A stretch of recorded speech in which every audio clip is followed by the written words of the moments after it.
Hello and welcome in. This is the 401st episode of the Dean Wither Show for everybody joining us today. I really appreciate you so much for being here. If this happens to be your first time tuning in, well, you're in for a treat, okay? Because these live streams get crazy. Here, we debate Trump supporters and we try to change their minds because I believe that the most valuable thing that, we have right now would be the influence of the electorate to hopefully influence this administration, either start doing things that actually help us or to hopefully just kick him to the curb. Why? Because Trump sucks. I think Trump is the worst president of my life, your life, the life of every single person tuning in. We also like to go over the breaking news on a daily basis. Today's breaking news is that things are not going Trump's way. I mean, wow, it is backfiring in his face. So this war in Iran is what I'm talking about. So first and foremost, it's a mess, okay? He started this war on the basis of a lie, that lie being that Iran was an imminent nuclear threat. Tulsi Gabbard was then forced to testify in front of Congress. She spilled the beans. She said that we completely obliterated their nuclear program months before we started the war, and U.S. intelligence indicates that they did not even try to start rebuilding their nuclear program. So how could they possibly be an imminent nuclear threat? After that happened, well, then we saw, as of today in the polls, that 6 out of 10 Americans do not support this war in Iran, which is huge because it's only been 3 months. Keep in mind, it took closer to 5 or so years for that same polling in Afghanistan and Iraq, all right? When we first went into the Middle East under Bush, a lot of people supported it, and it took a while for Americans to start growing the sense of disillusionment because they kind of realized they'd been scammed, and this is not in the interests of us or the countries in the Middle East, but it's coming fast for Donald Trump's war in Iran. Now, the most recent update is that today officially marks the 60-day mark since the beginning of this war. And under the War Times Power Resolution Act, the president must they are obligated to seek formal approval from Congress to continue a war or quote-unquote military engagement from Congress within the first 60 days after they start it. Now, we're 60 days in, Donald Trump has still not sought after congressional approval for this war, and their argument is that, well, because we're currently in a ceasefire, the war is quote-unquote over, so there's nothing to seek that approval for. Now, that's an issue, because a ceasefire does not mark the end of a war. There were many ceasefires throughout World War I, for example, but World War I didn't end multiple times. No, it ended once, and that's when the fighting completely stopped, not just a temporary ceasefire agreement. Now, we also see that the Trump administration is breaking down because we're not getting our way. There's been zero political concessions made by Iran. We hear contradictory messaging from the Trump admin. On one hand, Trump says that we've beat them down so badly that we're going to get what we want. Yet on the other hand, the peace talks aren't going well, and they're not willing to negotiate to give us what we want. So if they're beat down so badly, then why aren't they willing to negotiate to give us what they want? And if they're not willing to give us what we want through negotiation, then are they truly beat down so badly? All right, well, these are the important questions. I would say that President Trump is just making up lies on a whim. He just says whatever he thinks is going to suit his approval rating the best in the media, and that's what we've seen. Lied to start the war, lied about achieving anything, lies about the state of Iran in the war, lies about how he doesn't need to seek approval from Congress. Lie, okay? And the lies are finally starting to catch up with him. That's shown in his approval rating. He is the least popular president at this point in any presidential term in the history of this country, and now 6 out of 10 Americans don't support his war in Iran.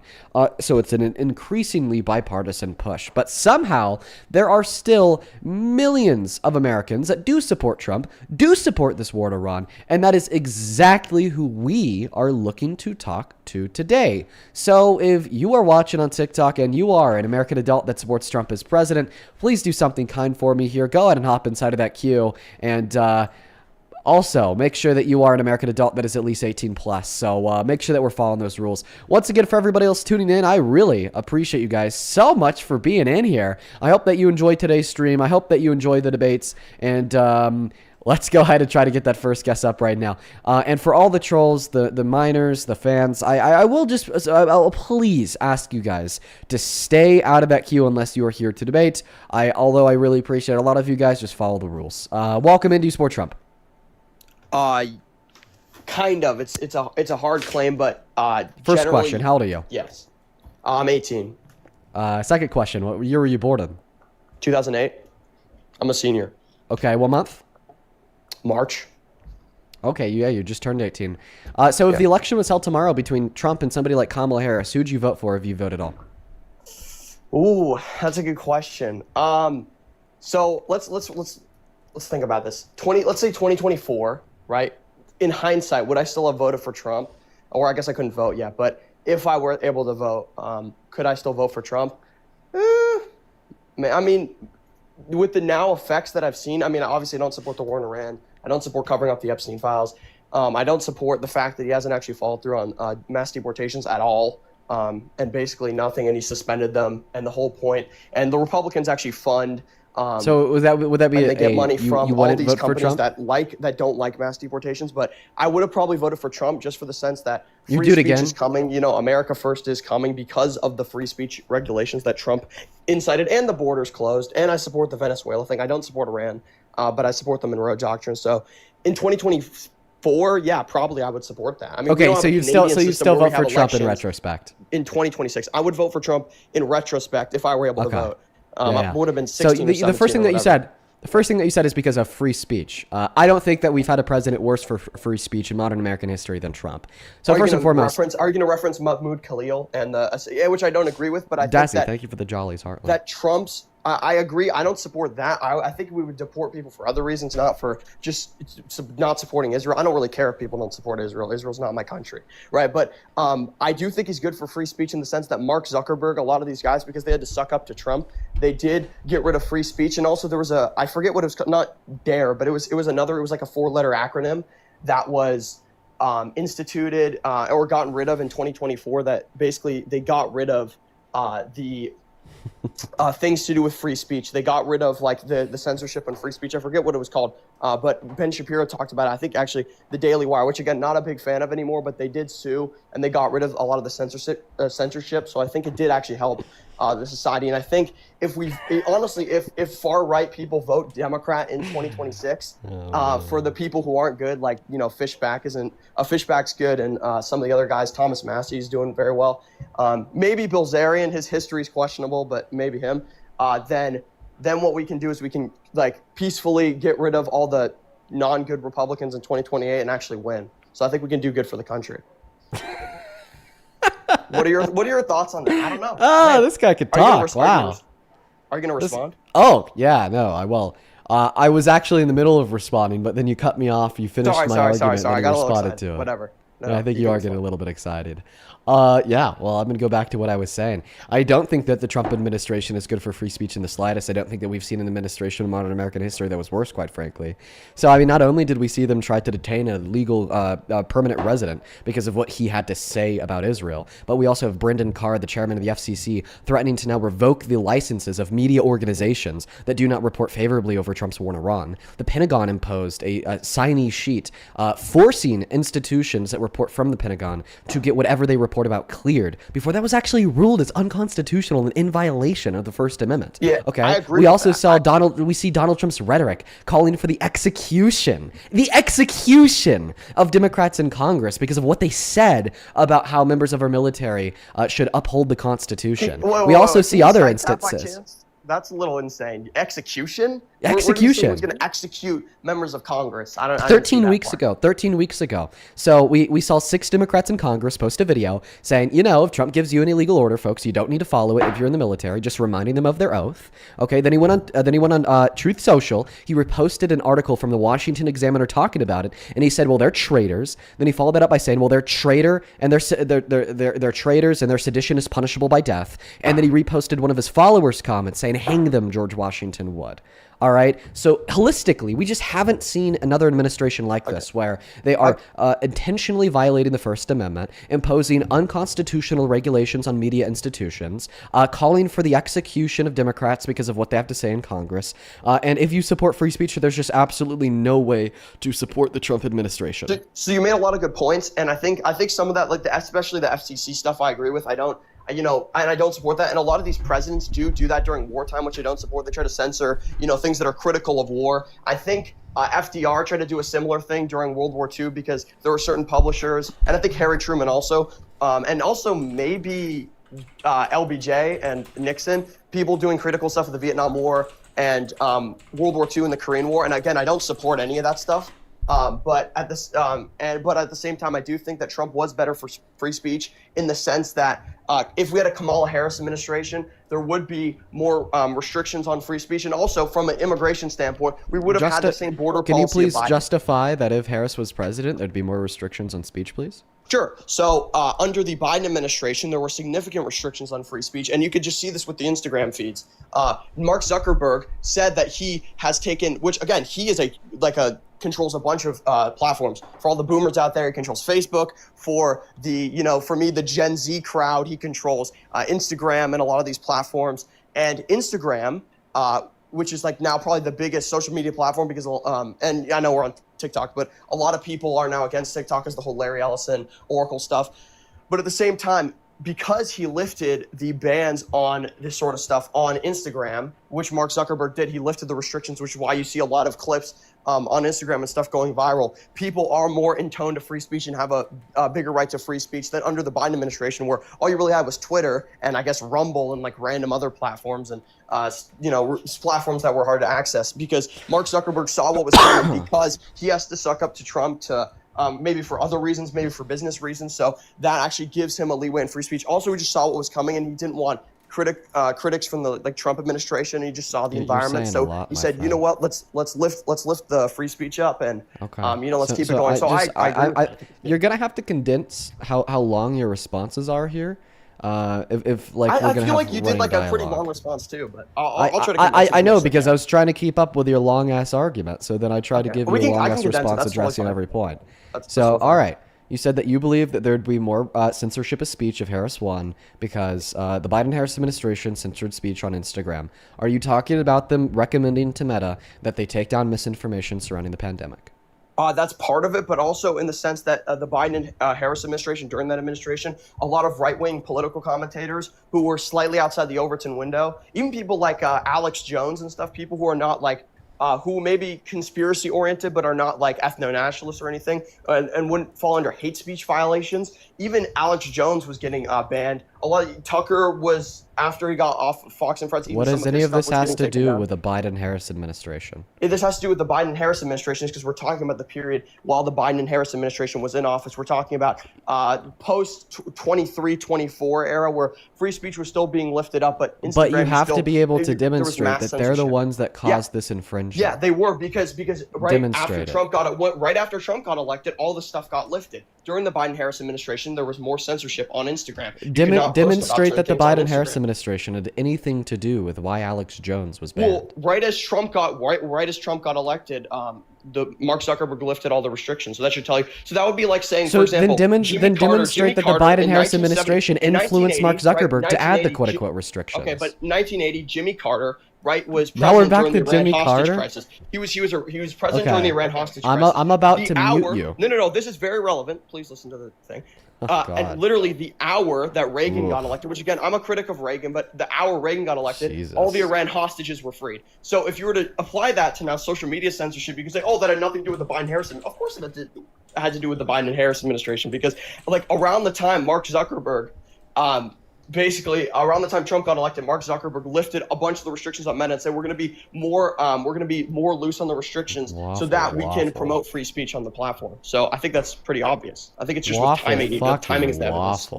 Okay. So first and foremost, now you can't just say that because of the timing, this therefore means that the Biden-Harris administration caused them to censor speech on the platform. This is going to be a prime example of what is called a correlation causation fallacy. Now, secondarily, okay, how so?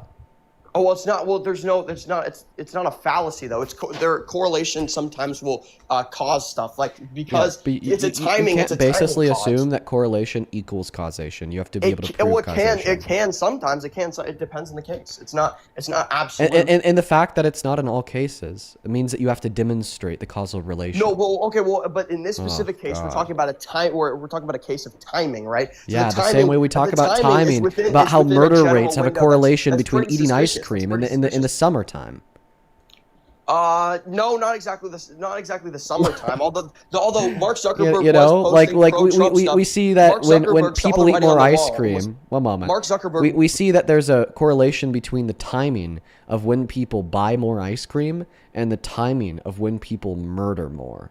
All right. So because these two things have a correlation in the sense of timing, i.e. these two things happen more in the summer, does that mean that I could just basically assume that people buying ice cream causes them to murder?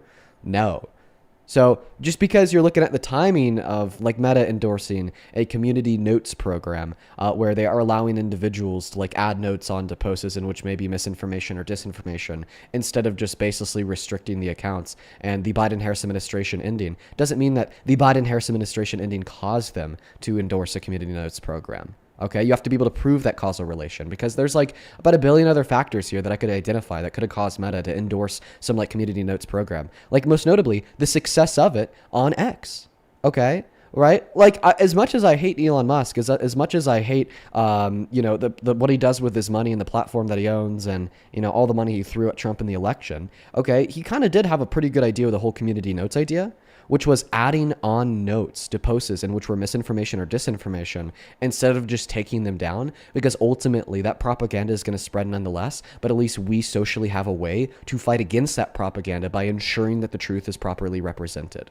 Okay, and we saw timing between the success of community notes on X and then Instagram kind of reducing their platform down to the same notion of, well, let's stop just taking down posts that we think are clear disinformation, but let's rather give the community the ability to correct it, which would of course have nothing to do with the Biden-Harris administration.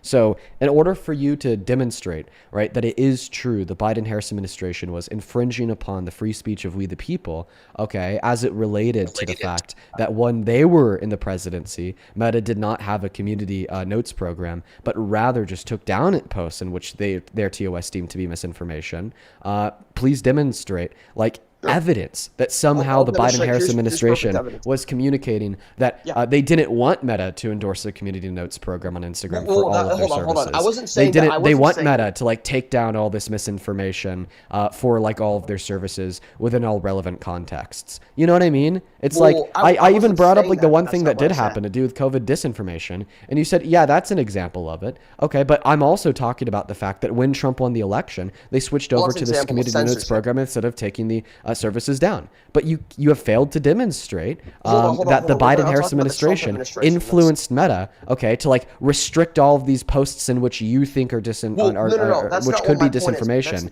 And then as soon as they left the office, well, then they started promoting free speech. My point is that the environment under the Biden-Harris administration, 2021 to 2025, influenced the people who were at Meta to restrict certain content because of the environment. I'm not saying that Biden necessarily or Harris necessarily. I mean, Biden was basically what dead. Environment? Or Harris necessarily. What environment? Texting and emailing or Zuck saying, "Hey, Big Z, we got to take down this post." About COVID disinformation, but you said it was more than that. No. That's true, and that was done by members of the administration. But you said it was more than that, because I brought up that issue. I said, are you talking about them asking Meta to take down COVID disinformation about the pandemic? And then you said, yeah, but I'm saying it's more than just the COVID disinformation. It's everything. But the more than that draws upon the fact of the environment. The environment at the time was saying that we should restrict free speech because Biden and Harris were less pro-free speech than Donald Trump. Donald Trump says who? Says that were Biden and Harris calling for their political opponents to be executed because they said something they didn't like? Were Biden and Harris Biden and Harris criminally indicting their political?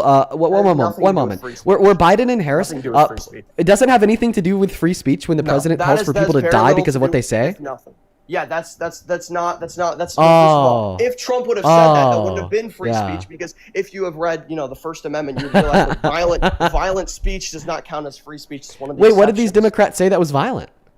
Okay, we're now straw manning into a different argument. What did the Democrats say that is violent? That then warranted Donald Trump calling for their execution, and apparently his call for their execution wasn't a threat to their free speech. True.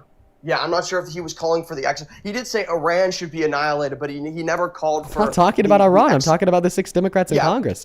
Listen, buddy, I'm going to put you on mute for a moment. You seem like you're a little bit lost. Let me help you out. So first and foremost, you're saying that there's an environment cultured under the Biden-Harris administration and which led to the suppression of more speech on social media, yet that same environment is not being cultured today under Trump. The first thing that I'll say is it seems like the reason in which you possess to argue that that environment existed under Biden was the fact that they had asked Meta to restrict some disinformation surrounding the pandemic. The first thing that I'll say here is this was a request that they made with no consequences in which would be faced if they didn't abide by it. Not to mention, I'd also like to call out here that after this occurred, Meta then tried to sue the Biden-Harris administration for infringing on their free speech via these requests. It went up to the Supreme Court, and the 6-3 conservative-leaning Supreme Court argued that there was no present infringement of the First Amendment. So it seems like the closest we could get to the suppression of speech under Biden was a request made by the admin in an attempt to get genuinely harmful disinformation about the pandemic censored. Now,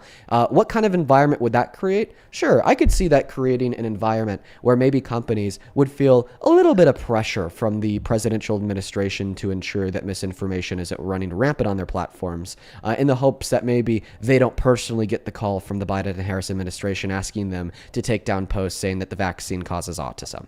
Okay, well, how about we look at the environment that's created under Trump today via actions that are arguably actually in violation of the First Amendment and significantly worse than a request with no quantifiable punishments if the request wasn't met. Because unlike Biden just saying, hey, you guys should take this down, but if you don't, we can't do anything to you, Trump is saying, hey, you Democrats have to stop telling members of the military to disobey unlawful orders if I give them to them, or I'm going to have you executed. Donald Trump is telling the FCC chairman, Brendan Carr, hey, you have to go out there and tell these media organizations to start reporting favorably of the war in Iran, or you're going to revoke their media licenses. Hey, you got to turn around and go to Disney and ABC and tell them that they got to kick Jimmy Kimmel off air, or you're not going to renew their license either. Okay, he went to Pete Hegseth. He told Pete Hegseth, hey, you have to start requiring these media companies to sign these forms that give us consent to what they post before they post it to correct it, or they're not going to be allowed to report in the Pentagon, which a court did inevitably rule as in violation of the First Amendment.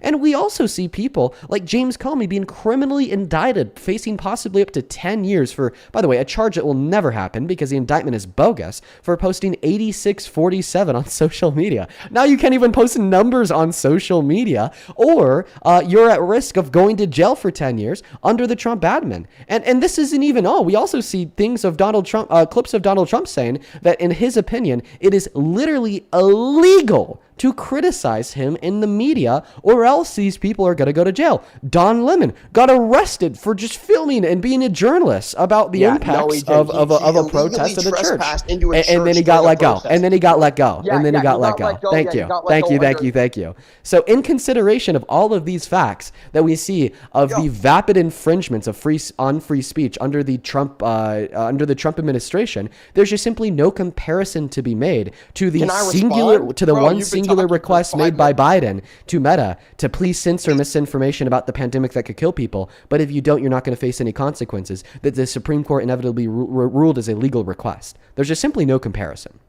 Okay. Can I talk now? Because it's been like 5 minutes you monologue. Okay. Buddy. Cry about it all you want. You did the same thing. I'm not crying about it, but I'm clearly saying you are. I need to be. If we're gonna have a debate, I need to be able to respond to your points. Yeah, just make sure that you respond to all of them. Yeah. Okay, that's fine. You were talking for 5 minutes. Whatever. It's your platform. I agree with one of the things you said there, and we're going to get back to the actual point I made. You said Trump is a 6-3 leaning Supreme Court. I actually agree with that because John Roberts is very conservative.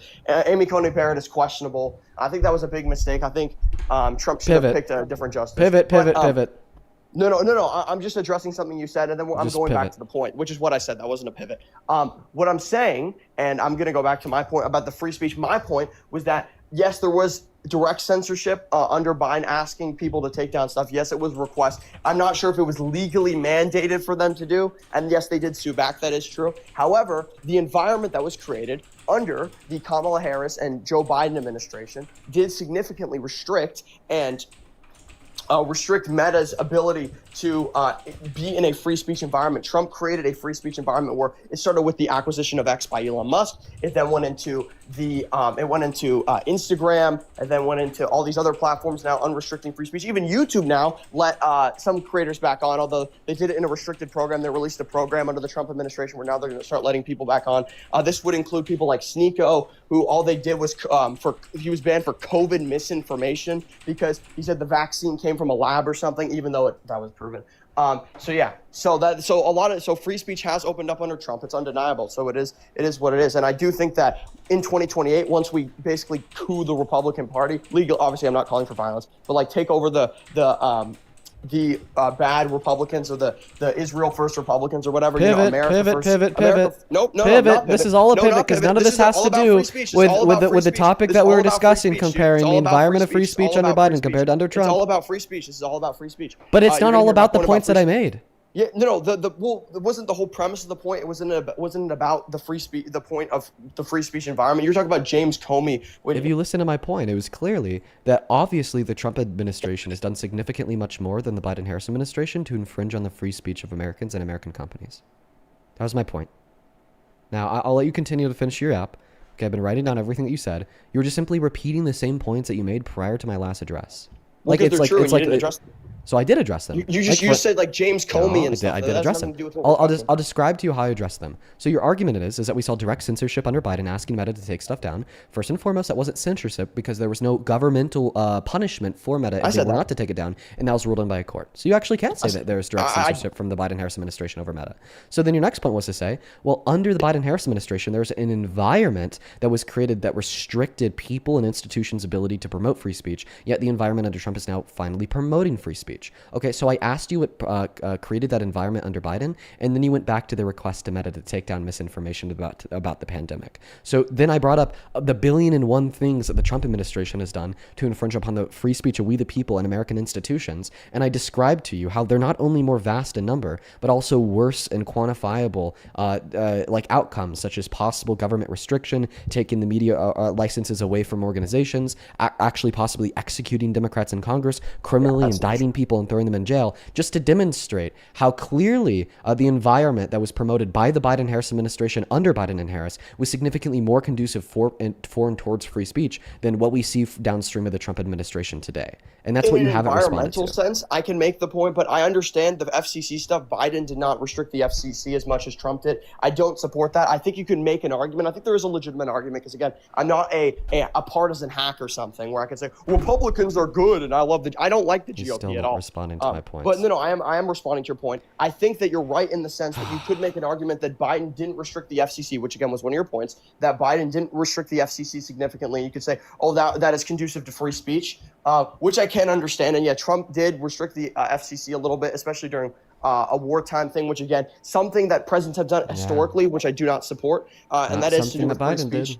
Yeah, it's not true. That's not something that Biden did. That's what I just said. So I do think that you could make an argument for that, but at the same time, I think the environment and the people are much more important than what happens in the government. So what did the Biden-Harris administration do to quote unquote create this environment then? The Biden-Harris administration did not create the environment. Trump created the environment. I just told you the acquisition of X by Elon Musk and the promoting of free speech on X, the creation of alternate platforms like Rumble. What did the Biden-Harris administration do to create the environment that apparently suppressed free speech? Biden-Harris administration were first of all they did not. Well, they didn't create the environment. There was still not free speech. Oh wait! So you're telling me that the Biden-Harris administration didn't encroach upon the free speech of the American people and our institutions? Good, you lose the debate. No, that's not true because they already had. They already had. By doing what? Guess what? The restrictions. By doing first of all, the what did the Biden-Harris administration do? In 2016. But you were just arguing that it was the Biden-Harris administration created the environment. Well, no, they kept they created the environment in the sense that I guess maybe they watered create the environment. They kept the environment nice and nice. What did they do to do that? What did they do to do that? Well, they allowed these platforms to censor hate speech. You know what Kamala Harris said in 2019? Wait. Obviously, the federal government will allow companies to censor hate speech on their platforms because that's the company's constitutional right to do so.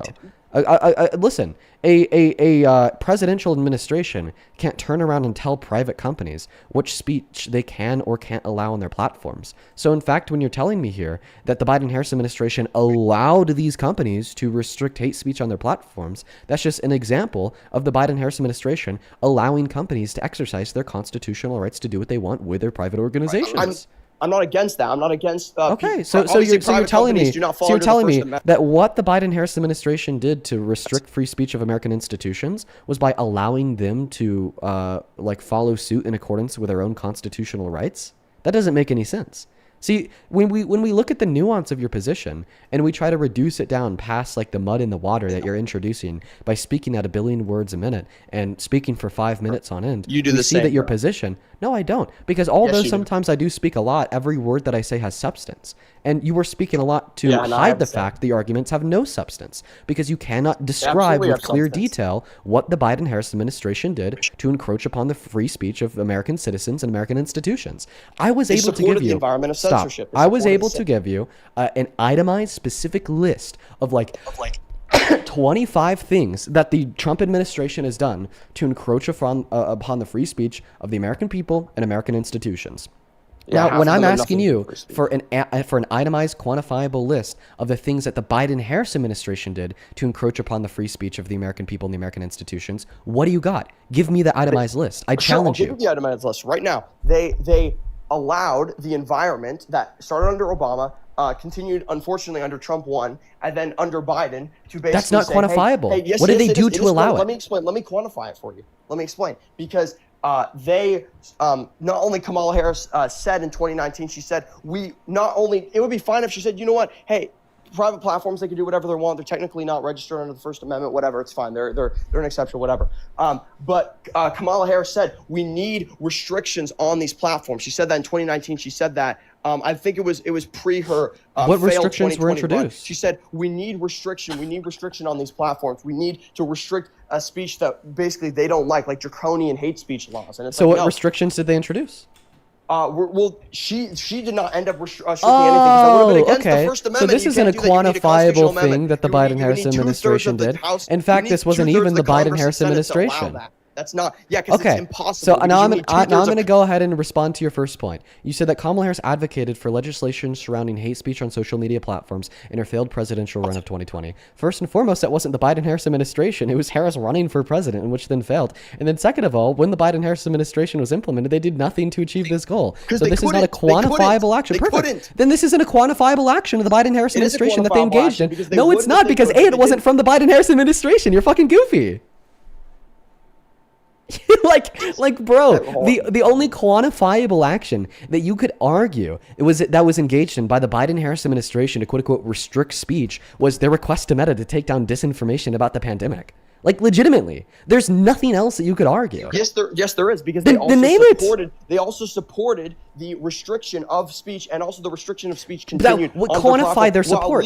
Describe and quantify their support. We're not making a legal argument here. Listen, you can't just vaguely and arbitrarily say that they supported this thing. You have to be able to quantify how and why they supported it. If I were to say that Donald Trump is infringing upon the free speech of American institutions and the American people because he supports abolishing the First Amendment, okay, that argument is baseless. It's just arbitrary and abstract. It doesn't really mean anything because I cannot quantify Trump's support for infringing on the First Amendment. So that's why I gave you the individual examples of him actually attempting to achieve this end goal by wanting to throw somebody in jail for posting 8647, explicitly calling for the execution of Democrats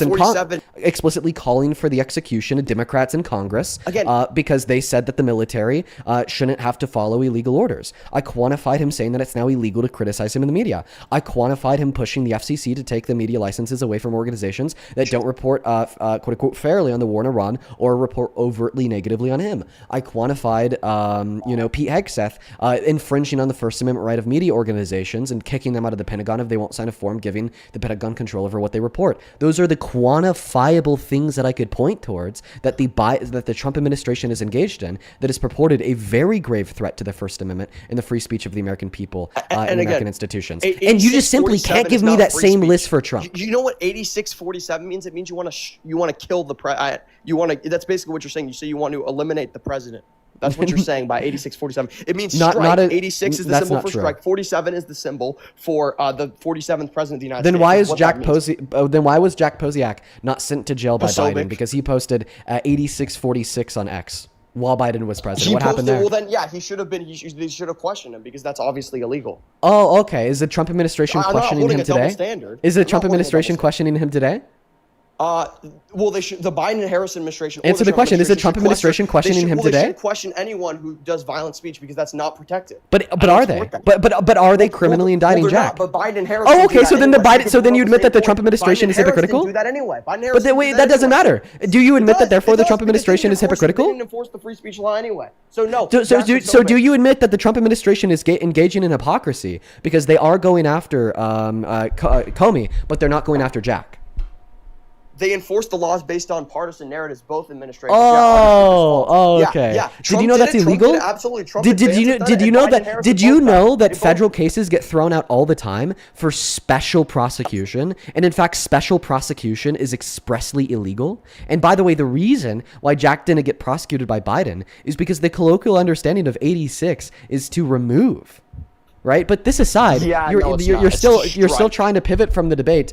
Yeah, okay, yeah. Says the guy that's up here not advocating for. Okay, not pivoting for sure. Well, the way that you're pivoting is by not explicitly answering my question by giving me an itemized list of the quantifiable things engaged in by the Biden-Harris I just administration did. to restrict the free did. speech of the people. No, you just said that they want to. You just said that they want to infringe on the speech of the people. That's not a quantifiable list of the things that they've done in an attempt to achieve that More objective. platforms under the Trump administration or released free speech or promoted free speech environments than Biden. This has nothing to do with YouTube, oh my God, big you are an giant- idiot. You're just saying that now there's like more so you're- an endorsement of community note systems surrounding misinformation on the internet that we see No, today under not Trump that we community didn't see note under the systems. Biden-Harris It's like- administration. First response, this is just Talking an about example of video a correlation platforms. causation fallacy. Second response, this has nothing to do with the actions No, no. engaged in by the Biden-Harris administration. The question that I'm asking you are, what were the specific actions engaged in by the Biden-Harris administration that you could quantify that were engaged in an attempt to achieve the goal of infringing on free speech? And then your response is to say, well, when I do this correlation never my causation point. fallacy, we see that there's more free speech on the internet today than there was under Biden.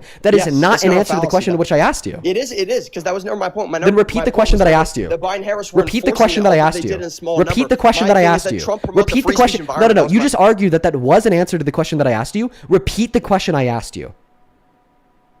No, the point I made. Repeat the question that I asked you. initiated, No. The question No. you asked me was sort of different. Reality, you're not going to run away from this. Repeat the I'm not question running I away from asked it. you. I initiated the conversation by asking. Why the are you not question, repeating the question that I asked Then you? we went on to a bunch of questions. Buddy, stop yapping. You're Repeat the saying- question I you're asked asking you. me for an itemized list. I already gave you an itemized list, but I gave you an itemized list of the point that I made. Itemized list of what? I said the itemized list of how the Trump administration has created a free speech environment. Bro, Instagram, that wasn't the YouTube. question I asked you. So the question you asked me, are you talking about how, Biden, obviously Biden probably He's used too less excited. He federal needs to power slow down because he restrict won't even free- listen to me. I agree. Biden probably used less or similar amount of federal power to restrict free speech than Trump. Obviously, Biden wasn't using Then the give me the Secretary of State explicit to clamp down examples. on college students for criticism of Israel, like Mahmoud Then give me the Khalil, explicit in that case, which examples I don't of support. the I don't think we should quantifiable have actions these engaged in people by on the Biden visas in admin country. to do I think we have this. too much immigration to the country. But Now he's talking about fucking immigration? Holy shit! No, but we're talking about someone here on a Oh visa. my God, we're talking bro. about someone here on a visa who was arrested for free speech violations. Dude, so it actually doesn't this matter. guy's bugging. This guy's No, I'm not bugging. legit This is bugging. very relevant to what we're talking about. We're talking about someone who's here on a visa, Mahmoud Khalil, who was arrested for a free speach violation, who I believe God. is either being in detention or he's deported. I'm not sure which one. I haven't followed the case, but I know he was detained. Okay, I'm putting you on mute so you could take a breath. I don't care if people. I want you to take 10 seconds and breathe in and out. You need it.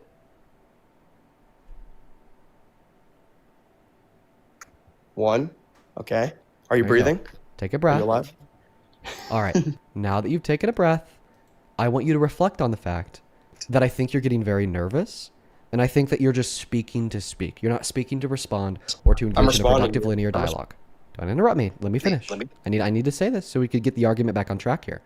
Because the question that I asked you was, well, what are the specific tangible actions engaged in by the Biden-Harris administration, okay, that they use to censor the speech of the people? And then you went on to say, well, they have done just as much as the Trump administration to infringe on the speech of the people backed by the power of the federal government. And then when I asked you for a list of the specific itemized things they did, the same way I was able to give you a specific list of the things that Trump did. Well, you just went on talking about Mahmoud Khalil and how we need less immigration into America. Right? Like, clearly you're not listening to me. Or in response to my question, then stop interrupting me. Or in response to my question, you wouldn't have been talking about how we need less immigration into America under Trump. You would have given me the specific tangible actions engaged in by the Biden-Harris admin to infringe on the free speech of we the people. Sure. I'll clarify my point more. Maybe there was a misunderstanding. I believe that Biden has maybe either done less or an equal amount, maybe I think less, there is a fair argument to that, than Trump has in terms of direct federal power that comes to restricting free speech, right? And I do agree with that, because Trump has restricted free speech more on a federal level than Biden has, again, and I don't support that. However, I think the environment of the people is more important than some small free speech violations. Mahmoud Khalil doesn't even have First Amendment rights, which is a completely different topic. Name the tangible actions. Tangible actions under Biden or Trump? Which one? I've already named both. Under Biden. Under Biden? Well, I mean, honestly, there's not that many clear examples in Trump. There's not that many clear examples, but you could argue that Trump has more of an executive level. Bro, you made the executive argument. I was making the environmental argument, which is actually more important. I was making an environmental argument. Because name the tangible actions. Because in terms of actual draconian free speech regulations under either administrations, it's pretty minimal because of the First Amendment. Either name the tangible actions about how the Biden administration infringed on free speech. Because my argument was about environment. You're saying they're quote unquote there aren't many. That doesn't mean that there aren't none. So name them. No, my argument is about environment.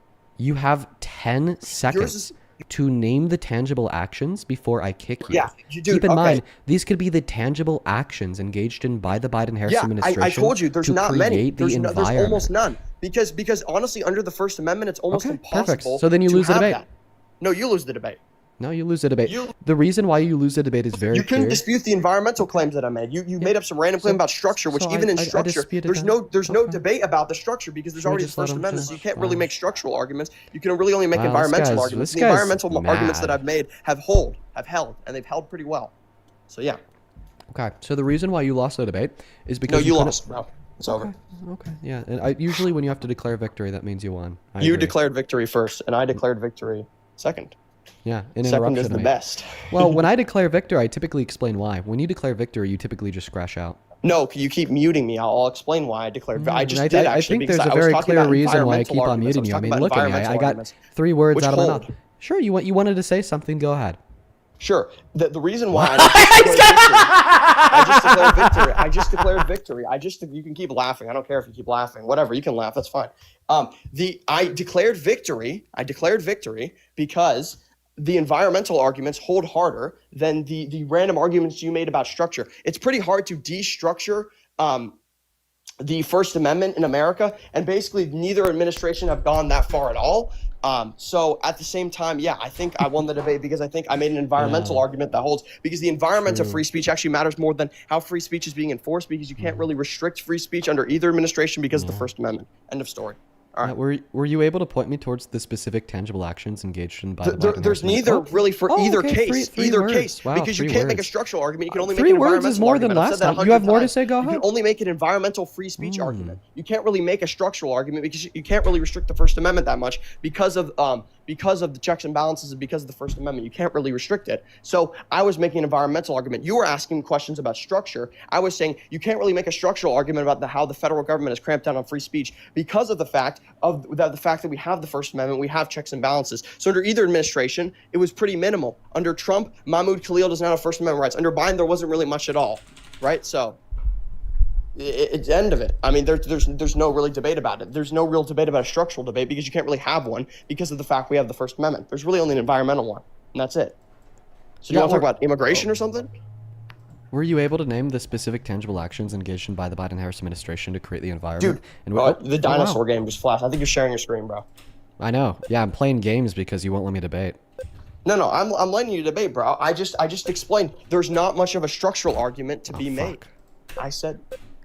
Yeah, just let me know when you. My score is 1,300. I want to see if you can beat it. Let me know when you're down to debate. I've been debating you the whole time, bro. You've only let me get 2 words out. You're doing it right now, bro, by the way. You're doing it literally right now. Okay, I'm going to go back to dinosaur time. I've explained my point 100 times. you can't make a structural argument about the First Amendment because the First Amendment can't really be infringed under either administration, so you can only make an environmental one. The whole premise of your question was completely flawed because you can't really make a structural argument on either. Neither president really restricted free speech that much because you can't really restrict free speech at all in America. It's not like the UK or Australia where they're locking up people for speech violations. You can't really do that in America. So there you go. There's your answer. Whew. Okay, yeah. Were you able to name the specific tangible things engaged in by the Biden-Harris? Neither administration can. Your premise is flawed. The premise of your question is flawed. The premise of your question is flawed because under neither administration can you even have either of those things because of the First Amendment. Well, the First Amendment declares free speech. You can't really restrict free speech if you have the First Amendment. If you want to talk about Britain or Australia, we can, but we can't really talk about that in America because of the fact we have free speech. So neither administration really did anything about that. That would be like saying, did any administration basically restrict the quartering of troops in American homes? Neither administration did that because neither administration can because it's against the amendment. So it was basically a net zero change. So your premise is flawed. Did one administration do more than nothing or slightly less than nothing or nothing? Like your point is flawed. Okay, but your point is flawed. So you can respond to it, but your point is flawed. The structural argument is flawed because you can't make the points. Okay. Were you able to name the specific engaged actions by the Biden? Oh, wow. Again, the whole premise of your question is flawed. The whole premise of your question is flawed. Well, I didn't even know what my question under is. Either Biden, you can't name them under Biden, you can't name them under Trump because free speech cannot really be restricted under either administration because of the First Amendment. It's a pretty easy point. I can keep repeating myself, but it's an easy point. Let's move to immigration because we already talked about this. There's no points because neither administration can do anything. Neither administration can do anything because of the First Amendment. Talk. Should I mute you? You can talk. Are you sure? Yeah. I just started playing video games and scrolling through my TikTok For You page because you wouldn't let me. Well, no. I let you, but you wouldn't respond to the arguments that I was. What? You wouldn't respond to the arguments that you were making that I was making at all because you were just making a random argument about structure. There's no real structural argument to be made. Dude, do you genuinely believe that you let me speak? I let you speak for like 5-10 minutes in a straight row. In fact, I let you speak for so long you kept muting me while I was trying to randomly respond. We can roll it back. Hey, dude, and the best part about videos, we can roll it back. So you could speak. Do you think either presidential campaign can I'm going to try to ask you the question that I've been trying to ask you for 5 minutes. I know. I've heard your question, and your premise is flawed, dude. Your premise is flawed because you can't restrict free speech. You actually haven't heard my question. That's not true. I have. And what was my question going to be? Your question was what is the itemized list that Biden used to restrict free speech? And the answer is there isn't one for either administration. That's not true. That's not what my question was going to be. Well, not verbatim. No, it had nothing. Not even verbatim. It just ideologically wasn't even in the same realm of the existence. It was, but you can repeat your question. No, it wasn't. I'm not even repeating my question. I just want to state it for the first time. It's a new question. Okay, new question. Let's go. So you agreed that clearly the Trump administration has done more to infringe on the First Amendment directly by calling for the execution of Dems that say things they don't like. But your argument is essentially okay. Check this out. I'm going to give you 2 more interruptions before I kick you. Okay, bro. I'm being dead ass. 2 more. That's all. Bro, you interrupt me 2 more times and you're gone. Okay? Bro. Okay. Good boy. I appreciate it. Sounds like. So anyways, your argument was aiming to achieve that there was this environment created by the Biden-Harris administration that censored free speech in America. And we just don't see that same environment today under Trump. So what I want to ask you is if you can name the specific itemized actions engaged in by the Biden-Harris admin to create the environment to suppress free speech. Again, I'm going to respond to your question. Again, I'll respond to your question. Here's the answer to your question. Here's the answer. The answer is neither administration can inflict on free speech. Therefore, there's no itemized list for Biden and there's no itemized list for Trump. That's your answer. And how do you know they created the environment? The environment, because the environment's a completely separate question. We're talking about structure and the things that Biden and Trump did. Trump created an environment of free speech, but that's not my question was about the environment. Your question was about what Biden, Harris, and Trump, Vance or whatever, did in terms of action to restrict free speech? And the answer, there's not much No. action they can do, No, but they no, can no. they You- can you- they can you create weren't an listening environment to which is me. not a specific You action. you weren't listening to me. I was listening to you, No, and I my just responded to your question point again. my question was, what did the Biden-Harris admin do to create the environment that They suppressed didn't free create the speech? environment. That's the whole point. So then what did the Biden-Harris administration do to uphold the environment? They upheld the environment by How? the fact that Instagram and YouTube did not restricted significant amounts of content that is considered free speech under their administration. Wait, how do you know that was because of their administration? And the fact that because right after Biden, or not Biden, I guess, right after Harris lost and Trump won, the both of these companies decided to lift free speech, and that's why That's a you have a bunch correlation of content causation on Instagram fallacy. that's free speech. It's not a fallacy. It's absolutely true. It is. It's the It same is. argument with Because you're- Jimmy Carter because and what- Ronald Reagan. You're trying to draw a causal relationship between two variables from a correlation between two variables. You can't No, say because the variable of like companies banning people for things they say is caused by the variable of the Biden-Harris administration just because they occurred at the same time.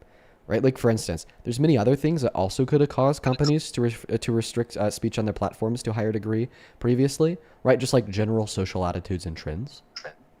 Like, just Yeah, for but- one. Like, general but what- social attitudes and trends seem to, like, endorse and promote, like, more quote-unquote speech on the internet via the creation of things such as community notes on X.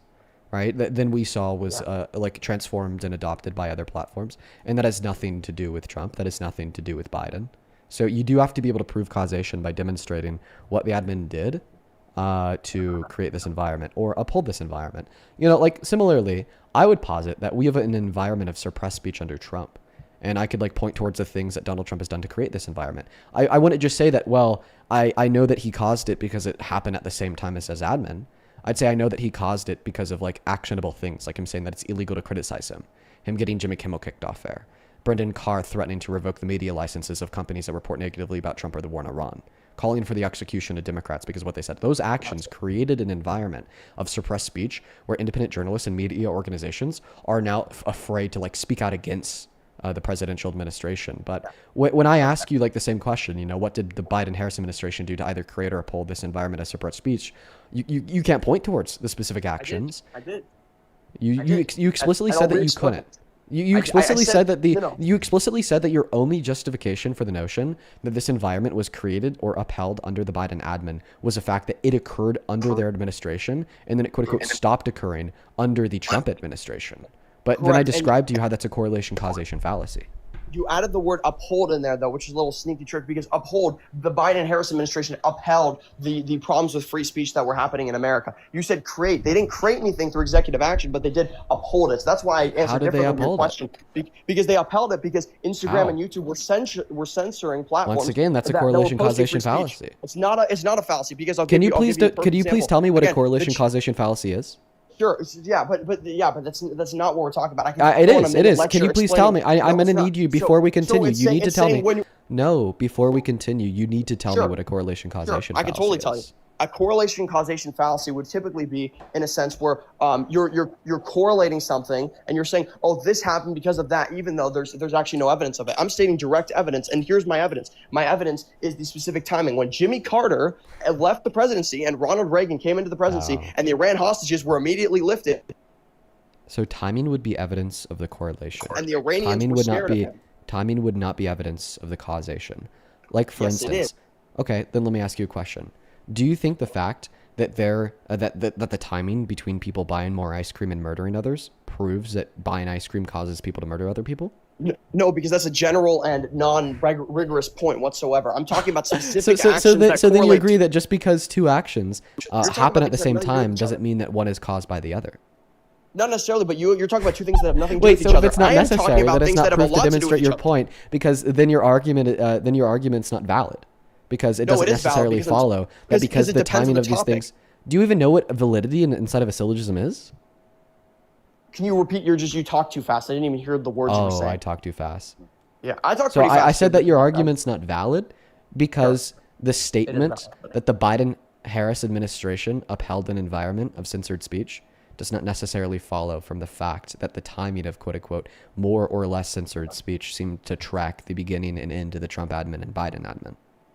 Yeah, but It's at a the prime same example time, of the correlation causation fallacy. w- Now, once again, you said that your evidence of the causation between these two variables was timing. and Timing is not topic. evidence of causation. Timing is evidence of correlation.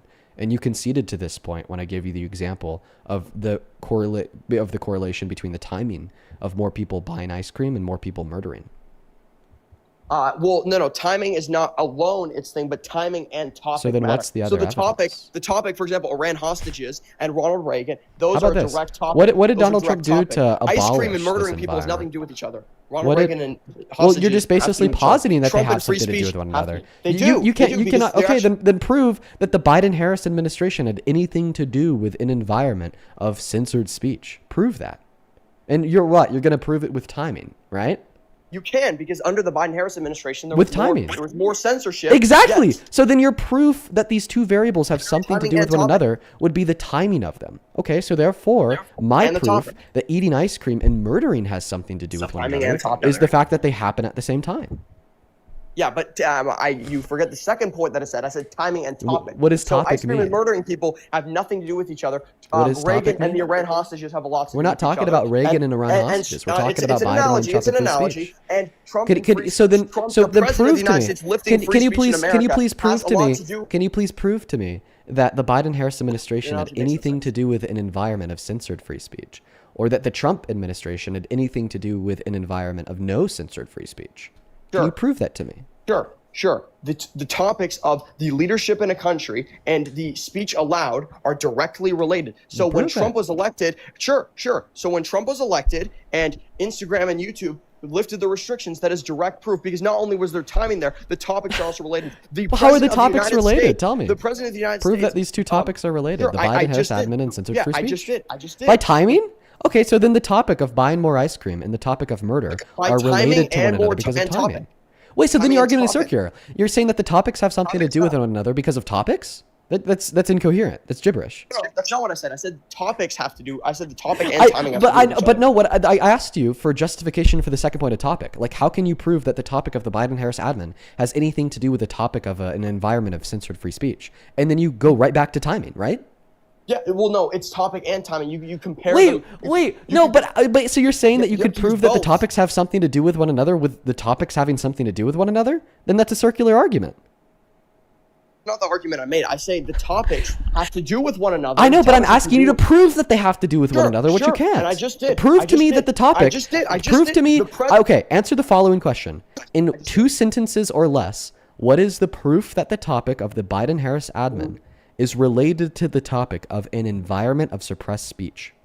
In Sure. 2 sentences or less, prove Sure. it. Two sentences, whatever, including conjunctions. The free speech environment under the Trump administration, and the fact that under the Trump administration, all these social media platforms lifted the free speech restrictions, proves that under the Biden administration, where these restrictions were not lifted and the restrictions were kept, it proves both with the timing when Trump gets elected, the free speech restrictions were lifted, and topic, the fact that the president of the United States is in control of the United States and also in control of the partially in control of the environment of the United States, lifts free speech. Those are directly correlated. There. Okay, so prove it. Prove that the I just did. Biden-Harris administration controlled the environment of suppressed free speech by giving evidence that they created the They didn't environment lift of it. suppressed free speech. They didn't lift it. What did Trump do to lift it? Instagram and YouTube lifted the restrictions. I know, but what did Trump do to make them do that? As Trump gets elected, they lift those restrictions. I know, but what did Trump do? Trump. As Trump gets elected, they lift it. The topic, Trump. But free you're not speech, answering the question. What did timing, Trump they do? lifted it. So timing? He got into office, and also those things are directly Okay, so related. you're He just also saying controls that. the environment. So you're just saying that he caused this because it happened under his admin, right? And he controls the environment under his admin, and he got Okay. elected. Okay, so therefore he caused a inaugurated. 14.9% level of unemployment because it happened under his admin in his first term. Well, so here's the thing. So that's a good point. That's an interesting point. Are we talking about unemployment? Okay, that's fine. So Donald Trump, under your term, again, we're talking about unemployment, which again is a much more complicated thing than Well, Meta just or yes or something, no. Just yes or Google no. changing their Just yes or no. policies, Just yes or which is no. very Just different. yes or no. Did he cause it because it happened under his term? Well, if we're talking about something like, there's no yes or no question because economics are much Wait. more It is complicated. either Meta it is either lifting the true that he restrictions is caused different it than or it is economics. false that he caused it. Well, it's probably somewhere in the middle because Meta lifting their free speech restrictions, Google lifting their free speech restrictions are very different. Dude, answer the question. Dude, answer the question. Dude, is it true that Donald Trump caused the 14.8% level of unemployment, or is it false that Donald Trump caused the 14.8% level of unemployment? When we're talking about Meta and Google lifting policies, is very different than so then you're special pleading. In unemployment. So then you're special pleading. Or economics. Then you're special pleading. The reason that that you're special pleading. Yes, I'll tell you, bro. I'll tell you how you're special pleading. The reason why you're special pleading is because now you're attempting to argue that, well, you could baselessly assume because you think the timing of the start of the Trump administration and these companies releasing restrictions of like speech on their platforms are what that the Trump administration causes this other variable is because the timing of it happening under his administration. But then when I give you an example of something else happening under his administration, i.e. the highest level of unemployment since the Great Depression, well, now all of a sudden you argue that the timing does not prove that Donald Trump caused that because there is a big difference between companies and their restrictions on speech on their platforms and the unemployment rate. Well, it seems to be the case that you are just baselessly like adding and with conjecture here. Stop interrupting me with the wells and the ums and the ats. They throw me off. But anyways, to get back to the point that I was trying to make, now that you've like thrown me off with the ums, the wells, and the ats, trying to like interject after I've said 3 fucking words, like calm down. Okay, you're a special plea because you're just going to baselessly posit that you can believe with good reason if one thing has a correlation to the Trump admin, then the Trump admin caused it. Yet if another thing does not have a correlation to the Trump admin, then the Trump administration did not cause it. Okay, and I do not believe that Donald Trump caused an environment of more free speech due to his brazen attacks on free speech that we didn't see from Biden. Again, let me clarify this. Now you're implying that I'm cherry picking. You're saying, oh, you're going to have one thing with free speech and one thing with economics. Meta and Google lifting their policies on free speech is different than an economic system, which is very complex. Which, by the way, first of all, Trump did not have the highest unemployment since the Great Depression. The Great Depression unemployment rate, if you don't know, was 25% of the country was unemployed. 25% of America was not unemployed. And if you would like to fact check me and like to prove me wrong, so the claim that I made was that he had the highest level of unemployment since the Great Depression. See, the thing is, which would have been 25.1. I was listening to you. Listen. I was. Listen, saying that Donald Trump had the highest level of unemployment since the Great Depression means that under Donald Trump's administration, we saw the highest level of unemployment since the 25% high. So the highest level of unemployment since the 25% level of unemployment we saw since the Great Depression was 14.8% under Trump in his first term, you idiot. You are so lost, you're just not even listening to what I'm saying. No, I am listening to what you're saying. If you're talking, so maybe your point is permissible if we're specifically talking Bro, this guy's about, like actually if we're specifically talking about the 8 years of the Great Depression. If we're talking about the peak, no, you're unhinged. If we're talking about the peak of the Great Depression, then that argument is...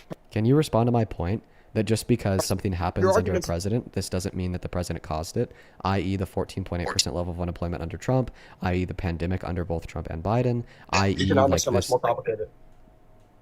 Just because it's more complicated does not refute what I'm saying. In fact, it just demonstrates that what I'm saying to be true. No, it literally does because presidents only have a small... Bro, you can't just say that, dude, listen. You can't just say that if one thing happens in the country under a presidential administration, that you could baselessly assume that the president caused it because you're baselessly saying that, quote unquote, it's not complicated, right? Like that's insane. Yeah. And then when you point towards anything else that happened under that same president, you're just baselessly assuming that the president didn't cause it because, quote unquote, it is complicated, right? The point is that because of the correlation causation fallacy, just because two things are correlated with one another, i.e. they happen at the same time, that doesn't mean that one variable caused the other, i.e. because they happen at the same time, that Trump then caused these companies to deregulate their speech. Right, that's the point, and I'm giving you a lot of reason to believe this because it seems like to be the case that we have good reason to believe that Biden would not influence an environment which is conducive towards the suppression of speech, and Trump would influence an environment in which is conducive towards the flourishment of speech, because we could point towards very specific things that Trump has done and said that are very much so conducive towards the suppression of speech, with the calling for people to be executed because of what they say, calling for people to be thrown in jail because of what they say, calling for the FCC to revoke media licenses of companies because because of what they say, and then Biden not doing any of that at all. And then the one circumstance of him asking Meta to like restrict harmful misinformation about the pandemic was backed with no tangible consequence if they didn't do what he wanted. And then the Supreme Court inevitably ruled that that wasn't a violation of the First Amendment. But then all that you're left with is, well, the timing of these two variables. Okay, No, well, if it's not all just we timing. need to prove, if all we need to prove that presidential topic. administration caused something is timing, well, then therefore it is the case that the Trump administration caused the pandemic because the timing says it happened under their admin. Therefore, the Trump administration caused the highest level of unemployment since the Great Pandemic because the timing says that it happened under his administration. Therefore, we could believe that the Trump administration caused the murder of Molly Tibbetts because the timing says that it happened under his administration.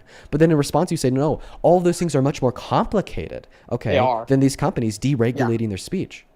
Presidents cannot. First of all, presidents cannot get rid of crime. Presidents cannot instantly fix the economy. You can watch a Mr. Beat video. So on it, then do prove something that to control presidents the economy. can They don't. influence companies to deregulate their speech by pointing me towards what Donald Trump did to influence it. Okay, here's a perfect example.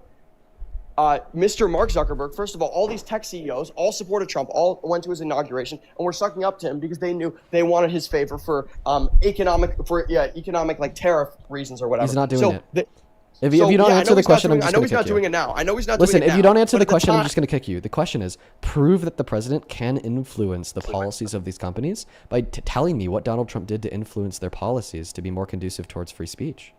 They literally did, in the sense that I'm not well, asking you they about what literally the did. companies did. I'm asking you about what Trump did to influence what the companies did. Yeah, Trump, again, his whole big message and a part of his campaign, which again I don't support necessarily anymore, but a big part my of his God. campaign was the message of free speech and of No, supporting it wasn't. free We don't speech when see that Kamala- message when from Kamala Trump. Harris was talking about getting rid of free Listen, speech. So listen, there's- buddy, I've there's a already part of your demonstrated to you that we don't see that message from Trump. Okay, when he's advocating for people to be killed because of what they say, that's not sending the message of pro-free speech. Can you agree? Well, that didn't happen, and that's It did. It did. No, it did not. It did, bro. You want to did see the not. tweets? All the things he's saying are within the Here, bounds. here, I'll show you, bro. I'll literally show you. Mahmoud Khalil, I'll by literally the show way, you. is I'll literally show you. is now demanding unlawful orders by saying that this is really bad and dangerous to our country and that their words cannot be allowed to stand. He then followed that up with a second post that reads, "This is seditious behavior, punishable by death." And then he reposted a comment that reads, quote unquote, "Hang them, George Washington would."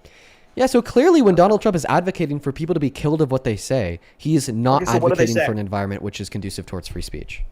4 words. What did they say? They told the military to uphold their oath, and if Trump gives them an illegal order, they don't have to follow it. Well, the thing is, the military, which again I disagree with the structure of the military, but the structure of the military is you have to follow the orders of the president, and an illegal oath is not necessarily like you do technically have to follow it, and it has to be apprehended by a different thing depending on the oath, unless it falls in the realm This of is like all extreme. Nothing that you've said extremely is true egregious. whatsoever. I just explained it. They have to technically follow oaths No, they that don't. could be ruled by a court slightly illegal. Now, if it's a war crime, they No, can't they follow don't. it. But if it's No, slightly they don't. illegal under American Actually law, not they true. can. They No. technically can. Yes. No, the JCPOA explicitly prohibits members of our military from following unlawful orders, and the oath that they take to uphold the Constitution says that they will not follow unlawful orders. Well, So when a first member of all, parts of the JCPOA was gone. sorry, not the JCPOA, not the JCPOA. I'm talking about. Fuck, why do I always like mess up that acronym? What's like military law? You guys War will have to Powers remember Act? to Are you check. talking about the No, 1973 no, War no, no. Powers? The UCMJ. The UCMJ explicitly tells members of the military to not uphold illegal orders, and the oath that they take to the Constitution when they join the military is that if they're given an illegal order, they won't follow it. So clearly, when members of Congress are telling any member of the military to not follow any illegal order if they are given an illegal order, is not only constitutional and safeguarded by the First and Second Amendment, not only safeguarded by the UCMJ, but it's also something that members of our military have to repeat on a damn near daily basis. Yeah, but again, Trump. I maybe slightly agree with you on that, but at the same time, Trump saying that they could be this is seditious behavior does not necessarily mean that Trump has the authority to arrest them. President doesn't have an authority to arrest them. He has the right to say this is seditious behavior, punishable by death. This is a red he herring. can list the same way. No, it's not. This is a red herring. The same because way my, that listen, my that claim the was just people in merely that Congress Donald can Trump list- called for them to be killed because of what they said, which is true. No, not necessarily. Well, let me explain that. So, just because a member of Congress says, in the same way that just because a member of Congress says that, you shouldn't follow an illegal order, the same way Trump can say, if you disobey the Constitution and it's seditious behavior, you can be arrested. So they can both make those points. Neither of them are a violation of free speech. And Trump can list the punishment. That wasn't merely the point. Now you're strawmanning. Now you're strawmanning my argument. And I'll demonstrate to you what the strawman that you're engaging in. Okay, what Donald Trump said, it wasn't. If this is what they did, then they could be executed. But rather what Donald Trump says is that this is what they did, and because this is what they did, they should be executed. Like, for instance, let me ask you a question. Enforce that. Are you a rape? Oh, so you agree that's what he said. So you agree that he said they should be killed because of what they said. Well, no, he was saying this is seditious behavior, punished by execution. Okay. It's sort of it's let me ask you a question. Ambiguous. Are you a rapist? No, are you? Perfect. No, I'm not. So if I went on my Instagram account and I said you are a rapist in a post, that's and then I made a second post that said all not rapists. Even remotely correct. Just stop speaking.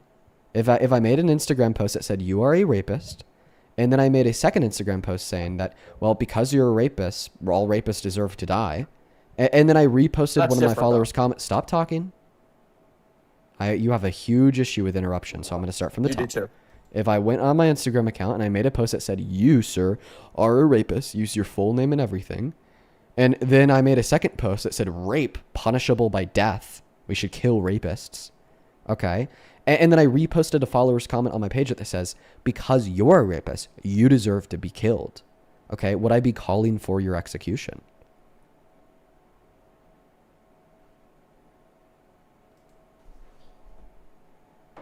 Sorry, you're implying with the end of the quote, to take it into your own hands. If it's implying to take it into your own hands, that's not allowed. If it's implying to say, I want this person to be persecuted by the full extent of the law, that's in the law's hands, and that's totally legal. Both of the things they said were legal, and they're not a violation of free speech. I am answering your question. Was my question that what I said was legal, or was my question that what I said amounted to me calling for your death? If it's directly, again, if it's what your comment's saying is directly calling for someone's death, in terms of... I'm going to put you back on mute.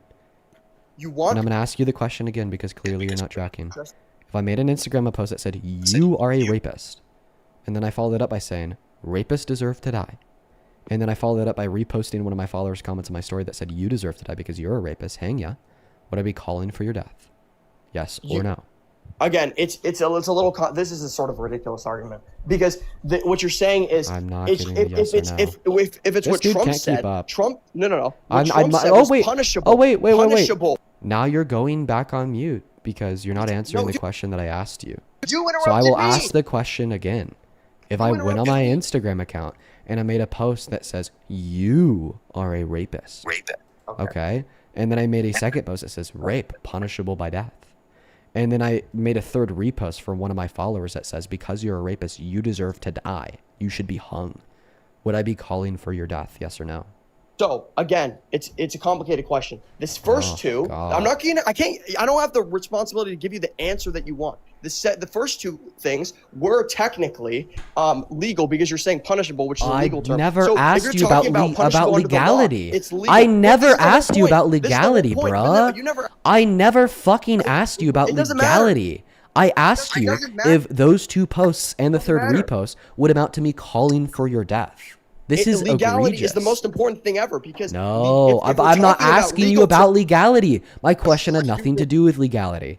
This is going to be the last opportunity that I give you to answer the question. If I make a post that says, you, sir, are a rapist, I use your full name and everything, and then I make a second post that says, rape, punishable by death, and then I make a repost from one of my comments that says, because you are a rapist, you deserve to be hung, you deserve to be killed. All in all, am I calling for your death? Keep in mind here, my question has nothing to do with the legality of my call for your death. My question is just simply asking you, am I calling for your death, regardless if it's legal or illegal? Sure, I'll answer your question. Here's the answer to your question. You would technically, if we're talking about death, you would technically be calling for the fullest extent of the law to be punished me, and if that punishment is death, you are technically calling for my death. However, if you're talking about calling someone to be punished to the full extent of the law, that is absolutely legal. If you're talking about, hey, vigilantes, perfect. call Awesome. for his You death answered my and go question. and kill him, that's Awesome. illegal. I just answered your question. Yes, I just answered. So the answer to my question was yes, Dean. If you posted that on your Technically, Instagram it account, you'd be calling for depends. my death. Okay, so then It's Trump was complicated. It's a so then Trump complicated- was calling for the death of Democrats in Congress because of what Yeah, they in a said. very sneaky way. What you're doing is very Perfect. sneaky. He was Perfect. calling Not for the sneaky death, at but all. he was You calling for conceded them to to it. be. He was Perfect. calling. So then that's my argument. Yeah, Donald but Trump your does argument not is- create an environment in which is conducive towards the flourishing Not of free true. speech because But that is he's free literally speech. calling for the deaths of people because of what they say. No, he's not. No, he's not. Because what he's saying, Dean, what he's saying is that You already people should be conceded that punished. he is No, technically I didn't calling for their concede. I deaths. didn't. He's yeah, but that's You not you did like technically oh yeah illegal. wait, which one is it? You just said that you're wait, so you're simultaneously conceding and not conceding? Well, it's a complicated question because you're talking about if you're calling. Bro, you need a nap. You need a nap, bro. Go take a nap. Go take a nap, brother. Let's go to get that next guest loaded up into the box. Go take a nap, brother. Go take a nap. Cooked. Absolutely cooked into oblivion. Hi, welcome in. Do you support Trump, Craig? Yes, I do, but I agree that he should be put in jail for what he did. But I have a question for you. Wait. You think he should be president from jail? Huh? Say You it think he again. should be president from jail? No. He should be in jail. Okay, so then you don't support him as president. He should do the time for what he did. Just put it that way. Then you don't support him as president. Not no more, I don't know. But don't cut me off because I have a question for you. I love that, Craig. Thank you, man. We are just looking to debate some Trump supporters. We are only an hour into the stream, and I'm exhausted after that first guess. Wow, what a nutso. Truly, what a nutso. Well, I mean, yeah, to that last guest, bro, please, for the love of God, go take a nap. You clearly need it after that. Blue Girl, thank you so much for the Unicorn Fantasy. I appreciate you.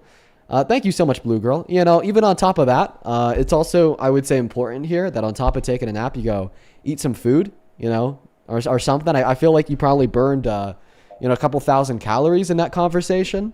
Like every neuron in your brain was like firing simultaneously. So go take a nap and, eat a good meal. Welcome in. Do you support Trump, J.E.? Yes, I do. Okay, how old are you? I am 26 years old. Perfect, man. I need to thank a couple people, and then I'll pass the mic off to you. Joshua, thank you so much for the $50 over on Super Chat. I want to see 500 Joshua W's down below. Thank you so much for that love, Joshua. Joshua with the $50 says, talk fast, talk fast, talk fast, talk fast. Ignore, repeat. Jesus Christ, this guy's genuinely the worst guest on the live in a while. Pseudo-intellectual shit eater. Holy! Show some love to Josh down below in that comment section for the $50 donation. Genuinely, man, I appreciate you so much for that love and support. That is a shit ton of money, my friend, and that is a funny ass message. He was a pseudo-intellectual shit eater. I'm gonna start quoting you on that one, Josh. You're gonna see that one pop out more and more and more. Appreciate you so much for that love, Josh. Oh my God, Flick! Thank you so much for the 500 euros over on YouTube Super Chat. Holy shit, Flick! What the fuck, dude? Holy! My God!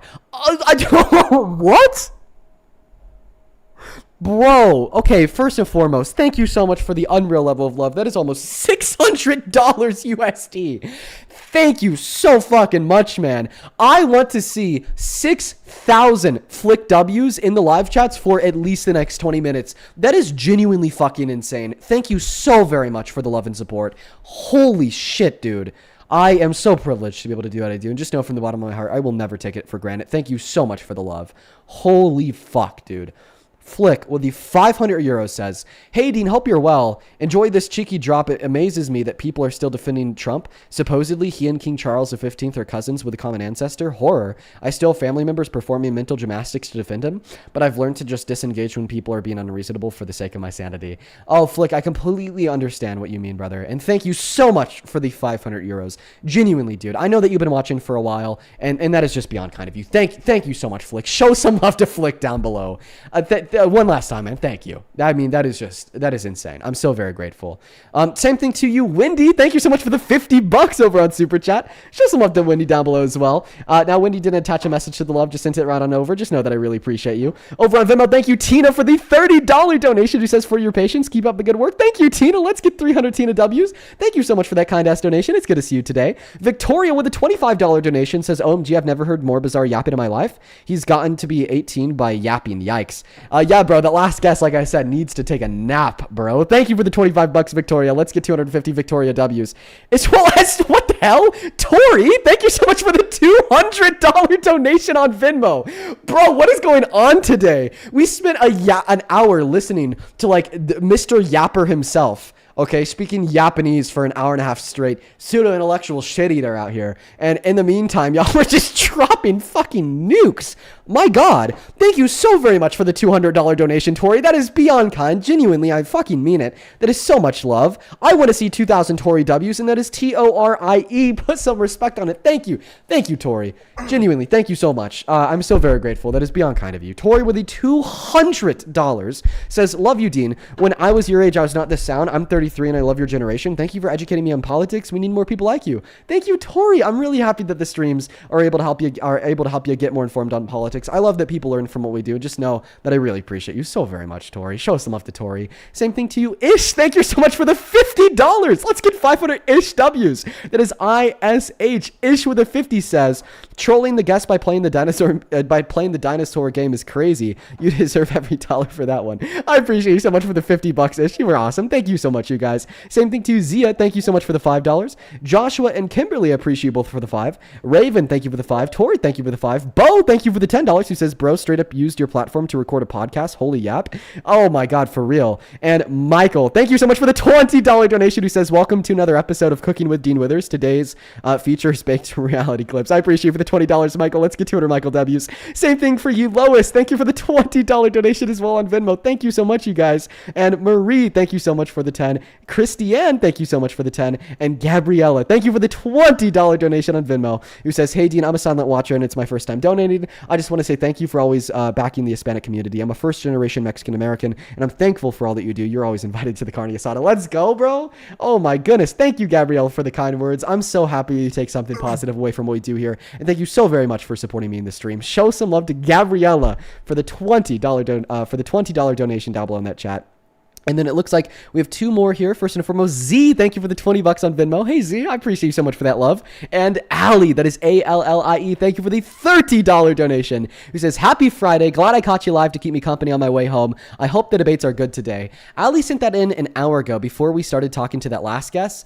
I apologize, Allie, because seemingly your drive home is probably not as peaceful as you'd like. That guy was nuts. Thank you for the $30 donation, though. I really appreciate you. Thank you so much for the love.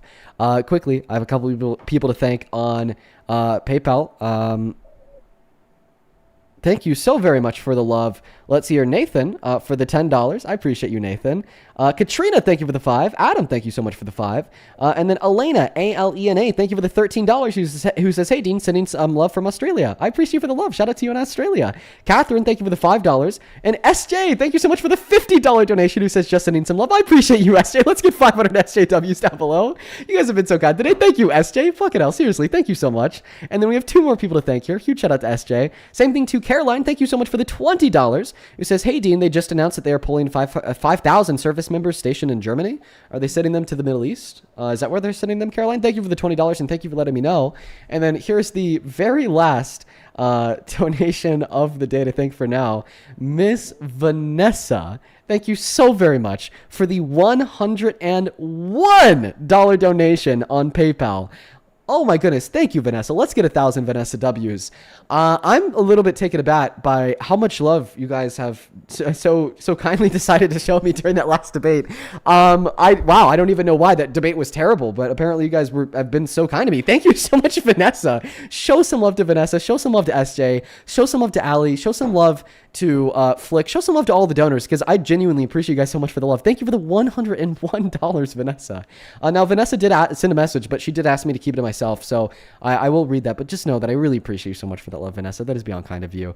And with that being said, folks, if you do want to support me, support the stream, you can find the Venmo, PayPal, link tree in the bio on TikTok, pin message over on the other place, and Dean Withers without the Dean Withers right there. But go ahead and take it away, J.E. I appreciate you so much for your patience. Tell us why you support Trump. Hey, man. First of all, I want to say that I do admire you. You're a really smart person. I've been watching you for a while. You're kind of my go-to when I want to see the Democrats or the liberal position on certain issues. I do say I want to say that I don't agree with everything Trump says or does, but I support his presidency. And my answer to that would be because what is the alternative, right? I think the Democrat Party has failed the American people as of late. I'm not saying that they always have, but as of late they have. I consider myself an independent. I don't consider myself a Republican. I think they have lost their way. They have lost their platform, their base. They're all over the place, are scattered. And considering the alternative, it's more likely for people like me to be like, okay, well, Trump is presenting a plan. Not everything in his plan is something I can agree with, but it's more tangible and more solid than whatever the Democrats are offering, right? And I think that's something that I feel like we could agree with. I don't think you're a full like super Democrat Party supporter where you're gonna be, oh, I agree with everything the Democrat Party's doing right now. I feel like you can agree to the point of Democrat Party could do better to appeal to their base. I'm 100% open-minded to seeing your point of view and seeing if you can change mine. I'm not close to that. But yeah, my answer to that question would be, what is the alternative, right? He's a president that maybe super controversial. I can agree with that. He does not watch his mouth, but tangible, his plan and most of his actions and most of his cabinet for me are more appealing than the Democratic alternative. Now, I'll let you speak. I won't interrupt. Go ahead. 2 points. First point, Donald Trump doesn't have a tangible plan. What does he want to do for taxation? One day he says that, well, he wants to abolish the IRS and replace it to the ERS and just make us all live off of tariffs. Another day he passes the big, beautiful bill and says that it completely cuts tax for people on Social Security. Come to figure out that's just completely a lie. All right. What does he want to do with the war in the Middle East? Well, he promised to start no new wars. Now we're in a war. Okay, now that we're in this war, we've already deviated from the plan. So what is the war about? Well, he tells us it's about regime change. Okay, that's not true because now he's negotiating with the RGC. He said it was because they're an imminent nuclear threat. Okay, well, that's not true because we destroyed their nuclear program months ago and they haven't even tried to start rebuilding it. He says that we've achieved all military objectives. Okay, well, that's not true because we haven't gone to one political concession. Okay, contradicts himself a whole lot on that front, too. You know, on one hand, we've completely obliterated their Navy and we've rendered them incapacitated so much so that the war is over. Yet on the second hand, they're negotiating with us but not giving us what we want. Why would they, or how could they even do that if we've rendered them incapacitated? All right, so like clearly I think with his foreign policy he doesn't have a plan. That's also really made strong and clear through his tariffs. One day he's imposing tariffs on every other country in the world. The next day it's just on a handful of countries. The next day it's to hurt China. The next day it's to renegotiate the USMCA. Then the next day all the tariffs are gone because they were unconstitutional. Then the next day we're back to 15% tariffs with the use of other means on every other country in the world. It's a mess. All right. One day he wants to get rid of Obamacare. The next day he has a plan. The next day he only has concepts of a plan. Okay, it's a mess. One day, he is vowing to end Russia's invasion of Ukraine on day one. The next day, we're a year and a half into his administration. It's still raging on. It's a mess.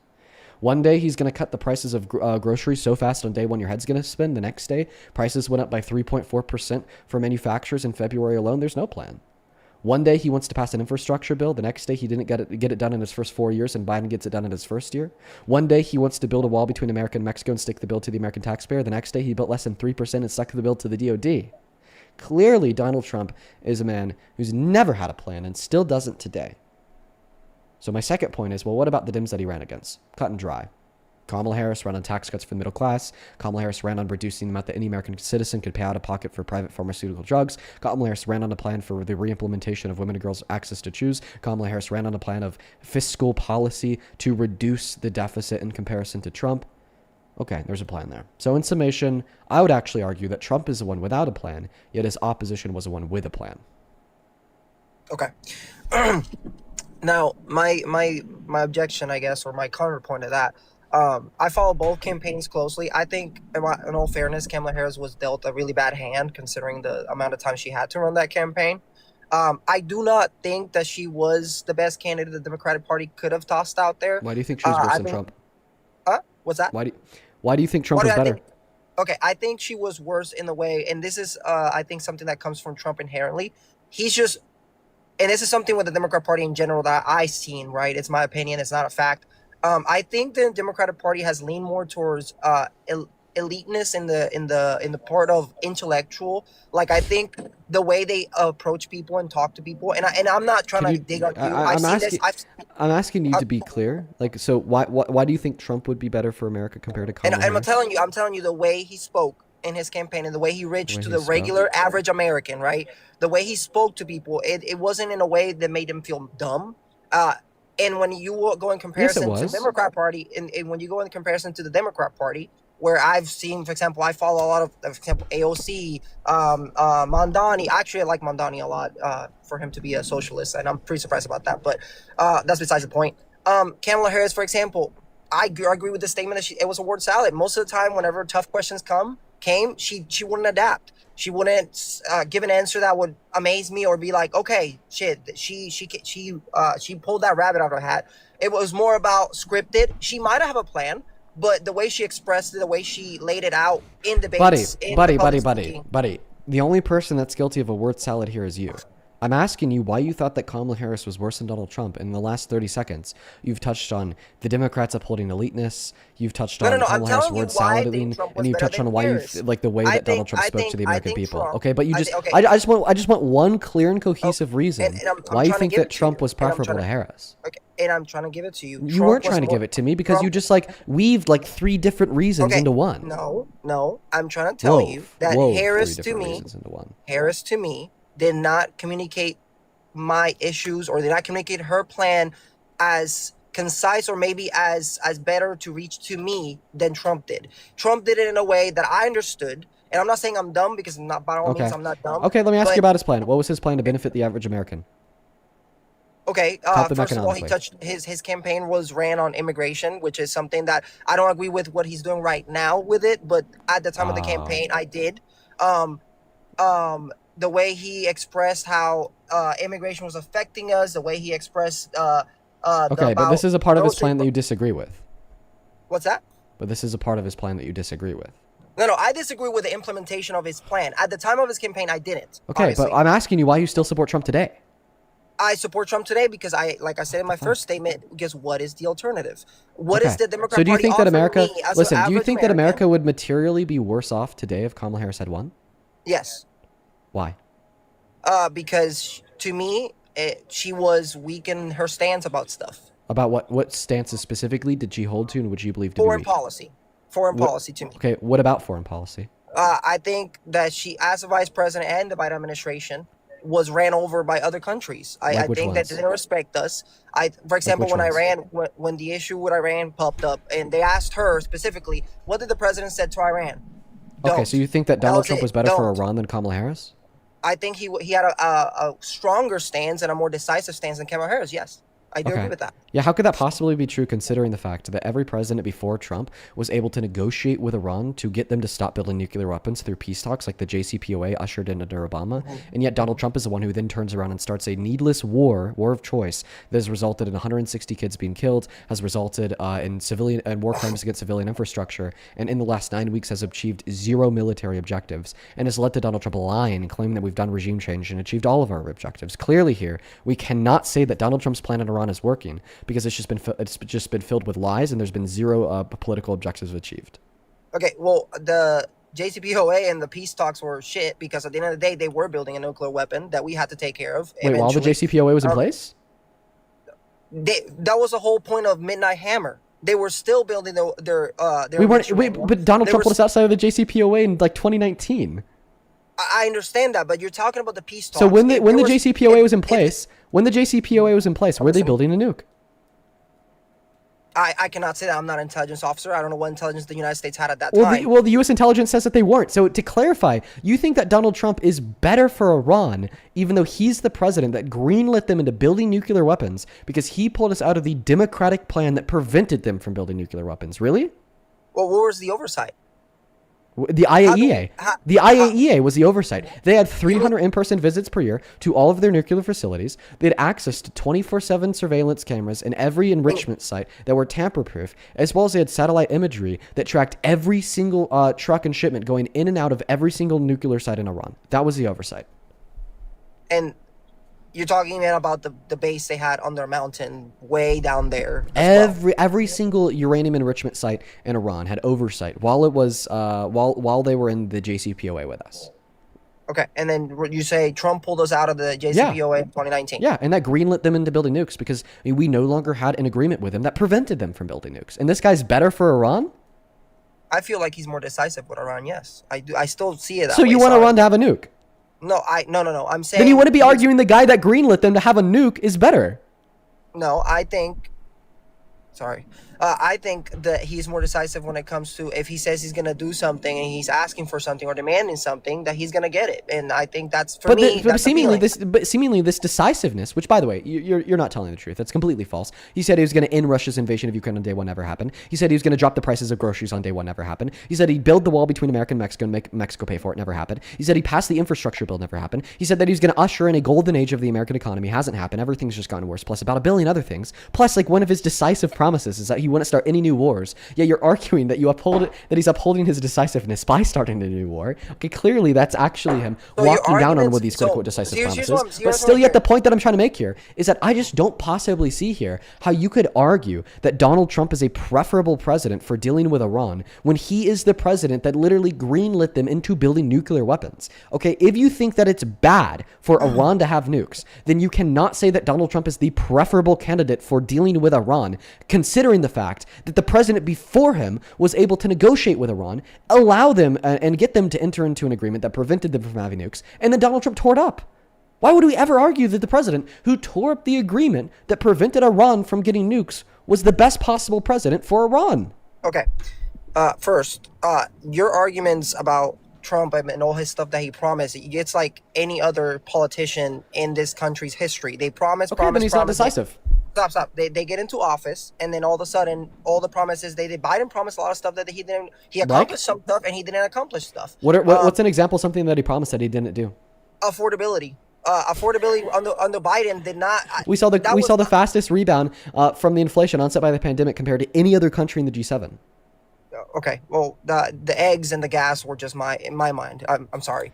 He was the best president we've had in modern American history for gas. The reason why is because we became the world's leading oil producer. I could agree with even saying Obama was good president. Okay, listen, I'll talk to you about the gas after you could answer the point. Why would you argue that Trump is a preferable candidate to deal with Iran when he's the president that tore up the peace agreement we had with him? Okay, because the peace agreements were shit to begin with. You're talking about, okay, 1 second. You're talking about the nuclear oversight. Okay, we can agree that maybe the nuclear oversight was better under the GPCOA.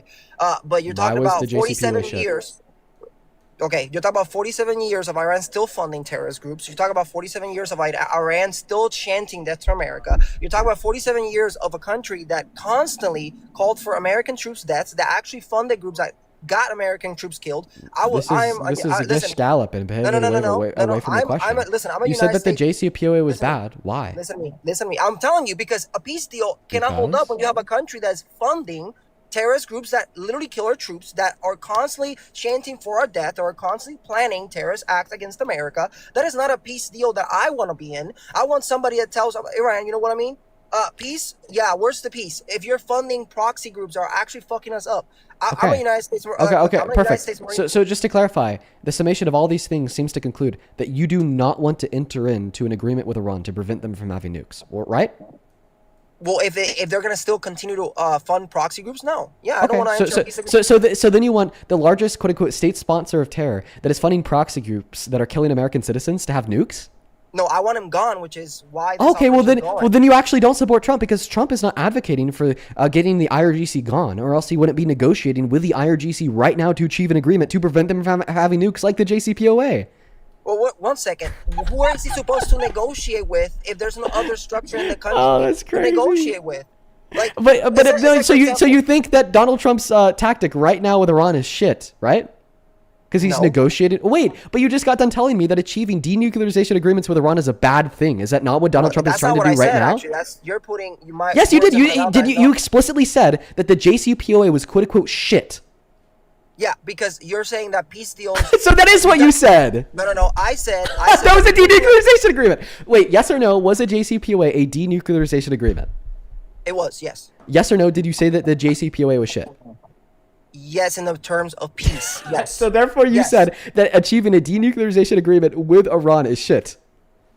Because of the peace part of it, yes. Okay, so then do you affirm that that Donald Trump right now is doing terribly because he's trying to achieve a denuclearization agreement with Iran? In a better way, yes. Wait, why is it better? What? Because listen, how can you possibly say that it's better? Because because of the Democrats, we actually had a denuclearization agreement, which didn't necessitate killing 160 kids in southern Iran, which didn't necessitate committing war crimes and blowing up their civilian infrastructure, which didn't necessitate taking out their oil depots, okay, and causing it to look like midnight in the middle of the day, causing oil rain in which lit their streets on fire, which didn't necessitate the Strait of Hormuz getting shut down for 9 weeks, causing the largest increase in the price of gas since the Vietnam War in 1967. So you're saying that first agreement achieved by the Democrats, which didn't necessitate any of these negative outcomes, regardless if they're negative for the world or for the innocent people in Iran, that was worse than the current attempts at achieving a ceasefire agreement, which aren't even working. I mean, the latest round of negotiation failed as of 2 hours ago, but it has also necessitated all of this harm. You're just ideologically incoherent. You're a fucking cult member. You don't know what the fuck you're saying. You just blindly follow Trump because he's God. When the Democrats are able to actually get it done, okay, with no death, it's shit. But then when Donald Trump isn't able to get it done and is telling a new lie every day about how the negotiations are doing or why he started the war, it's the best thing since sliced bread.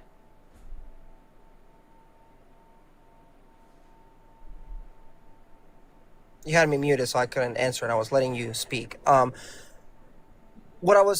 First of all, I'm not a MAGA cultist. I'm not in a cult because I don't support everything he does. Your question is, how do you still support Trump? My answer to that question was, what is the alternative? I explained to you. Don't pivot. No, I'm not pivoting. I'm not pivoting. Let me finish, please. I let you finish. I didn't interrupt you. I'm not like the other japper. I'm actually letting you finish and respecting your time.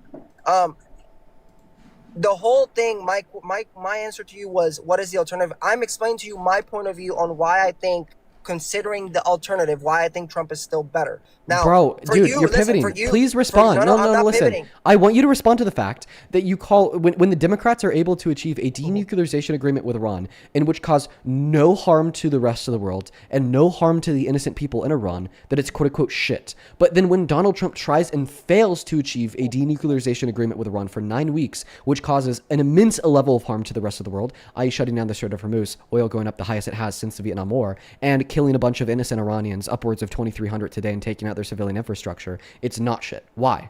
Okay, because the peace agreement we have in place, or the denuclearization deal we have with Iran in place, yes, it addressed the nuclear ambitions, the nuclear weaponization of Iran. It didn't address the fact that for 47 years, they still were trying to kill us, and they were effectively killing us, not just by terrorist attacks, by funding terrorist groups. I think as an American, we can all agree that we don't want that. Not because the world is at peace, we should let a country to continually fund groups that want to kill us just because of the way we think. That is the problem. Okay, so you're arguing that a part of the negotiations between Trump and Iran today is that Iran stops funding proxy terrorist groups? Prove it. Well, first of all, you can't prove that he isn't either because you're not in there. No, because you're the one that's saying that you support what he's doing. So if you're arguing that you support what he's doing because a part of it is to like stop them from funding proxy terrorist groups, okay, well then you should be able to prove it by demonstrating evidence for it. So just to clarify, you can't prove it, right? Your premise and your question is disingenuous to begin with because you know that you're just calling the counter argument disingenuous. How do you know that after this war, Iran's going to stop funding proxy terrorist groups? I don't know, just like you don't know if they are or they aren't. But you know what I do know. You know what what I can say here is that hasn't been a single topic of discourse in any peace agreements, either for the ceasefires or the denuclearization terms. Okay? We are aiming to try to denuclearize them, to prevent them from possessing a nuclear weapon. We're not aiming them to stop funding proxy terrorist groups in the region. Like, literally, you can't find me a single statement made by Trump. You can't find me a single release from the White House. You can't find me a single, item of, like, the 10-point ceasefire, and which would necessitate and or include, okay, them stopping to fund the, like, terrorist proxies in the Middle East. Oh, are you done? Sorry. I was letting you speak. First of all, we can't Just like you can't prove what they're talking in there, I can't prove what they're talking in there. All I know is that as an American, I feel more comfortable having a president that is willing to put force into a country that really does not care about our peace agreements. They don't care. Yes, they did. Yes, they did care about the JCPOA because they followed it. Listen, if you think for a second that the clergy in Iran and the RGC sees the world the same way we do, oh my God, you are mistaken, and you should know this. Bro, You're listen, really you smart just claimed person, that they you didn't should care know about the this. agreement. I could prove that they cared about the agreement because they followed the JCPOA. But everything else doesn't matter. Everything else they did while in the JCPOA don't matter. Well, the first point I'll make here is you're arguing that it was a good thing for Donald Trump to take us out of the denuclearization agreement with Iran because Iran was doing other bad things. So if Iran was doing other bad things, then why would we pull ourselves out of an agreement with them that would then just allow them to do more bad things? Okay, let me Right? ask you this. Like, no, don't interrupt me. I'm almost done. Like, you're painting Iran out to be, right, like this terribly terrorist organization, the IRGC, which they are, by the way, that's like funding all these terrorists, like advocating for the death of Americans, killing a bunch of Americans in the Middle East. So then why would it be a good thing to allow them to have nukes? Because that's what pulling us out of the JCPOA did. Like, if anything, all the points that you made there about how they're screaming death to America, about how they're attacking all of our allies, all these funding all these terrorist proxy groups. Okay, if all those things were true, that would just make it an even worse thing to pull us out of the agreement that prevented them from having nukes, right? Okay, so let me ask you this. I'm pivoting from the point. It's actually on the point. So let's say, for the sake of the argument, that the JCPOA remain in place, and Can you just wait? I want you to answer the question I asked. How do we? Okay, so I'm answering. How do we address the fact if we stayed on the JCPOA? Let's say it's good for the sake of the argument. It was a great deal. How do we address the fact of everything else that we're doing at the same time? I want you to answer the question I asked you. I'm gonna kick you if you don't answer the question I asked you. Okay, go ahead and ask the question again. I already asked it once. Okay, ask it again. I'm sorry. Why? Why should I ask it again? I already asked it once. Okay, so can you repeat the question I asked you? No, I can't. That's why I'm saying ask it again. This has been the most insufferable stream. Like, legitimately, I've talked to 2 people today. Both of the 2 people that I've spoken with so far today have been complete fucking rambling yappers, okay, and haven't listened to a single thing I've said. Okay, I'll ask the question again. I want you to actually listen this time. You told us that it was a good thing for Donald Trump to pull us outside of the JCPOA because Iran is a terrorist organization that is funding proxy terrorist groups screaming death to America and killing our citizens, killing our allies. Perfect. So here's the question. If all those things were true, then why would that make it a good thing to pull us outside of the agreement that prevented them from having nukes? Arguably, all those things being true would make it a worse thing to pull us out of the agreement that prevented them from building nukes, because then they could build nukes in conjunction with screaming death to America. Then they might be able to nuke America. They could build nukes in conjunction with funding proxy terrorist groups, so then they might be able to give those proxy terrorist groups nukes. They could build nukes in conjunction with killing our troops, because instead of then just shooting them with bullets, it could drop nukes on them. So clearly here, okay, everything that you said about how bad Iran is wouldn't make it a good thing to pull us outside of the JCPOA. It would make it an even worse thing to pull us out of the JCPOA. Why would we want to have a JCPOA with a country that does not respect us? That makes no sense. Because to me. Why would we want a country that doesn't respect us to have nukes? That's why. Because we don't want them to have nukes. Exactly, because we don't want to have nukes. That's why we're using force. We have the greatest military in the world to actually affect those things. So wait, you're still not answering the question. The question was, why was it a good thing to pull us outside of the JCPOA? Because it prevented them from having nukes. It's not a good idea to have a peace deal like that with a country that really doesn't respect us. Why is that not a good idea? It prevents them from building nukes. You really think that Iran was not doing anything else sketchy while that JCPOA was going on? It's not that I think I know that they were honoring the agreement. It's that I know they were honoring the agreement. Yeah. Okay. Well, if that's your point, I respect it, man. I don't see it that way. Sorry. So then what's your evidence that they broke the JCPOA? My evidence that they broke the JCPOA is the fact that the enriching of uranium was still going on. Prove it. The fact that they were still funding proxy groups, even though that was not part funding of the JCPOA. Proxy groups has nothing to do with breaking the JCPOA. I just said that. So then your first point was that they're still enriching uranium. Prove it. You want me to prove that they were enriching uranium while in the JCPOA? Yeah. Beyond the threshold allowed by the JCPOA. Yes. Prove it. Well, I can't Google it right now because of the fact that I'm on the phone with you. So you have no evidence for your claim? I probably could get it, but I'm not gonna leave the stream to go get it. If I can leave this. Wait, so you won't leave the stream? Just go on pause. Go on pause and go find it. Yeah, 1 second. By the way, it's not going to exist. Like, even Trump, before he pulled us outside of the JCPOA, signed off on the fact that they were not breaking the agreement and were building nukes. The IAEA reaffirmed, okay, until Donald Trump pulled us out of it, that they were honoring the agreement. Grace, thank you for the $10 over on Venmo, who says, ask this guy how he feels about Trump brushing off Putin helping to kill Americans. I appreciate you for the $10, Grace. Let's get 100 Grace W's. Same thing to you, Michael. Thank you for the $20 donation. Show some love to Michael down below in that chat. I really appreciate you so much, Michael. Michael with the $20 says, thank you for all that you do. Been listening to you for a long time now. Here's a little for the Momo Fund. Oh, thank you so much for the love, Michael. I'm happy that you enjoyed the live stream today. I'm not really enjoying it so much. Maybe I could calm down a little bit. The guests are just infuriating me. I appreciate you for the $20, man. Let's get 200 Michael W's. Same thing to you, Kings. Thank you for the $2. Fasi, thank you so much for the $12. I really appreciate you, man, who says good work on the last debate. Thank you so much, Fasi. Then Elizabeth, thank you for the $25 donation, who says, I'm impressed with your emotional understanding as well as knowledge. Thank you. Well, thank you, Elizabeth. I really am so happy to hear that you're enjoying the stream today. And I appreciate you so much for the $25. I'm going to spend that on some therapy because clearly I'm going to need it after these guests. Thank you so much for the love. Show some love to Elizabeth down below. Then same thing to you, Jesse. Thank you for the $20, who says, the way you were so calm with the pseudo-intellectual shit eater was not only impressive, but also a brilliant tactic. The other guy beat me to the pseudo-intellectual comment, but I wasn't going to add shit eater, so kudos to him. Momo for president. I appreciate you, Jesse. Yeah, usually when we have, right, just like atrocious guests on the live, who are like being egregiously insane, I personally try to like calm it down a little bit because it really exacerbates how nuts they are. But I appreciate you for the $20, Jesse.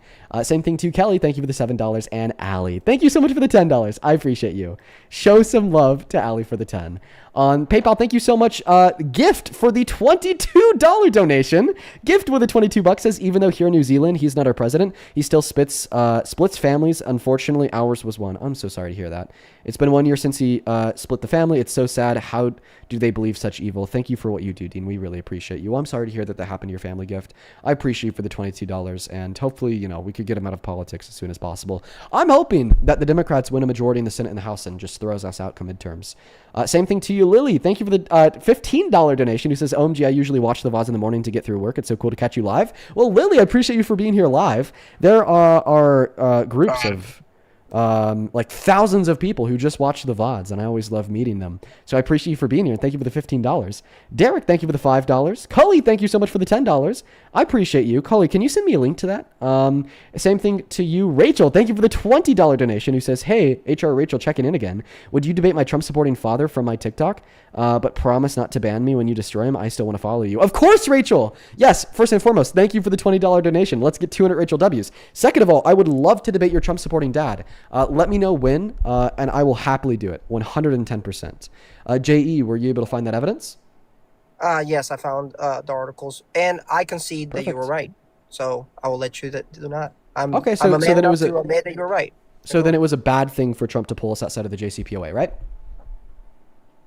I still stand on my point that because of the fact of all the other things that Iran was doing, I think those we other still things should don't have- make it a good thing to pull outside of the JCPOA. They make it a worse thing to pull outside of the JCPOA. Because if Iran was like a super peaceful country doing nothing wrong whatsoever, okay, well then it could be maybe a permissible thing to pull us outside of the agreement that prevents them from nuclearizing, because them nuclearizing wouldn't be a threat, right?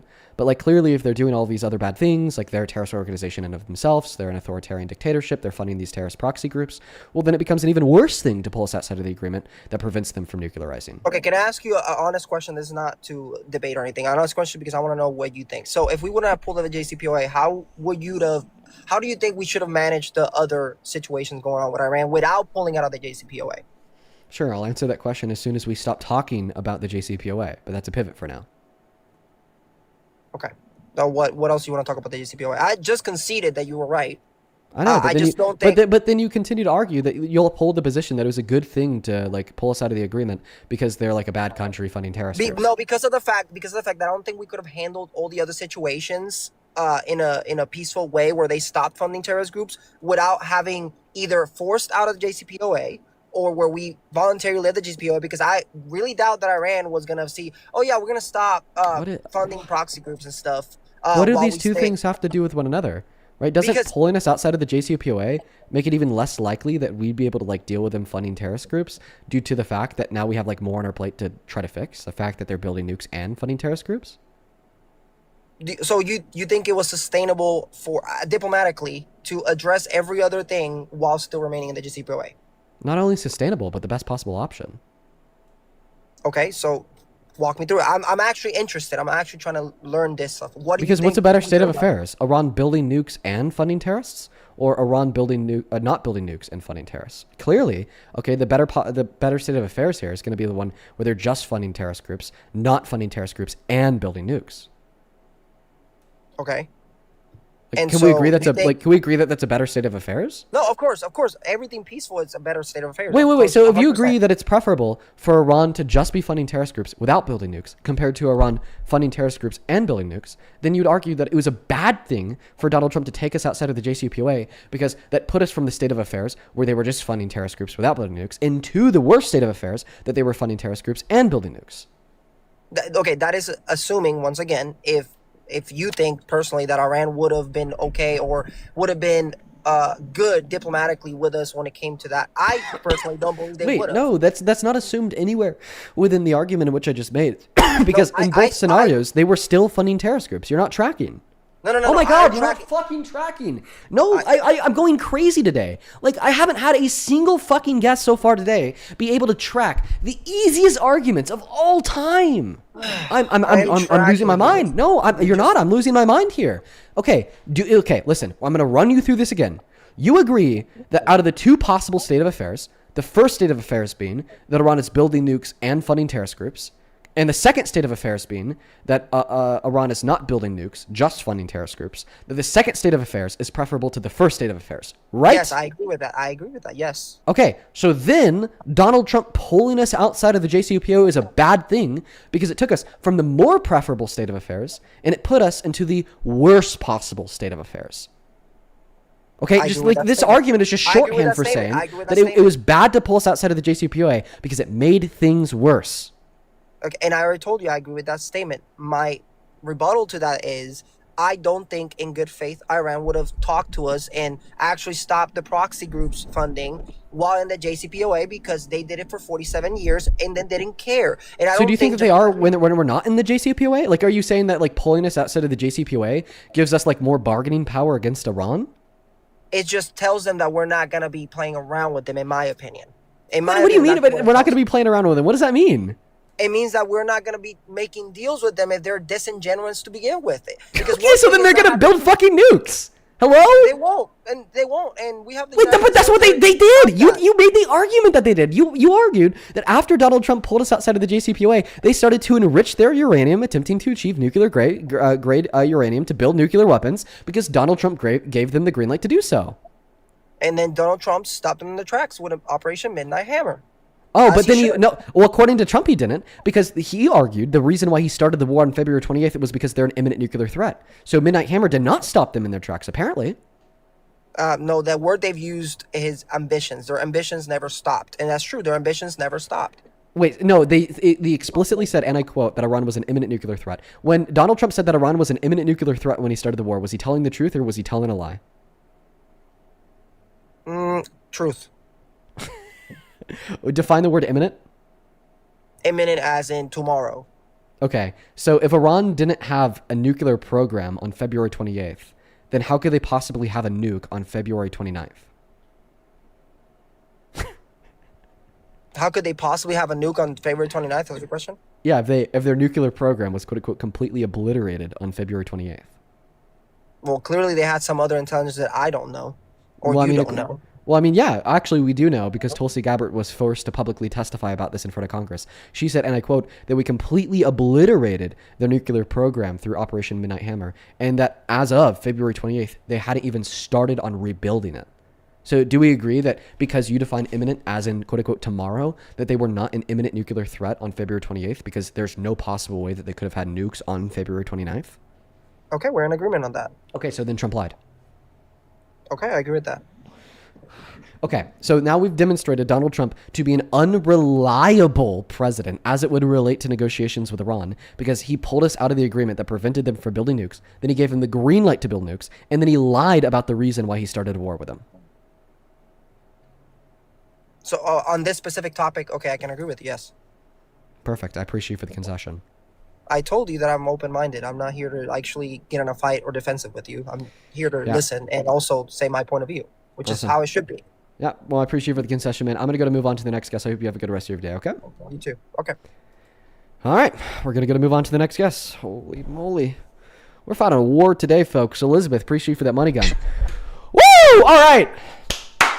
Oh, this is just the beginning, too. We're only 2 hours into the stream. We have another 2 hours to go. Oh, my goodness. All right, yeah, folks, if you enjoyed what you're seeing, if you want to support me or support the stream so we can continue to do this for 4 hours a day, 7 days a week, you can find my Venmo and my PayPal in the link tree in my bio and TikTok. Pin message over on YT and right there, Dean Withers without the Ian Withers. Appreciate you guys so much for being here. Today's a wild, wild day. These guests are crazy. Country Revival, welcome in. Do you support Trump? Yeah. What's up, Dean? It's good to see you again. I told you I'd be back. I don't remember you. I know, let me ask you a I know. question. Let me ask you a question. Is there anything that Trump could do that would make you stop supporting him as president? Let me ask you a question first, and it's not related to politics. It's related to the stream. Okay. Can we agree to be polite and courteous? Yeah, try my best. Last time I was here, you were not courteous.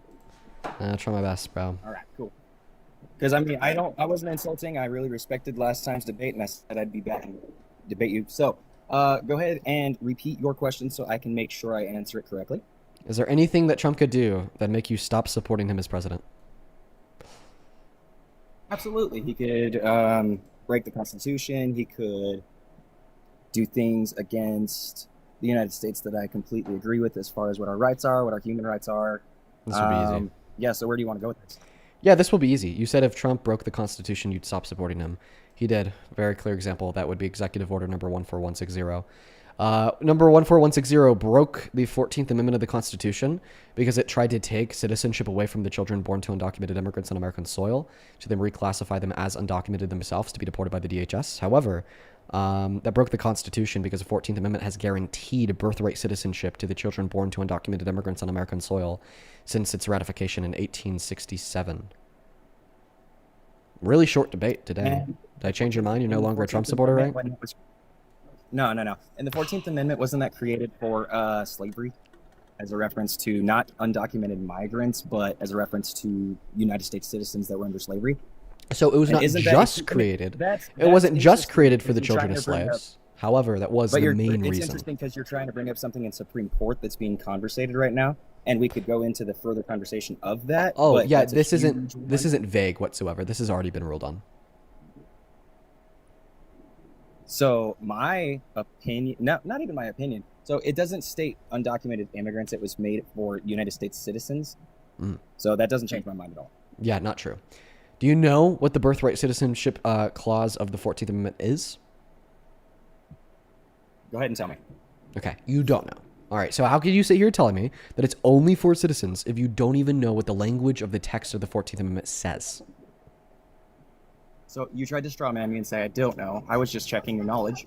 It defines who a U.S. citizen is by birthright citizenship, life, liberty, property for due process. Okay, stop, bro. You're embarrassing yourself. As far as birthright dude, you're reading off of some fucking website. You probably Googled what is the 14th Amendment, and now you're like reading off of what the Google AI overview tells you the 14th Amendment is, because you're going off of the other sections of the 14th Amendment, like due process, brother. Dude, okay, first and foremost, don't lie. Like, I just want to start off by saying it's a bad thing to lie. The 14th Amendment was created, and so I don't believe that anyone who is just born here in the United States has a right to be in the United States. Therefore, that couldn't have been from the founding fathers. Therefore, that couldn't be from a constitutional base. So therefore, you're making a straw man argument and trying to catch me in a straw man that I'm saying something. Asking you what the 14th Amendment says when we're talking about the 14th Amendment is not a straw man. Let me ask you a better question. What are the two necessary criteria that have to be met by a person? Straw man is when you're trying to tell me that I don't believe that the citizens are here under the 14th Amendment as United States citizens when they're not born here legally. That's what you're trying to make a statement on. Okay, well, I couldn't hear a single damn word you said because your Samsung notification's going wild. Here's the next question. What are the two necessary criteria that somebody has to meet to be granted birthright citizenship given the 14th Amendment? Bro, just mute your noties, please. I have people going crazy. Please mute your noties. Holy. I am. I apologize. I'm not great at this yet. This is my second time coming in with you. I apologize. So if you want to move on to the next point, Can you mute your If you want to move on notifications? to the next, yes, I am. I'm not that good with technology, so I'm having my wife help me.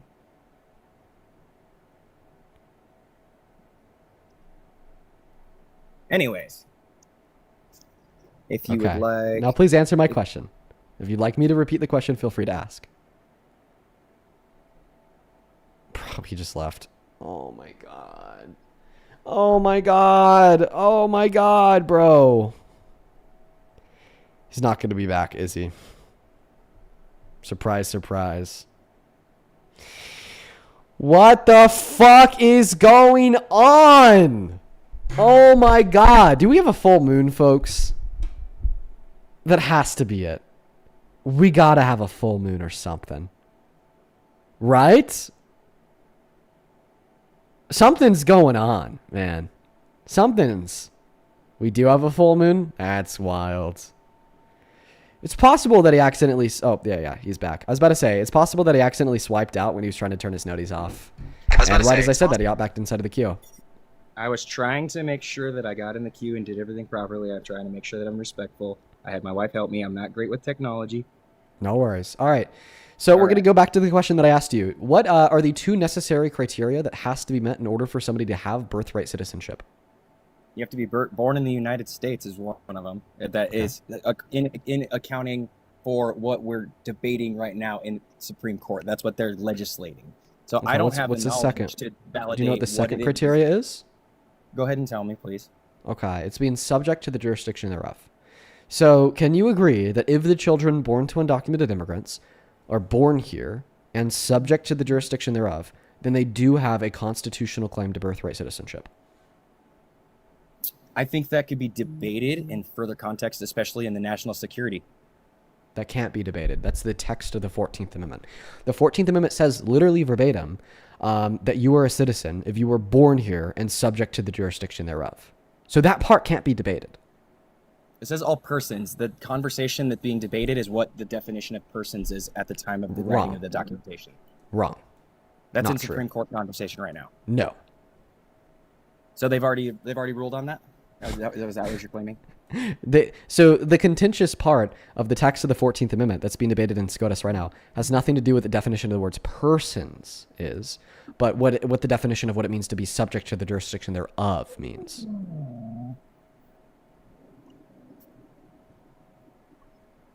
Because the jurisdiction thereof would mean like they're already here in the United States is what your argument's going to be? No. So let me clarify on this. The reason why the children born to undocumented immigrants have birthright citizenship if they're born here under the 14th Amendment is because they're people who were born here and they're subject to the jurisdiction thereof.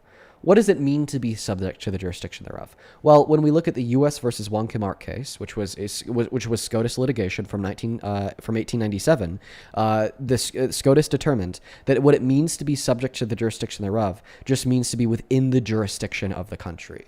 And they set forth three groups of people who are not within the jurisdiction of the country. The first group of people would be foreign diplomats with diplomatic immunity because they're not within the jurisdiction of our laws because of their immunity. The second group of people would be Native Americans. And then the third group of people would be members of foreign invading military forces from other countries. Now, the second group of people, Native Americans, of course, they were later given birthright citizenship through federal law. So as it stands, there are only two groups of people that, if they're born here, do not qualify for birthright citizenship: members of militaries from other countries that are invading ours, okay, and the children born to diplomats with diplomatic immunity. So clearly we could see that through the exclusion of these two categories, the children born to undocumented immigrants would have birthright citizenship.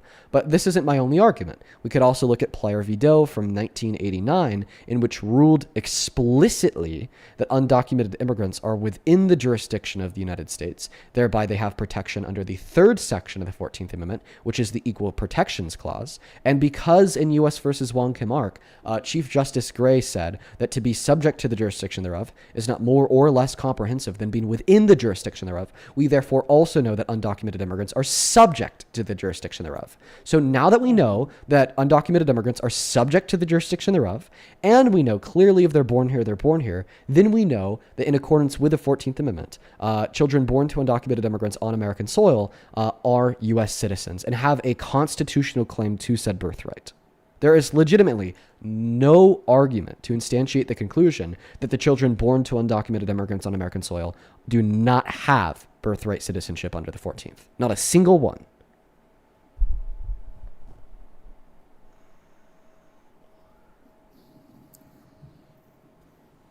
Supreme Court, I find birthright citizenship. I don't know. I don't believe that just because you're born here, you should be a United States citizen. I believe we could have further debate on that, but that doesn't designate enough to convince me otherwise. Would you like to make another point?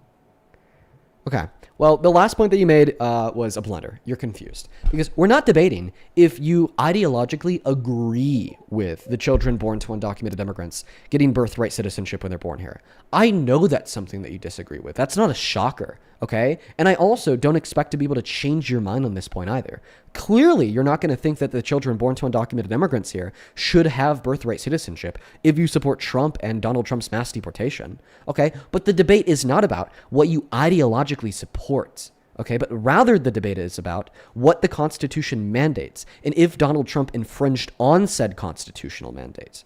And regardless of what your thoughts are ideologically, the Constitution does mandate that the children born to undocumented immigrants on American soil are birthright citizens. Thereby, Donald Trump did infringe on the Constitution with Executive Order number 14160.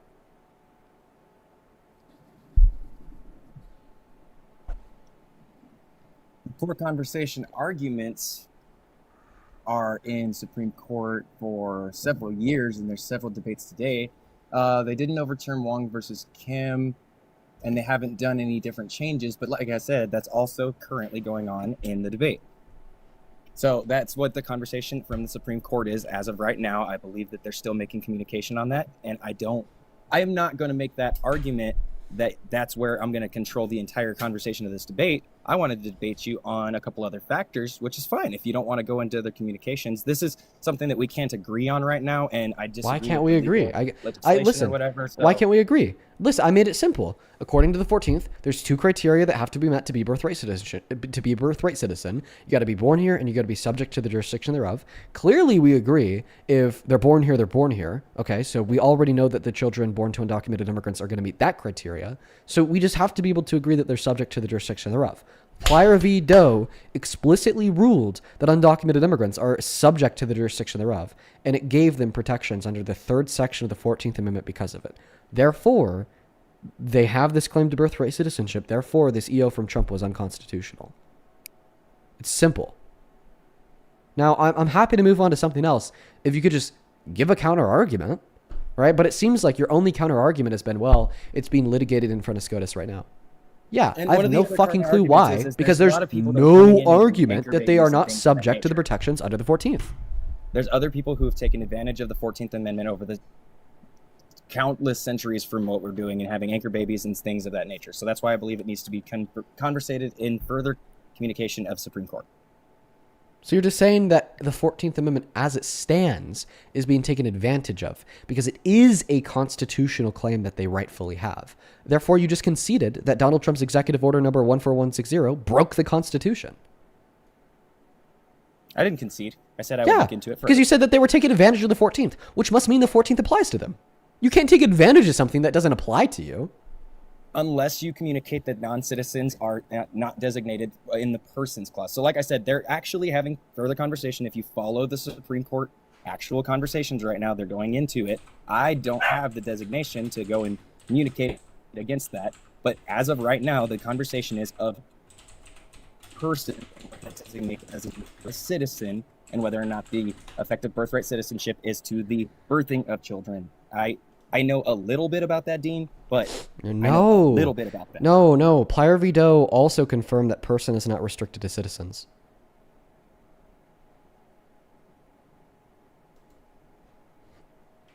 The SCOTUS has already ruled that the word that persons includes non-citizens. And that's the most recent one? That was from 1982. Yeah. No. I'm talking about like most recent, like 2024, 2026 that they're debating on Supreme Court. So that's. I mean, it doesn't need to be recent, bro. Right now. Listen, bro. The ruling that designated non-citizens as people in accordance with the text of the Constitution could literally be from 250 years ago. It doesn't matter if it still stands. Then non-citizens are still designated as people. which it does, by the way.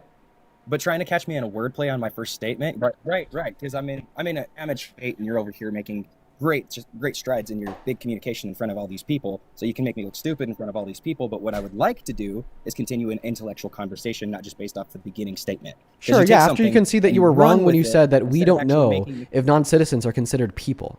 We do. Legally, they are. Yes. Plier Vidal ruled that they are people in accordance with the word people or person in the Constitution.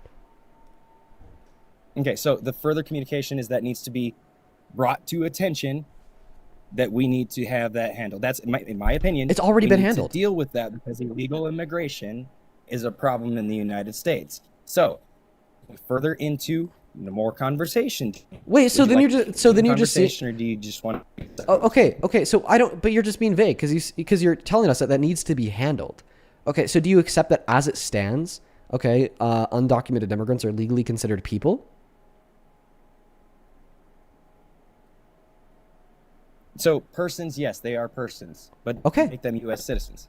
Okay, well, I mean, according to you, it does, because and you that's said. What I'm saying. I could argue the conversation of anchor babies a little bit. Listen, more. bro, according to you, it does more and things of that nature. Dude, come in conversation. I'm going back to what you were talking about that other gentleman. Shut the fuck you wanted to throw in. Okay, let's go ahead and start here and go. Okay, go ahead. According to you, it does. You said that the contentious part of the text of the 14th Amendment that may mean the children born to undocumented immigrants are not birthright citizenships has to do with the understanding of the word people. You said the 14th Amendment says all persons born in America that are subject to the jurisdiction thereof are citizens. You said it's possible that word persons excludes non-citizens. Therefore, it's possible that the children born to undocumented immigrants do not have birthright citizenship. But I'm giving you SCOTUS precedent to prove that it is not possible that the term persons excludes non-citizens, because SCOTUS has explicitly ruled that it does include non-citizens. And I'm telling you, I will go resource this information so I can go and get more information on it. And I'm not saying I am right or wrong on the conversation. What I'm saying is I would like to move on, because yes, you can make the comments and make me look stupid in front of your people. But what I would like to move on to is what I came in here to debate you about. Okay. Well, the reason why I think I don't want to move on is because you said that you would stop supporting Trump as president if he broke the Constitution. And I'm giving you an incredibly compelling case that something he's done. And then when you don't have a counter argument to my incredibly compelling case, you're just saying that we should move on? Why? If you don't have a counter argument to my incredibly compelling case that he's broke the Constitution, it seems like you should concede your support for Trump. No, are you just nervous, Dean? What's up? Are you just projecting? What's up? I'm just saying you don't want to move on to the next point, because I told you we could say that one way or the other at the beginning of the conversation. Clearly. But you still haven't. Well, hold on. You still haven't convinced me. You've told me, oh, because of this you should, but you haven't told me why. So you're trying to make a point here, but what I'm trying to make a point is we're talking to voters. So when I go to the voting booth, why should I change my mind? Just based sure, off because he broke the Constitution, and you told me that you would change your mind if he broke the Constitution. You make me look bad on stream, and you do a constitutional argument, but I'm going to go and research that further. So okay, what specifically do you need to research further? Maybe I could just show it to you. You're trying to have communication. What specifically do you need to research further? I'm going to go and dig further into the Constitution, because I need to learn my amendments better, and I need to learn things of that nature better. Like specifically about what as it would relate to the 14th Amendment? I don't need to share what I need to go and research with you. I would like to move on in conversation. Sure. Why don't you just share it so I could just show you it right now? Like I have the ability to like screen share a Google tab. Okay, I'll just show you the research that proves you wrong. Because you said that you need to research something. You won't take me for my word of mouth. Okay, that's fine. Just tell me what you need to research, and I'll show it to you. Because I've done this conversation with you before, and I don't like your misleading comments for your stream. Okay, so no misleading comments. Just research on Google. And I can do that on my own time. Okay, well, I would prefer to do it here, so hopefully I could change your mind while you're on the live. I don't care what you prefer. You're on my time as well as I'm on your stream, so you can either kick me or you can move on. Okay, it seems like you're fucking terrified. Okay. Do you want The to reason why it seems like you're fucking terrified is because you told me that you'd stop supporting Trump as president if he broke the Constitution. I gave you an incredibly compelling case that he did break the Constitution. Then your response is, okay, Dean, well, I need to go do some more research on that point before I'm willing to concede. Let's move on. So then I said, okay, guess, how about we just do the research together right now? Tell me what you need to see, and I'll happily show it to you. Like, for instance, I could, one moment. Like, for instance, I could literally show you Plier v. Doe. We could read through it together right now on live, and I could show you where they ruled that undocumented immigrants are people in consideration of what the Constitution says, and I could show you their explicit ruling that undocumented immigrants have protections under the 3rd section of the 14th Amendment. Maybe you need to do more research about if or if not undocumented immigrants have protections under the quote-unquote are within the jurisdiction thereof. So I could literally show you once again, okay, the footnotes from Chief Justice Gray on U.S. versus Wong Kim Ark in the late 19th century, where he says verbatim, okay, that being within the to being within the jurisdiction thereof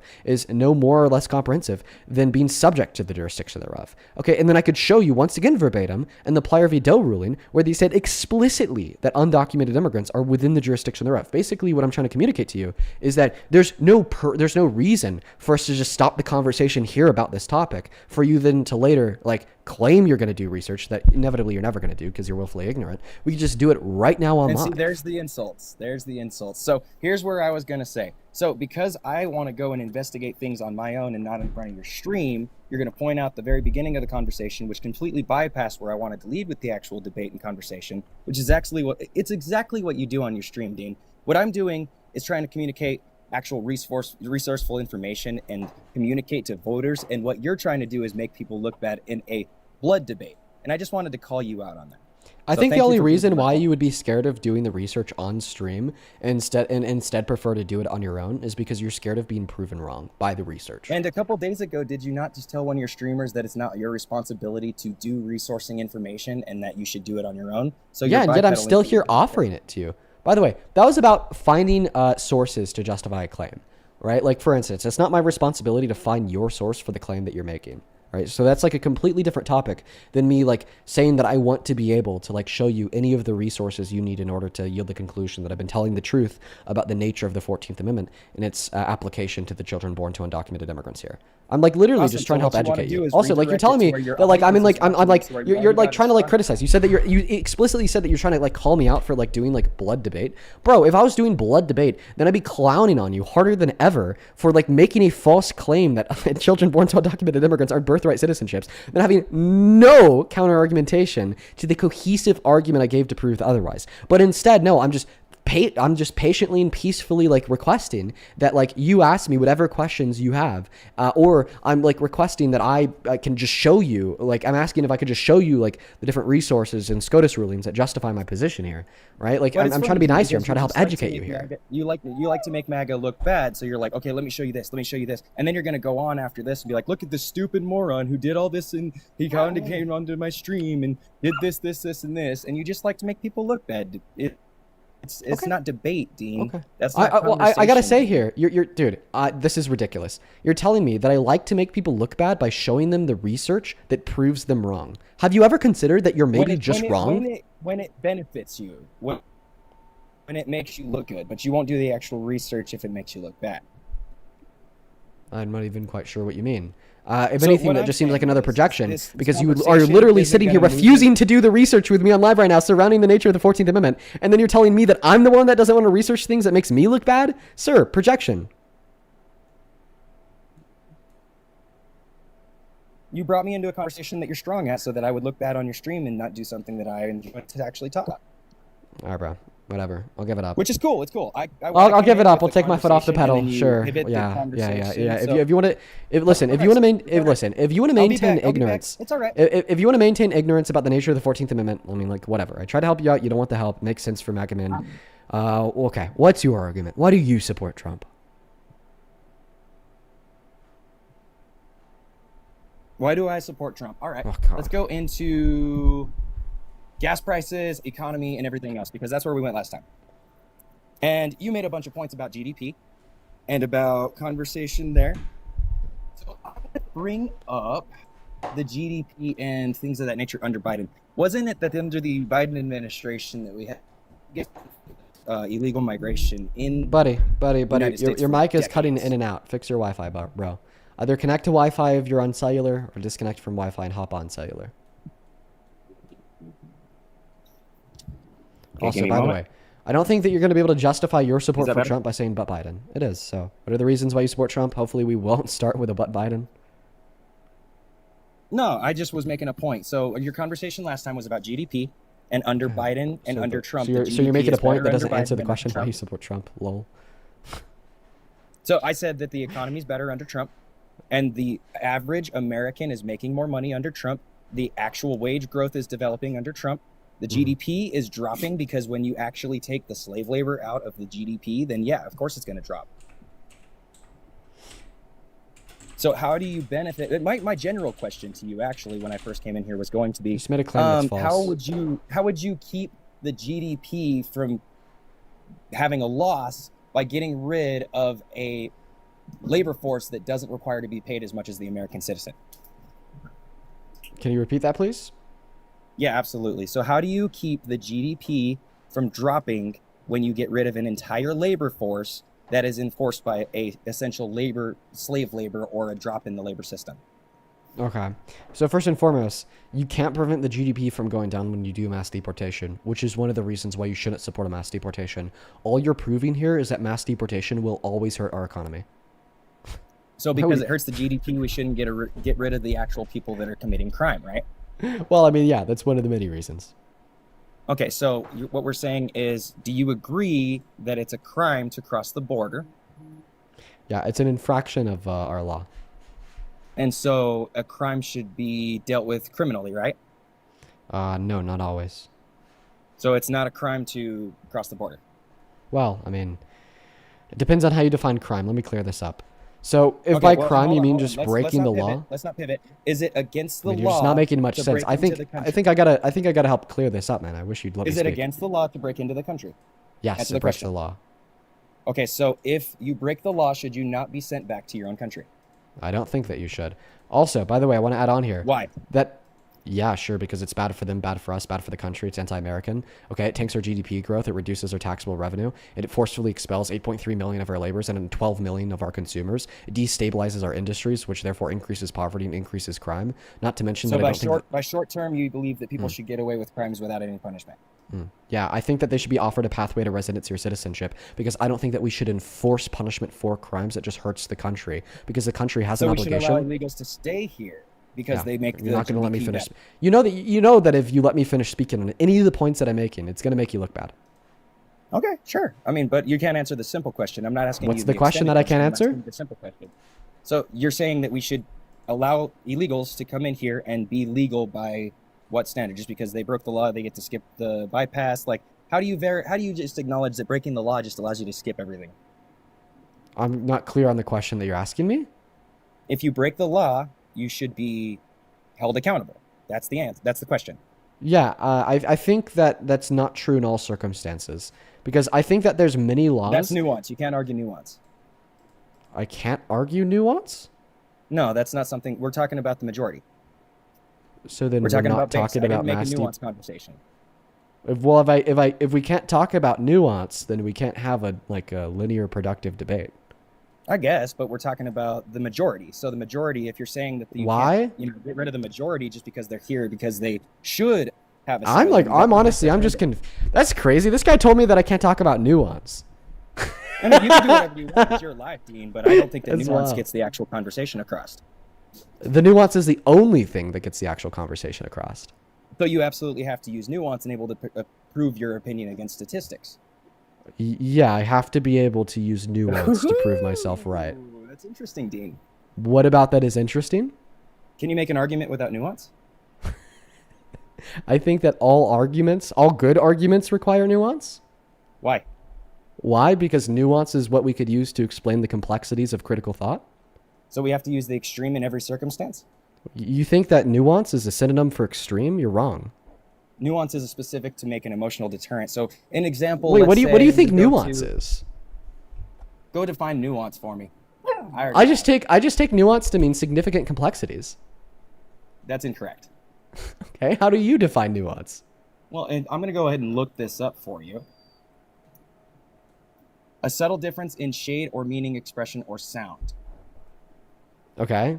Yeah. Just so, taking the so small subtle pieces complexities. of thing, the very subtle complexities, and using those as the conversation for the entirety of the debate is disingenuous. I'm just so lost. I've never heard this glad I can argument get you before. So I'm just gonna go ahead and give the argument why a mass deportation is a bad thing. No. You're not answering the question. My question is, if you break the law, should you be held accountable? I mean, it depends on what law you break, and it depends does on it what being depend? held accountable means. Because not all law, United States citizens don't get to because have not that. all crimes are So, equal. like, okay, so am I a United Because States A, citizen? not all crimes It are fair, and not all depends on the crimes are equal. circumstance. Yeah, no shit. So if I steal a pack of gum as a United States citizen, it's I can be held accountable. But if you cross the border, it's whatever. Wait, do you agree that it does depend on the crime that you commit insofar as what accountability for committing that crime would look like? Why? Because it's like worse to, like, for instance, rape somebody than it is to jaywalk. Crime's a crime, right? The crime should fit the punishment should fit the crime. Wait, so you just think that we should like hold on, you just think hold that on. we should like The just crime generally should- like punish rape in the same way we punish jaywalking? No, that's a straw man argument. Nice try. I said What? the crime should fit the punishment. No, bro, you told me crime should that fit like the a crime's a crime. There's like no nuance in like the way that we Nice like straw punish man. crimes. Nice straw man. Nice straw man. You're using try. words incorrectly. You tried to Okay. use the word nuance in like this negative sense that like nuance is a bad thing. And You're now looking you're real like bad on the using the screen, word straw man You're very looking really bad on the incorrectly. screen. Can you tell me what a straw man fallacy is? That's when you put words in my mouth that I don't actually believe and try to debate on that conversation. So what words did I put in your mouth to incorrectly represent your position? You're trying to put things that I never made in the statement. That Okay, so actually what did are I say factuality. that I it was made a base misrepresentation of your conversation. argument? Hold on, Dean. I made a base conversation point, and you keep trying to further the conversation and say I said or say I believe. That's So disingenuous. what words did I falsely put in your mouth? Can you clarify?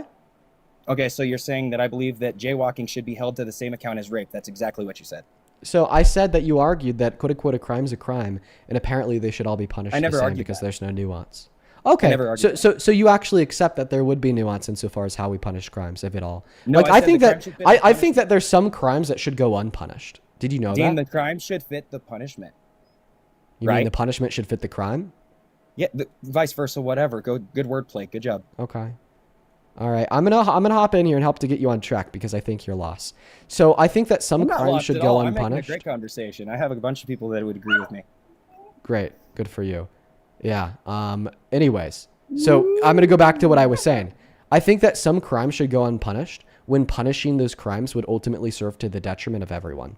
Right? Like, for instance, the reason why I don't think that we should punish undocumented immigrants for undocumented entry is, first and foremost, because our country incentivized said undocumented entry by neglecting the legal means of entry into this country over the course of, like, all of modern American history.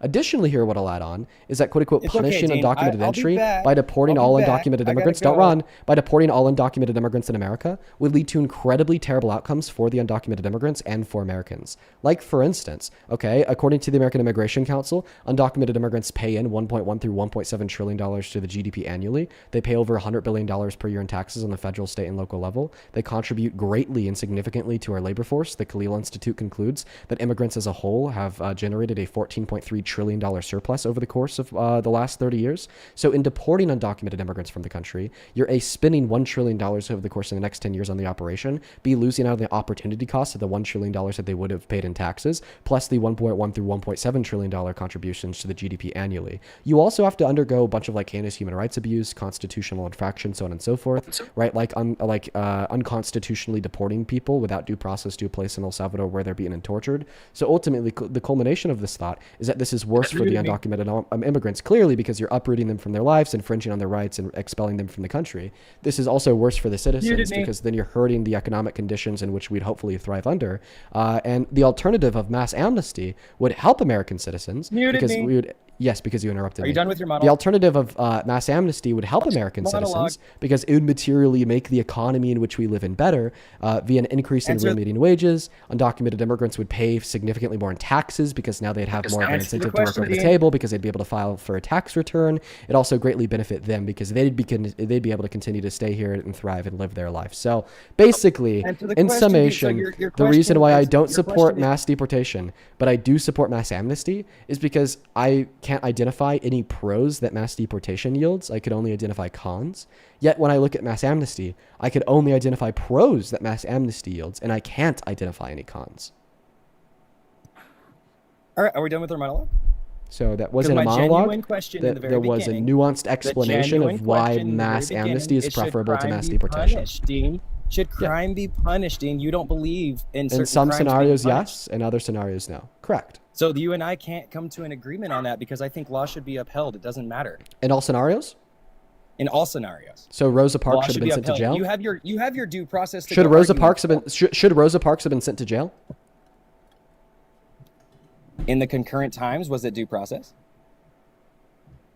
Well, I don't understand the question. By the What laws was of their that due time, process? it I'm doesn't confused. matter if you're trying to make me look racist right now. The legalities are if the crime was done, then that was punished, right?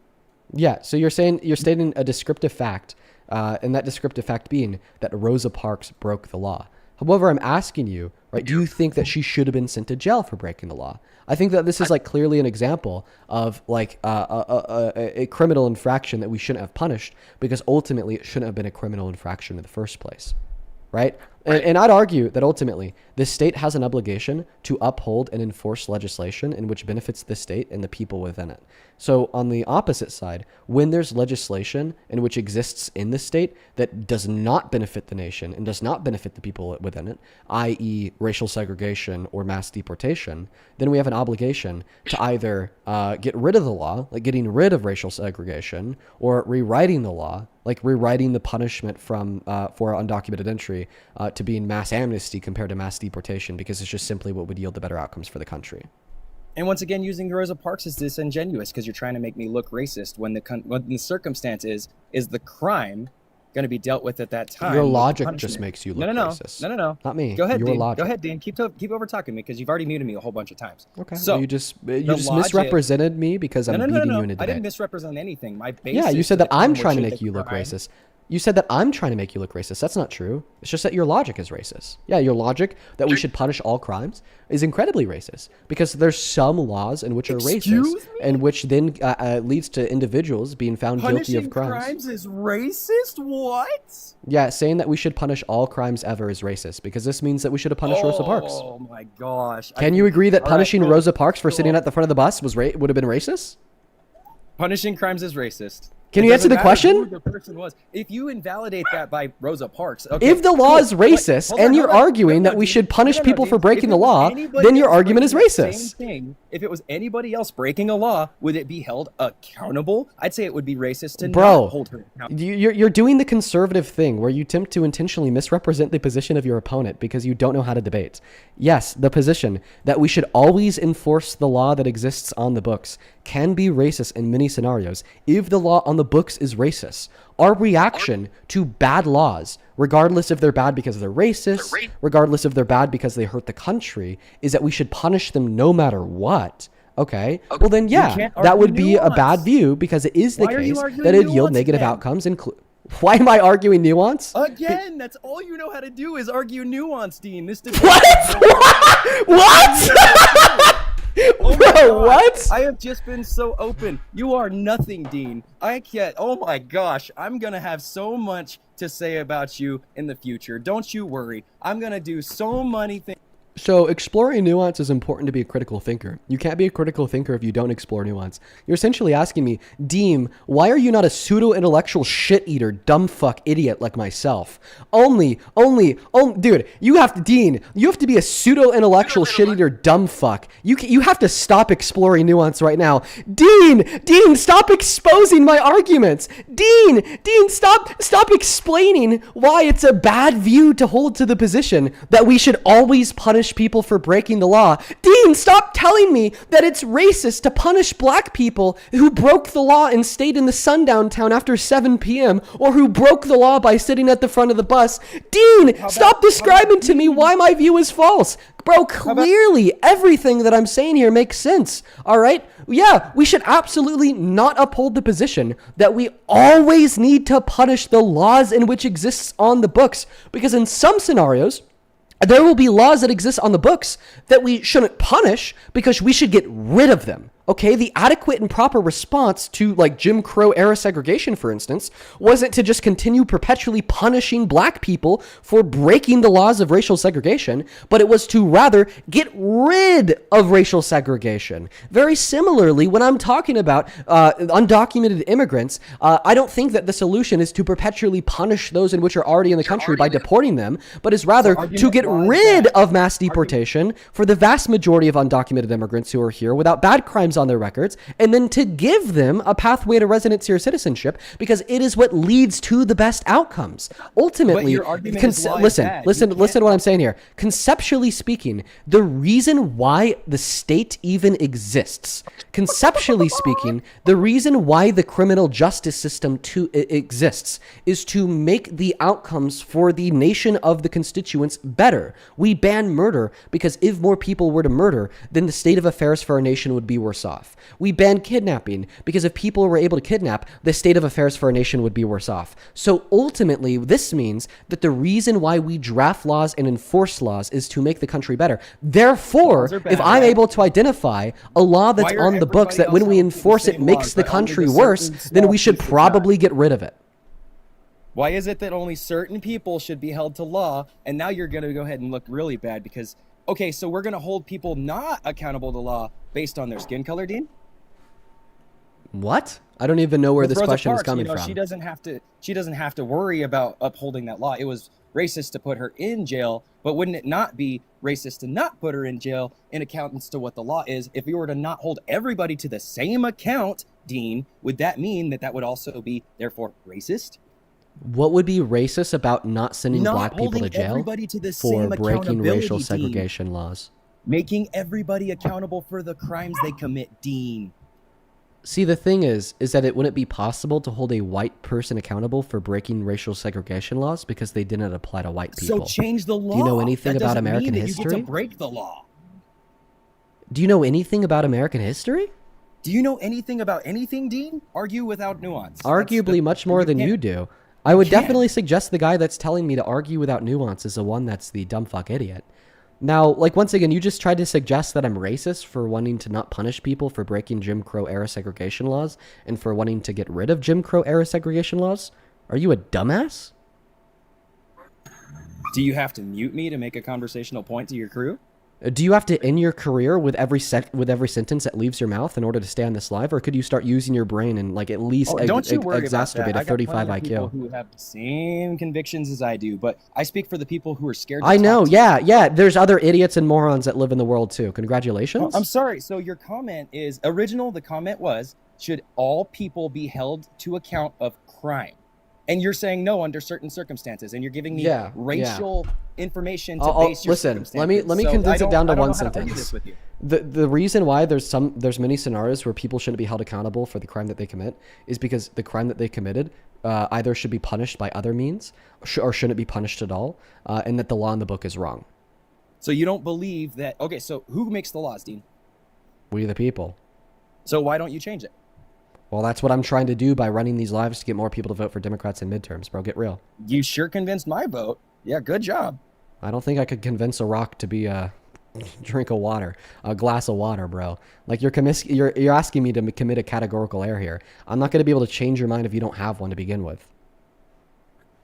Insults again, and that's the beginning of the conversation. Is it insults or is it honesty? You don't have to do insults. Actually, can you repeat the argument I gave you? The argument you gave me as far as the insults that came after No, that? The argument I gave you insofar as why I endorse mass amnesty. Can you repeat it?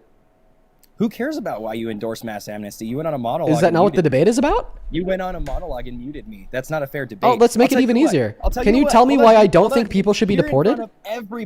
Here in front of everybody. Bro, dude, stop. Just answer the question. Could you tell me the argument I gave you insofar as why I disagree with mass deportation? I'm not getting a fair argument and debate in this conversation any longer. So here on a fair argument, on a midsection, we'll both come to a conclusion that here in let's say, give me 2 weeks. Let's come to a moderate that will control your muting and everything, and let's have a conversation. Do you mean moderator? Sure. No. I mean somebody in the middle that's not on any side, a moderator, whatever. Are you asking me to go on somebody else's live? No, I'm asking you to not be hiding inside of your echo chamber, Dean. That's what I'm telling you. This can't possibly be an echo chamber. My evidence is a fact that you're on my live stream right now and you disagree with me. An echo chamber, by definition, is a group of people that refuse to hear out people that disagree with them, when the premise of this live stream is to literally hear out people who disagree with me. Then you wouldn't be scared. What am I scared of? Debating someone on a fair channel. Debating somebody on a fair channel? I'm not scared of debating somebody on someone else's channel. You're just going to have to pay me $25,000 first, because quite frankly, you're not worth my time for free. If you want to debate me for free, you could stay on here. You need to get that money from college back up, don't you, buddy? Well, I'm just simply telling you that this is the live stream that I run to debate people. If you don't like it, feel free to pay me $25,000 to debate me elsewhere, but you're not going to get my time for free. You could get it for free here. Charlie really proved that college was a scam for you, didn't it? What does Charlie Kirk, the fucking supporter of child torture, have to do with this? I'll tell you what. You mentioned Charlie Kirk's name, and then I get all confused because I have no fucking clue what Charlie Kirk has to do with the conversation. And then you say, "Ooh, get owned, Dean! I own the liberal." Guys, he owned the liberal because he said something nonsensical, and then the liberal was confused when he said something nonsensical. What the fuck are we talking about college for? Because because you need that $25,000, don't you? What is me requesting you pay me if you want to debate me on some other medium have to do with college? I don't do this for money. I don't do this for money. I do this for fun. So yeah, I appreciate your I don't do this for money either, but I definitely would be doing it for money to follow some random fucking moron into some other live stream to debate him with a moderator because of his self-interested desires, because he can't keep up on a public platform with an audience of 25,000. Yeah, I'd only do that for money. Yes. That's something I'd only do for money. Do you debate anyone of matter? Like anybody who actually would do good against you, like Andrew Wilson, for instance? Clearly with people like you on my live, obviously not. You are all morons. All right, so the small town can make you look bad. I appreciate you, Dean. So you admit that you're the small town and now you're going to run away. So once again, now that you're done with a meta conversation, such as like lashing out emotionally on me because you've been losing the debate, do you actually want to respond to the argument? No, he doesn't, because he left and ran away. What a track star. What an idiot, quite frankly. Let's go to get the next guest loaded up into the box right now. We got these Trump supporters crashing out. Dude was like stupid as hell. Somebody in the chat unironically just said that he smoked you.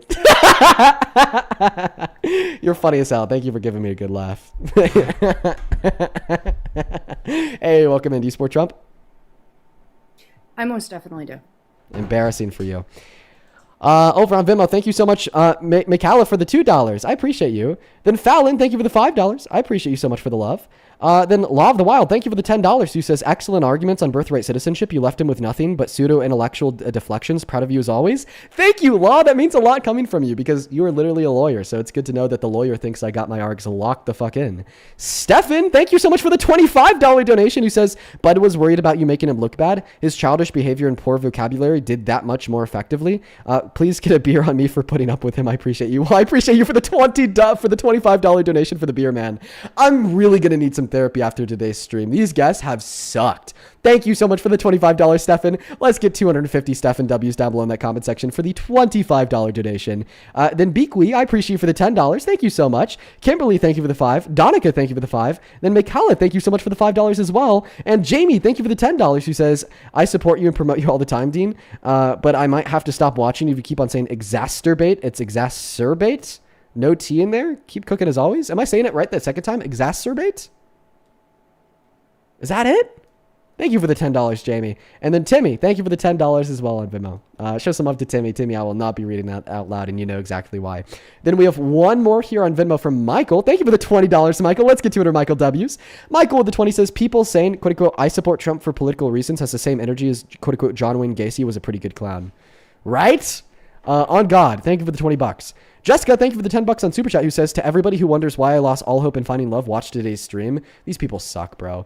Adam, thank you for the $10 over on Super Chat. And Elizabeth, thank you for the $10 as well, who says, bad faith argument caller. Dean didn't claim anybody's exempt from the law. He's arguing that some laws are unjust and violate human rights. So cooked. Yeah, he just couldn't wrap his head and his mind around that fact that maybe some laws are unjust, right? Thank you for the $10. Kirsten, thank you so much for the $10 as well. He says, I just won History Day Teacher of the Year for my state. Congratulations to you, Kirsten. That is huge. That is legitimately such an incredibly cool accomplishment. Good for you. Nicholas, thank you for the $14 donation on PayPal. Show some love to Nicholas down below in that chat. I really appreciate you so much. And Harold, thank you for the $20 as well. He says, I just saw some dude debate, try to force a debate on you and Parker. You were amazingly nice. I worry about you guys. Well, I appreciate you for that, for the kind thought, Harold. Yeah, I do all right. I put up with the idiots. I do my best. Thank you for the $20, Harold. And then Noel, thank you for the $30 donation on PayPal. Thank you so very much for that love and support, Noel. Noel, the $30 says, "Hey Dean, my boyfriend Chase and I watch you every single day, and your streams are literally our perfect date night." That's awesome. Wow. Here's some money for a little treat for you and your girlfriend. Thank you. We love you and appreciate everything that you do, supporting the grift as always. Oh, thank you so much, you guys. Shout out to Noel and Noel's boyfriend. How about that? I'll use that money to go get some ice cream for me and my girlfriend later. That is very thoughtful of you. Thank you so much for the love. And Lee, thank you for the $10 as well, who says, "Dean, you are the man." I appreciate you, Lee. Folks, with that, we are all caught up. If you guys do want to support the stream, you can find my Venmo and my PayPal and the link tree in the bio on TikTok. Pin message over on the other place, and right there, Dean Withers without the Ian Withers. Yeah, like I said, it's a great way to support me and what we do here. It allows us to continue to do it for 4 hours a day, 7 days a week. And it'll help me pay for the much-needed therapy after all the crazy guests today. Welcome in. All right, why do you support Trump? Because I really do enjoy his policies, and I like the fact that he is still unafraid to go and do his thing, even though he's obviously had the legal system combat against him. I'm so happy, though, that you're done tooting your own horn. What do you mean? Well, thank you for all the subs and all the gifts and all of that fun stuff. I don't do that to toot my own horn. I do that to be grateful for those that support me. Well, that's awesome that you do that. And I think it's awesome, too, that you didn't make me wait too long. Then why did you say it was quote-unquote me tooting my own horn? Because it sure seems like in a lot of situations when you first come on and start speaking to somebody, you take a lot of time to say thank you to everybody donating you. Can I tell you why I do that? Because you appreciate all the gifts that people are sending you, I'm sure. No, specifically the reason why I do it before the debate starts. The reason why I'll thank all the people that supported me during the last debate before the next debate starts is so that I'm not interrupting randomly in the middle of the debate thanking people. See, I used to be told by so many people when I just randomly interrupt and thank people as the donations would come in that I'm being a jackass, I'm being a dick, I'm slowing down the debates, I'm interrupting people, and I'm being an asshole. So then I just started thanking them intermittently in between the conversations. But you know what? For you, every single time I get a donation in the middle of our debate, I'll make sure just to let you know the moment of, so that I'm not tooting my own horn before the next guest joins, and I don't have to, have them waiting for 20 minutes. My personal experience with you. Yeah. Okay. That's Well, my personal experience. I'll just. You made a good point. Me anyway. You made a good point. I spend too long tooting my own horn before the debate starts. So I'll go back to how I used to do it. For every donation that I get, I'll just thank them in the middle of our conversation. So you said that you support Trump because of the policies. Do the same. Lord T, thank you for the $10. Who says callers being fucking jealous, spoiled, rich, and Bellin. I appreciate you for the $10, Lord T. Shout out to Lord T down below in that comment section. Sorry, anyways, I got a donation. I'm not jealous. I just think that I think that you should actually take on a conversation, especially. Ollie, thank you for the $15 donation on Venmo. Who says thank you, Dean. I work at a hospital helping the process for non-immigrant visas for doctors and researchers. They're entirely working to restrict legal means of entry, and it's going to do massive damage to healthcare. Yeah, it does massive damage to healthcare and a hell of a lot of other institutions in this country. As well as thank you so much, Sarah, for the $5 for the MAGA tiers, and Ashley, thank you for the $20 donation over on Venmo for the quote-unquote girl. Thank you for the $20, Ashley. Let's get 200 Ashley W's down below in that chat. Thank you so very much for the love and support, Ashley. You definitely got more donations than that from the last debate that you had with the last gentleman that I was listening to you have a conversation with. Oh, so did you just suggest that I should wait in between the debates? Well, I mean, like, instead of inviting somebody up or bringing somebody up and Kayla, thank you for the $3 on Venmo says toot toot. Catherine, thank you so much for the $15 donation on PayPal. He says fucking toot toot. Appreciate you for that love. Thank you for the $15. Thank you so very much for that love and support. As well as Brett, thank you for the 69 cents. This is exactly why you will not go and debate somebody who is an actual debater. This is why you bring up people who do not have the status or the presence that you have, and you will only debate people on your actual live stream. You won't go over to somebody else's live stream and debate them. I'm literally down to debate anyone. Okay, let me make that point clear. As long as they pay you $25,000, right? No. Let me make it clear. Okay, you're making the same point that the last guest did, that I won't debate people with status that are good at it. I certainly will. They just have to join the live. Exactly. So I'll debate anybody. Within your own account live stream, within your own little area or network, you are more than happy to debate anybody. Yeah, where and you I have mean, the power if to they're mute, to a real big silence. hot shot, like Ben Shapiro, yeah, I'll debate Andrew him in Wilson? person. Andrew Wilson What is about like. Rachel Wilson? I have actually been considering reaching out to Rachel. You should. I'd Yeah, love to I'd see that. be able to drill her on I'd feminism. probably pay you Her to points see are- that. Her points Oh, are pretty yeah. idiotic on feminism. I just watched her debate Brian Shapiro earlier tonight, and she actually pretty much freaking killed it. But you're a much better debater than Brian. Listen, that's because Brian's arguing. I won't He's say a anything. tool. Because I watched He's a that debate. tool. Yeah, I watched that debate too. He didn't do too well. Yeah. But do you agree with Andrew Wilson? He's a Like, misogynistic tool. do you think that women shouldn't be able to vote? I agree with the principle that not everybody should have the right to vote. Including like women? Well, I think that women usually vote to more empathetic. Sorry if I'm going to missay words. Why do I have my visibility restricted? Oh, because you got a restriction I for harassment and bullying. You could wait 10 minutes and come back up again. Thank you so much for getting me a flag too.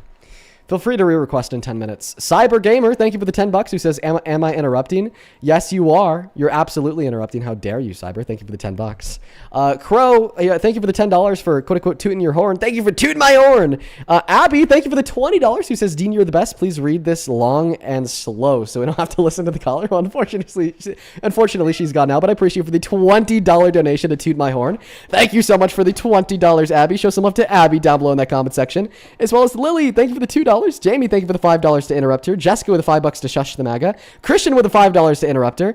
Starry, thank you for the $1. Doria, thank you for the $5. And Lee, thank you for the $10 just to interrupt that last guest. And Kyle with the $10 to toot my horn. Andrea with the $10 to toot my horn. Amanda with the 2. Ashley with a 5. And then Joseph with the $10 for the love of the game. And Brett with the 69 cents. I appreciate you guys. Welcome in. Do you support Trump? I am a moderate, and I'm actually so surprised that you completely actually accepted mine. That's amazing. Thank you. Yeah, but the election was held tomorrow between Trump and Harris. Knowing everything that you do now, who would you vote for? I would say probably Harris, but the only thing that I have a little bit on her is what's going on. I do want to talk a little bit about what's going on with the whole Iran thing, but from before she had interviews. I do appreciate you so much for coming up. You sound like maybe somebody that I want to talk to as we get a little bit closer to the midterm vote. But today we are just looking to talk to people that answer Trump to that question. I appreciate you so much for your time, and I hope that you have a great rest of your day. You take care. You take care. We're gonna go to get that next guest, Dylan, loading up into the box right now, folks. Hello, do you support Trump? Yes, I do. How old are you, Dylan? 22. Okay, why do you support the worst president of your life? Well, because he aligns with my values. Okay, which ones? Well, like abortion, the border, etc.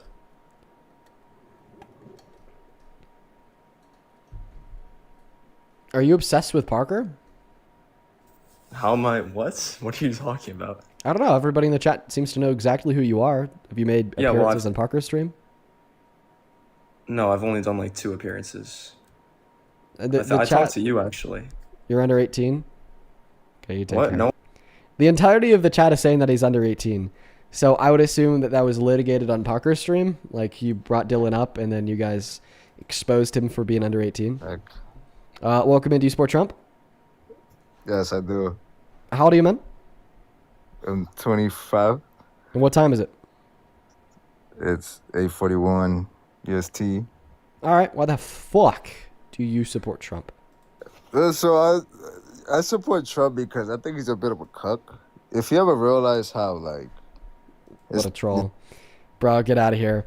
Moving on to the next guest, bro. What are we doing? Moving on to the next guest. Only opposite side of the queue if you happen to be MAGA. Please and thank you. Charlie Cook. And you are banned. Moving on to the next guest. Only hop inside of the queue if you happen to be MAGA. We got 603 loading up into the box. Janet, thank you for the $10. Who says, I just want to show my appreciation for everything that you do. Thank you, Janet. I appreciate you. Thank you so much. Welcome in, 603. Do you support Trump? Yes. And how old are you? I'm 18. What year were you born in? You are not 18. Banned. Moving on to the next guest. Folks. We are still looking for that next guest. Rather hard to find. You know, we got a bunch of scaredy cats today. MAGA's obviously way too scared to debate, quite frankly. Yo. Hello. Welcome in. Do you support Trump? Yeah. How old are you? 18. What year were you born in? 2008. What month? April. Okay. April 9th. All right, yeah, give me one moment here to thank a couple people. Then I'll pass that mic off to you. Hey, thank you so much, SJ. SJ, I really appreciate you so much for the $30 donation over on PayPal. I want to see 300 SJWs. Appreciate you so very much for that love and support, SJ. SJ with the $30 says, to help with tooting your own horn. I love this game. Thank you so much for tooting my horn, SJ. Show some love to SJ down below. Thank you so very much for the love and support. That is a very kind donation. Samantha, thank you for the $10, who says, tell that guest I think she's dumb. Yeah, she's gone now. Unfortunately, she didn't stand the life for too long. And Emma, thank you for the $40 donation. Holy fuck, you guys. Thank you so much for the love and support. Emma with a $40 says, hey, Dean, me and my therapist were laughing together about how much we love your content. Keep being you. Thank you so much, Emma. Let's get 400 Emma W's. I really appreciate you so much for that love. Huge shout out to Emma, SJ, and all the other donors down below. Thank you so very much. Same thing to you, Angela. I appreciate you for the 10. Who says, thank you for always sticking up for women. Much love. P.S. Get pushed. Appreciate you for the $10, Angela. And then Turek, thank you for the $5 as well. Go ahead and take it away, man. Tell us why you're MAGA. So, like, I'm not full MAGA, but, like, I do agree with, like, his views on, like, border, you know? But, like, I feel like ICE isn't handling it super well. But, like, what do you think, like, the border should be? Do you think we should just let everybody in? Yeah, well, I mean, I think that we should have as many legal ports of entry into this country as possible for as many people who want them. I'm fine with that. You know, as long as, like, we're upholding vetting processes that ensure they don't have, like, bad crimes on their records or anything. But what about, like, the people who like have bad crimes that are like entering in like illegally? Throw them in jail or deport them. But most of the people are like saying don't deport them, just keep them in. No, nobody says that. Advocates against deportation, which would be like advocates for amnesty, which is to give them a pathway to residence or citizenship, really only make that argument for undocumented immigrants that don't have super bad crimes in their records. Everybody else, yeah, they could go to jail or get deported. That's fine. Okay, well, that's all I had. I was just asking about that. All right, man. Well, have a good one. I guess we're going to move on to the next guest. Only hop inside of the queue of your MAGA. Still looking for some Trump supporters today, folks. We're going to try to find that next guest right now. Everybody just give us a minute to do so. Welcome into Sport Trump Pug. Yep, can you hear me? I can. How old are you? I'm 19. Okay, what year are you born in? 2006. Sounds good. Penny, appreciate you for the $20 on Super Chat, who says this woman is no match for you. I'd assume that you're referring to that woman who's gone now, but I appreciate you for the $20, Penny. Same thing to you, Carol. Thank you for the $20, who says we're just getting started. Yeah, man, we're already 3 hours into the stream, which like seems insane. I feel like we just went live, but I guess you know, we've just been debating some pretty dense people that the time has flown right by. Thank you for the $20, Carol. Same thing to you. Thank you so much for the $50 donation over on Venmo, Joseph. Holy fuck, dude. Thank you so much for that love and support, Joseph. I want to see 500 Joseph W's down below. Thank you. Thank you. Thank you. Thank you. Joseph with the $50 asks me to keep his message to myself, so I definitely will do that. And thank you so much for the galaxy as well. I appreciate you, Joseph. Let's get 500 Joseph W's. Thank you so much for the love. You are awesome. I genuinely really do appreciate you for supporting what we do. You've been very kind, and I know that you've been watching for a while. So I'll definitely take your message into consideration, man. Seriously. Go to take it away, Pug. Why do you support the worst president of your life? Worst president? True. Worse than Nixon? Were you alive during Nixon? You sound young. No, I wasn't. Okay. My great-grandfather was. Yeah, I mean, Yeah, I definitely argue worse than Nixon, but here's like a new Watergate every week. Okay, well, I know the left is kind of pushing this LGBTQ agenda. They can't define what a woman is without using circulatory reasoning. Are you scared of getting turned gay, Pug? We shouldn't be. Why does everyone have to be gay? Everyone has to be some sort of. Because we all gotta. It's just one of those things. It's a part of life. We just all gotta be gay. Have you heard of the Kinsey report? At least every Tuesday, right? Have you heard of the Kinsey reports? No, I don't know what you're talking about. But on a real note, did you know that it's not a choice to be gay, and that we should advocate for the inclusivity of members of the LGBT plus community because it's also not wrong to be gay? Well, that's what I was trying to get to. So what's the argument? It's wrong to be gay. So, well, for a society, if a high percentage of men are being gay, then we won't reproduce as much. Okay. So Can I ask you a question? What? Do you think that it's wrong for straight fertile men to marry infertile women? Well, being fertile isn't a choice. All right, that wasn't the question I asked you. Would you like me to re-ask the question? Re-ask the question. Go ahead. Is it wrong for straight fertile men to marry infertile women? No. But if a high percentage of men in this country chose to marry infertile women, would we have any more reproduction? I don't see where you're getting here. Well, it's a counter-argument against your position. You said the reason why it's wrong to be gay is because if everyone was gay, there'd be no kids. All right, well, if every man chose to marry an infertile woman, there'd be no kids. Yeah, you don't think it's wrong Well, not for every woman a is man to be... infertile. Okay, and not every man is gay. So, back to the Kinsey reports. Well, that's actually like the defeater argument here, right? Because I do understand, right, like that engaging in homosexual intercourse does not lead to reproduction. However, there's other means that like gay individuals can use, okay, to like reproduce, regardless if it's IVF, surrogacy, so on and so forth.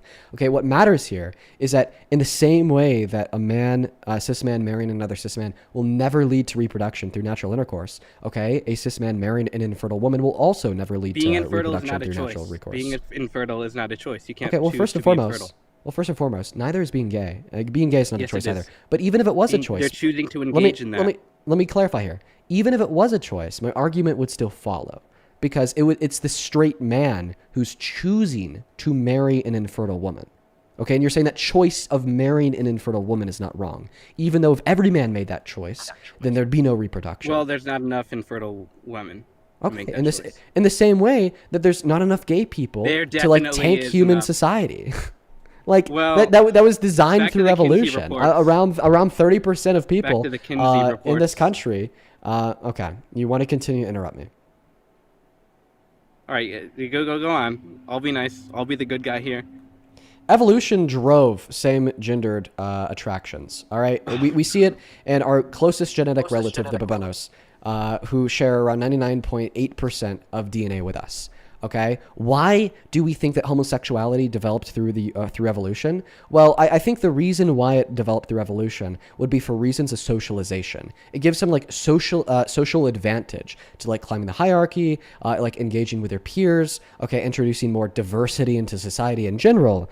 But a matter of a fact, just the point that I'm trying to get across the line here is that not everybody in society is gay. Right? Inside a society, we have very diverse sexual orientations. Whoa. Some people are straight, some people have same-gendered attractions, in the same way some people are fertile and other people are infertile. You can't make the argument that it's wrong to be gay because if every man was gay, then there'd be no reproduction. Okay? Because in the same sense, you'd then have to argue that it would be wrong for a man to marry an infertile woman because if every man married an infertile woman, there'd be no reproduction. But then your response there was to say, well, not every woman's infertile, and, well, my counter-response would be, well, not every man is gay. In the same way that we have some women who are fertile and other women who are infertile, we have some men who are gay and other men who are not gay. Dean, okay. So, the Kinsey reports, have you ever heard of them? No, you've asked me that 4 times, I have not. And you wouldn't let me elaborate ever, Dean Withers. Okay. Well, I mean, I asked you for your argument why you think it's wrong to be gay, and you just never respond. Okay, so the Kinsey reports found that a whopping 37% of men responded sexually to images of other men. This is a very high percentage of men, isn't it? There's proof. There's proof for what? What do you mean? Based. Based? How is that based? I mean, it's so. I don't know. I'm just saying that to piss you off. So. Then basically half of all men are gonna be, getting with other men, and then that's not good. Why? Because it's gonna be like decreasing the population. Okay, well, I mean, has it decreased the population? And then they're gonna get a bunch of you understand that like STDs. Gay people have been gay for like ever, right? Like has the population grown even in consideration of gay people existing? Dean. Can you answer that I don't- question? Has the population grown even in consideration of gay people existing? It's kind of onset by your environment, I think. How come in that San wasn't a response to the question that I asked you, How bro. comes in San Answer the Francisco- fucking question. Can you answer the fucking question? Oh my goodness, Dean. Has Ask it again. the population grown even though gay people have always existed? Gay people have not always existed, but Really? yes. I mean, they're talked about like in the Old Testament of the Bible. That's like 6,000 years old. Okay, so we know that gay people at minimum started existing at it's least kind of- 6,000 years ago, right? So I would posit here, well, like that gay people have always existed because it seems to be the case that being gay is driven by biological No, not biological. It's preconditions. onset by your environment. Okay, well then Because how do you the explain the media fact you that on average gay consume- men have larger anterior commissures in the context of their brain, That they have would mean varying that traits of the every man is gay to AINH3 some point. subsection of the AINH3 subsection of the hypothalamus, different me get to genetic that. densities, different levels of neurohormones such as FSH, and even different associations along the genetic code such as the XQ23 chromosome. If being gay was onset by the environment, well then we wouldn't expect these natural biological predispositions to exist, especially in consideration of the fact that these predispositions cannot be influenced by one's environment. We also wouldn't expect like non-humans to be gay, right? 10% of moose will only engage in intercourse with members of the same sex. Okay, we see gay penguin couples that are monogamous for life and will literally quote unquote adopt That's just small friends. penguins. They're being friends. Yeah, and that's why they have sex and adopt and then live a monogamous lifestyle with one another and never Penguins mate are with having. women. That's why they never mate with females, right? Male penguins are doing that with each other. Yeah, they're fucking each other. Same thing with mooses too. That's crazy, man. Yeah, I don't it's think just humans science, should, buddy. though. You still Well- haven't given an argument why. Dean, tell me why in like San Francisco, basically everyone's in. Wait. Let me everybody ask is you. gay, Let me ask you but another in- question. Do you think that it's wrong to be a Catholic priest? To be a Catholic priest? Yeah. Yeah, probably. Yeah, I think it is. Okay, so I you're not disagree with him. religious. I'm not Catholic. Okay. Do you think it's wrong to be a nun? To be a nun? Yeah, I do. Do you think that it's Because again, wrong? I'm not do you- Catholic. Do you think that it's wrong to be celibate? To be celibate? No, I think that's a decision you make for yourself. If everybody was celibate, would we reproduce? I don't think that's going to be happening. The reason Just so many answer the men- question. If everybody was celibate, would we reproduce? No. Oh, but think wasn't the your reason argument a that lot it's wrong of- to be gay because if everyone was gay, we wouldn't reproduce? I think we can't have too many men being gay. We need to. Bro, no, stop moderate. pivoting. Stop running. Stop running. You I'm just not lost. pivoting, you're You just said pivoting. that it's not wrong to be celibate, even though if everybody was celibate, we wouldn't reproduce. Therefore, for it's some not people that is wrong to wrong. be I think gay, for some even people though it if is everybody wrong. was gay, we wouldn't reproduce. Choosing themselves. I think it is wrong in some circumstances. Wait, so you think Be that celibate. you think that celibacy is wrong? So you think that individuals should be forced to engage in sex? No. I Okay, think so then there's nothing wrong with for some celibacy because you people, can't have being to. celibate is the right choice. For some people, isn't. But back to what I was thinking. That Wait, when is it a wrong being gay choice is to be onset- celibate? What? When is it a wrong choice to be celibate? When you're like yearning to have a family and you just are like not gonna have a family, you know? Well, if Don't- you want to have a family, then you wouldn't choose to be celibate. Exactly. That's what I'm saying. Dean. Okay, so that's not an example of somebody that is choosing to be celibate where it's wrong to be celibate because that person wouldn't choose to be celibate. It's all a choice. You choose to be celibate. You choose to be gay. It's onset by your environment. How come there's so many gay people? This is in called San a steel man. Francisco, Bro, listen, but this in is Alabama. This is called a steel man to your position. So it's not a choice to be gay. But even if we were to assume that it is a choice to be gay, your argument still fails because there's other things that are choices that do not lead to reproduction, such as celibacy, that you don't think are wrong. We shouldn't do the gay stuff. Why? I don't. It's weird, bro. Oh, you just think it's weird? No. Okay. Okay, well, I think that you're weird, Let's so we get back shouldn't do in- you. No. You should. I shouldn't be myself.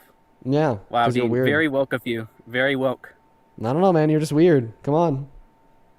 Okay, that was a blunder on my part. I concede on that argument, but how come? So then there's what's so the new many gay argument? Why is it wrong to be gay? How come there's so many gay people in San Francisco, but in like middle of Alabama, you'll never find a gay person? No gay Because people gay in the people are more likely to be harassed and killed because of their sexual orientation in Alabama than in San Francisco. They're So they're just significantly more forming likely like to a be coup accepted together in San Francisco where we're than in all going to be Alabama. gay. What? I don't know. How come all the liberals are gay, but all the conservatives are straight? Well, I would not agree that all the conservatives are straight. What do you Have mean? you ever heard about the RNC grinder crashes? That is gotta be fake. There's something No, going it's on not. there. That is. No, I don't think so. No. You really think all these conservatives are No. just Are you familiar with Lindsey Graham? Lindsey Graham? How No, about I'm Bubba? Have you heard of Bubba. Trump and Bubba? I saw a Ray William Johnson video about that, I think. Yeah. Yeah, sure you Bubba? did hear about Trump and Bubba. Yeah. But generally, to be real, the reason why we'd see more gay people on the left compared to the right is because the left is more accepting of gay people than the right. This is the same reason that we see more You're black not people accepting that of vote gay blue compared to conservatives, people that though. vote If a red. gay person wants Because to it be is conservative- significantly more likely, okay, that progressive policies are going to be for the benefit of black individuals. Yet it's How also does- significantly more likely that conservative policies are going to be for the detriment of black individuals, right? I mean, this Okay, is well, just simply we see an I think being association gay is a between choice and somebody's it's a dumb choice. self-interests, okay, and the policies and agendas of a platform. I think being gay is a choice, and it's a dumb choice. Okay, so I've given you science to refute the notion that it's a choice. Okay. Back to. So can you please respond to the science in which I gave you to prove that it's not a choice? Yes, actually. So there's the interior commissure is larger if you're gay. Yeah, good boy. Oh my God, Dean. That would imply that everyone's gay to some point, to some extent, right? Why would it do that? Everyone's a little gay then. If the interior I don't know. Is that how you feel? What are you trying to imply here, Dean? Well, the only way everybody would be gay is if you were gay. Because if you weren't gay, then not everybody guess would be that- gay.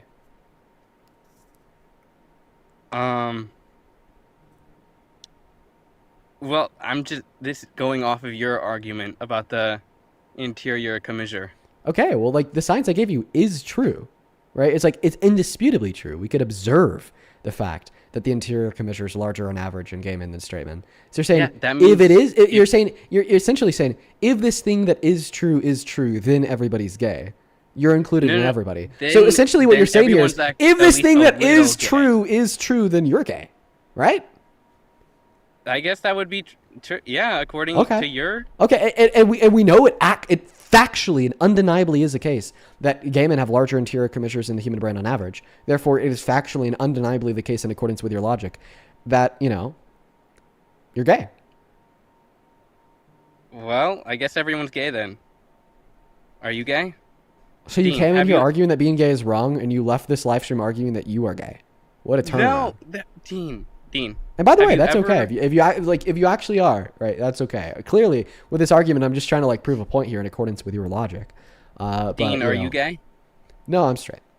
Have you ever looked at another man with the slightest bit of lust or, in that way? You ever look at a man and you're like, oh, wow. Well, I mean, I've had that oh wow factor, but not in a sexual way. Like what the white collar guy Neil Caffrey from White Collar. Holy shit, what a Chad, But it's See, more exactly, of a fair. I want to be him compared to I want to be in him. What about you? What about me? I mean, attractive people are just attractive people. That's just how it is. But that doesn't make you gay. You Oh just. wow. What? Now continue.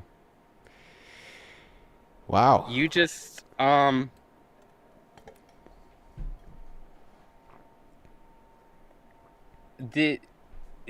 you being engaging in that is a choice.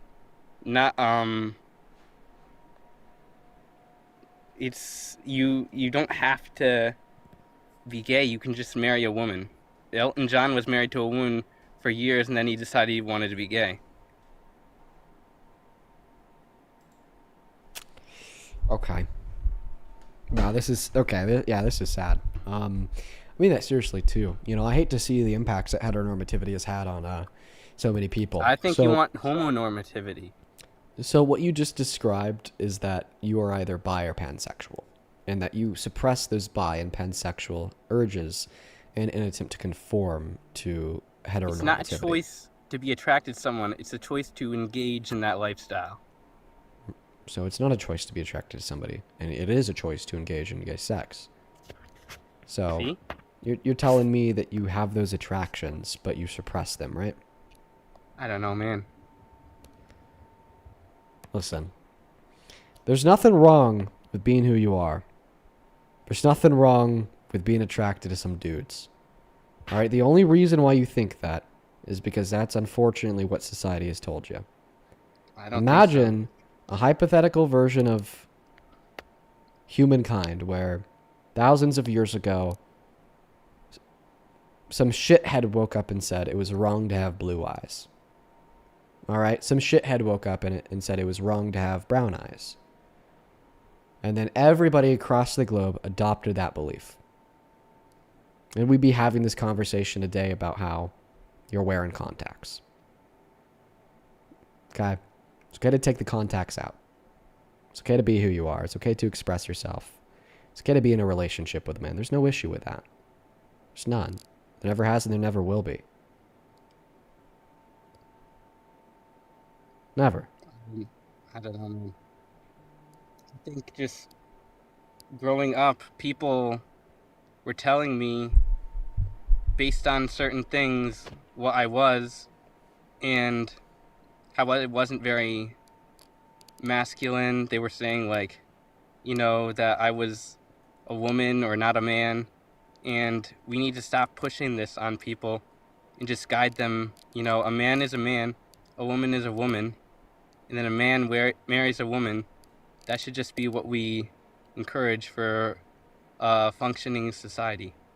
But think about it. Why?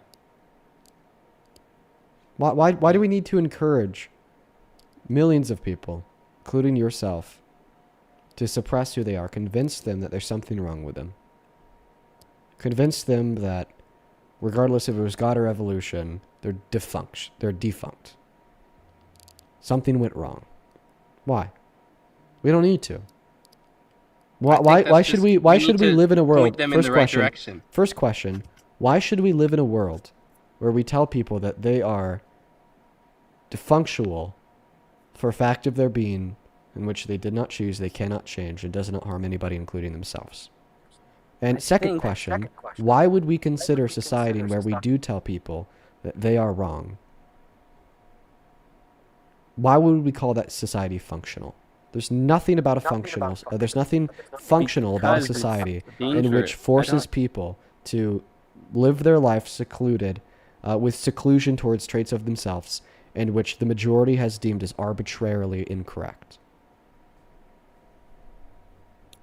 It would go back to my beliefs that I'm a Christian, and God made men to be men, women to be women, and then the men marry the woman, you know? Did Jesus marry a woman?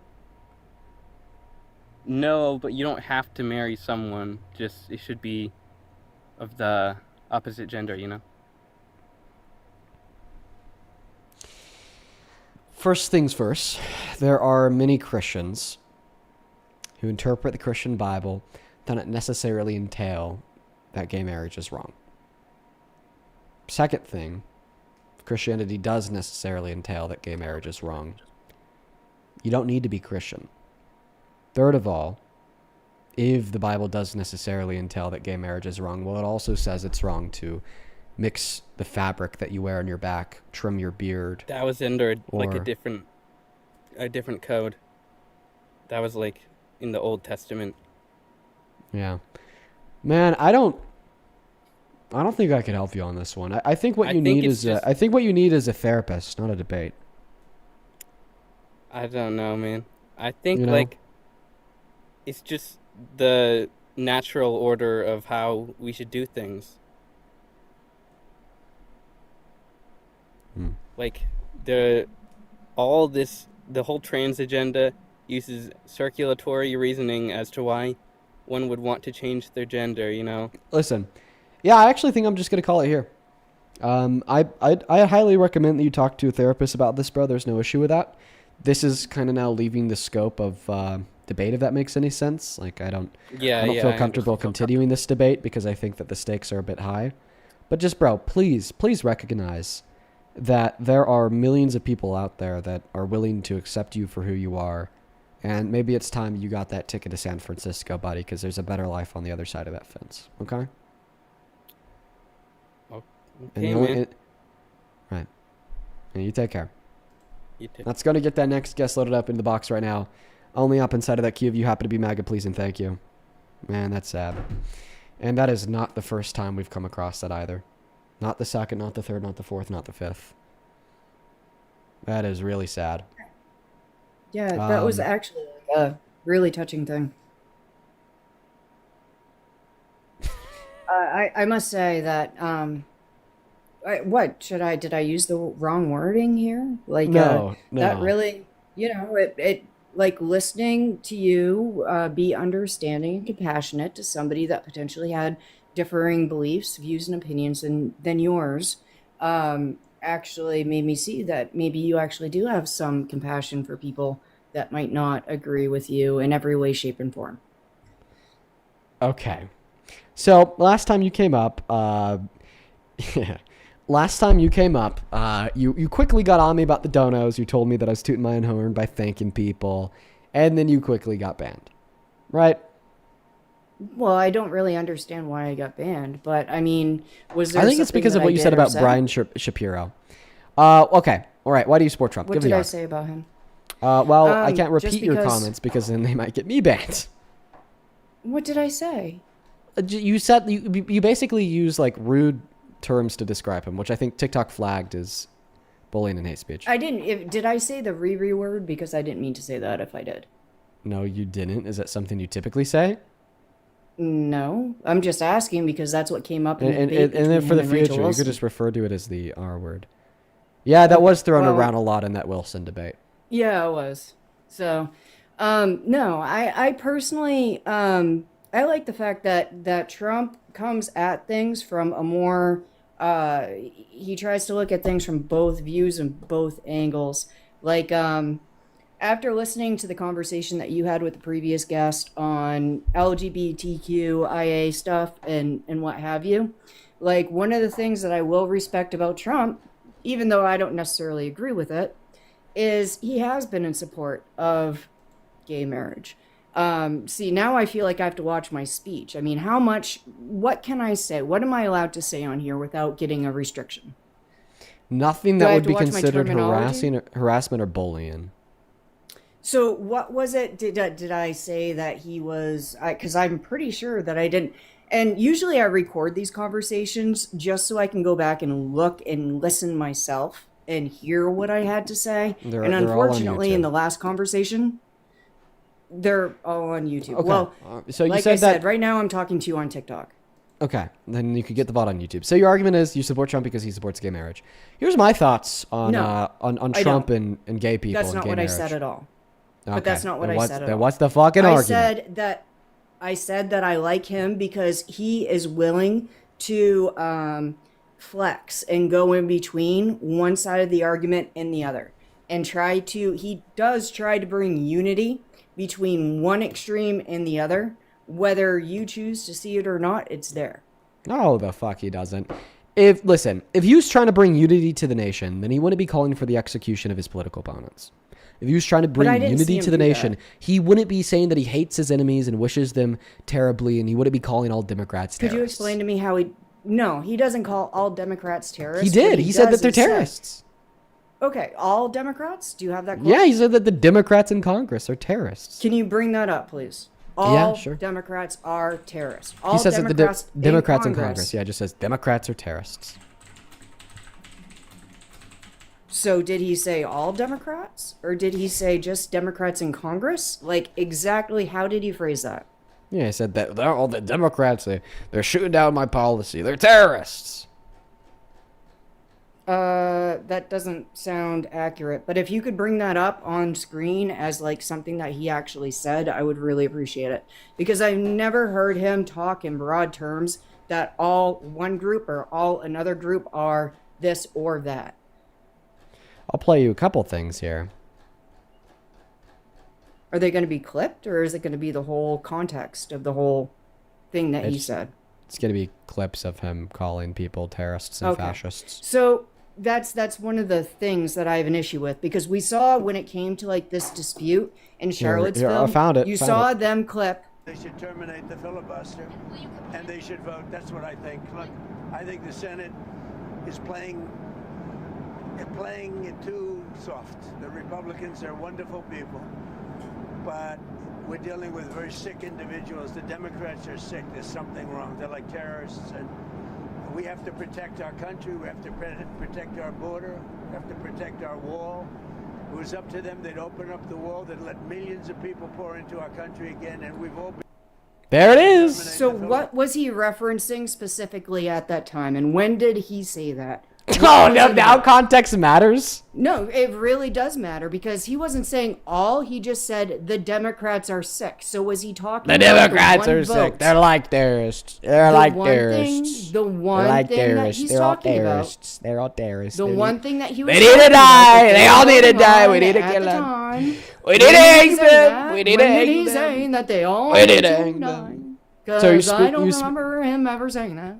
He was speaking to reporters aboard Air Force One. I think that we could listen to the beginning of the clip for the context. Okay, so when was this? This was March 29th. This year? Yeah. March 29th of this year. What was he referencing specifically? Seemingly like the Democrats in Congress not doing what he wants. Because the thing that he said prior was about how we should terminate the filibuster. So what it seems to be is that probably like around late March, he was trying to like pass a policy. I feel like we could use inference here to justify my seemings that this is what he was talking about. Could definitely use context. Yeah, I feel like the context is the Democrats in Congress. The reason why I feel like this is the context is because of the thing that he said right before is that we need to terminate the filibuster. So it looks like maybe, even though he has a majority in the House and Senate, the Democrats were like blocking one of the bills that he wanted to get passed from passing. Now, I don't think that further context would be necessary insofar as like exactly what bill, because regardless of the bill, it doesn't justify calling all Democrats in Congress terrorists. Like, come on. Like, you keep on saying that we need context. Is there any possible context that could justify that clip? No, you know what? I'll actually argue here that we do not need context, because there's no conceivable context, okay, that would justify his statement. Well, I would have to say that it depends on how things lead up into the conversation with the reporter that he is having the conversation with. I don't think it does, because I don't think there's any way that it could lead up that would justify that statement. There have been many times in situations where reporters have asked him questions or said things in certain ways that would insinuate that he would be trying to gear things in one way or another. Now, it's kind of surprising to me that he's talking it's kind of surprising to me that he is saying that we should eliminate the filibuster, because I guess it maybe not, because it seems like Republicans and Democrats, depending on the situation and scenario, both want to eliminate the filibuster at one point in time or another. But again, I would have to have the context of what is he talking about specifically. The reason why I don't think that you need that context is because there's no context in which we'd make a judgment that his statement was permissible. Like, legitimately, Well, let's just play a quick game. Just like come up with context for that clip that makes his statement permissible. If you cannot just create fictitious context to make that statement permissible, then we don't need the context, because regardless of it, it is impermissible for him to call the Democrats terrorists. If he was saying that the Democrats who voted for this, or the people who vote, or like the people in Congress, the Democrats in Congress who voted for this, chances are it was all the Democrats in Congress, and maybe that's why he said it that way. But if that's what he was talking about specifically, then that would put things into context in one way, shape, form, or another. So but would that really context make his statement permissible? No, it'd still be wrong for him to call Democrats terrorists. Well, I would have to resort back to context. I mean, we don't know that. Then answer my question. What is he talking about? Then just listen to the question that I'm asking you here. Try to just creatively come up with context, the completely fictional context that would justify him calling Democrats terrorists. So if you cannot listen, stop. If you cannot create fictional context that would justify his statement, then we don't need context in order to reasonably conclude that it was wrong when he called Democrats terrorists. So anybody could just clip you saying Republicans need to be brought to justice. Republicans need some sort of like, you know, like anybody could clip what you're saying into, oh, just all Republicans need to be brought to some sort of justice for this, that, or the other thing, versus like you can take it in whatever context you want. The Senate is playing. They're playing it too soft. So it's the Senate he's talking about.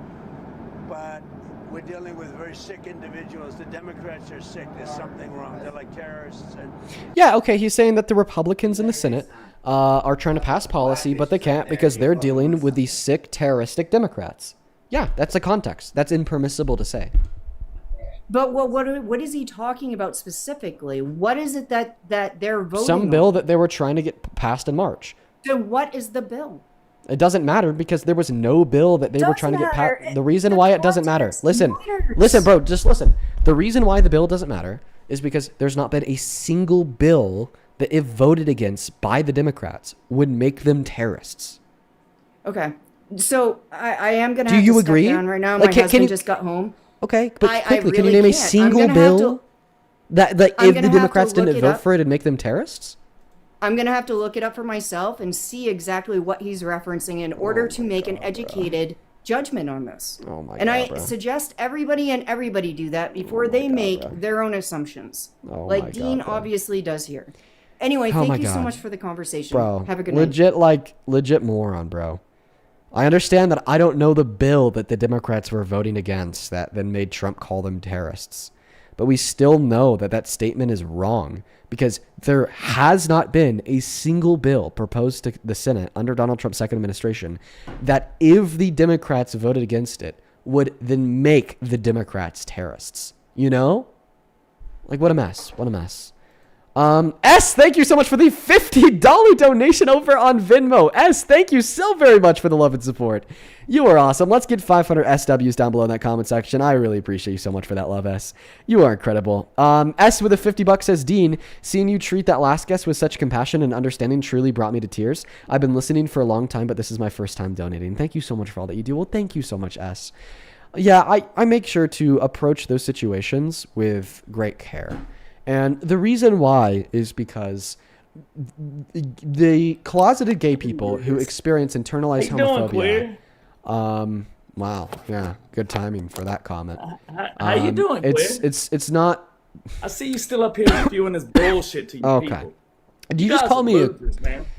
Steven, how many continents are You there? got a little queer haircut, man. I'm gonna call you what I want. How does Okay. that make you feel? And Well, then you it spread lies. makes me feel like you're a little Last crazy, time you kicked me Steven. off the panel and told everybody I left. You're a liar. Steven, you got a restriction for harassment and bullying if you've been up I here don't give a before. shit I know about this that. stuff. I I know didn't get that a because of the way that you're I acting didn't get a right now. restriction. Okay. I Well, didn't you're get a about to get one restriction. if you continue to speak the way that you do. Steven, first and foremost, just saying that I have a I queer know. haircut. You're saying, okay, so Don't you're cut saying my that I have mic a off. gay haircut. Queer. Am I- Queer. Hey, Steven. Tell you- How many, tell how your many, how mom many not to come. beers? How many I'm the beers? best at How many beers? Beers. Zero. Beers. Zero. Hey, Steven, how many continents are there? 7. Name them.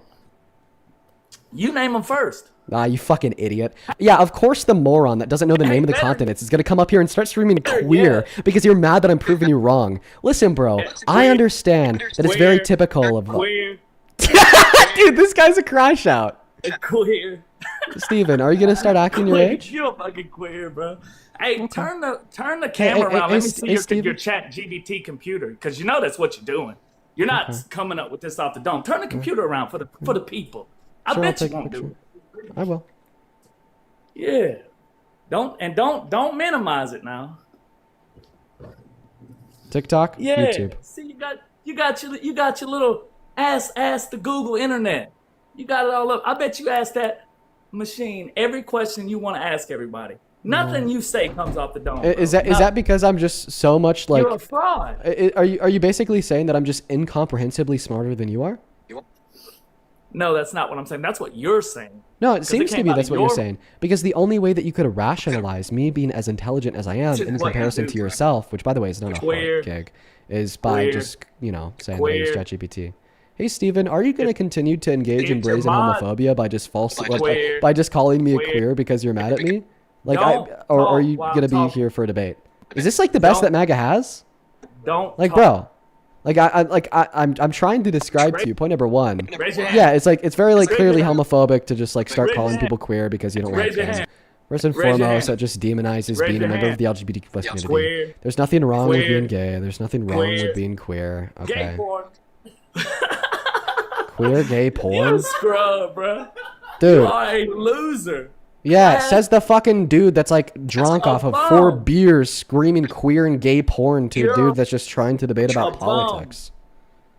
A bum. Does it make you mad that it's going to be another 3 years? A bum with 16,000 live viewers. Possibly another term. How does that make you feel? Well, it makes me feel like our country's going to continue to suffer if you're telling the truth. Hey, can No, you the please name? country's Do you mind prospering. okay, the country's prospering. Name one macroeconomic data point that's better today than it was at the end of the Biden administration. Bro, if I'm going to answer the question, please tell your mods to stop silence. You can't- When people start making Whoa, sense, then you just stop silence. engaging in brazen homophobia by like Hey, calling listen, me I'm gonna queer be every honest. time you I have don't your even know mic. What the fuck you just said? You know what I mean? Dude, this guy's, you don't know what a macroeconomic data point is? Define macroeconomic.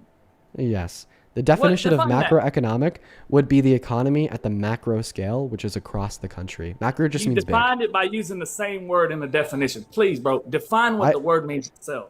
I without didn't use the using the same word. word. Okay, macroeconomic. Chat The GPT big. it real quick. I don't need a ChatGPT ChatGPT. it real quick. Macroeconomic. Yes, you big do. economic. Big economic. That just means evaluating the economy from a big scope, which would be across the Hey, country. can I ask you a question? When you gonna get a grown man haircut? You Yeah, go when around you with get a this brain. bowl looking Apparently haircut, never, man. right? I'm gonna It's keep rough rocking the for you, middle man. part. You're gonna keep on It's rough rocking an for you. empty skull. It's rough for you, bro. You know what's rough for you? I had to cook you down in the comments, and now I You got. know what's rough for you, Steven? Nothing. I'm a The- winner. yeah. The mold on the walls of your mom's basement that you Hey. haven't left in 25 years. The Queer. only thing you're winning at is every other game of Valorant Queer. because you've been sweating since it Queer. came out. Queer. You're just going back to sane queer. Very nice, Steven. Because your mods keep muting me. I know how to I'm play the muting game, you. and I'm the The best. mods aren't muting you. I'm muting you. Yes, they are. Don't lie to Hey, me. Amy, thank you so much for the $5 donation on Venmo. Don't- Who says, thank Oh, you for yeah, being kind hey, to that look, last your caller. OnlyFans I is appreciate you so out much here. for that Take love, your Amy.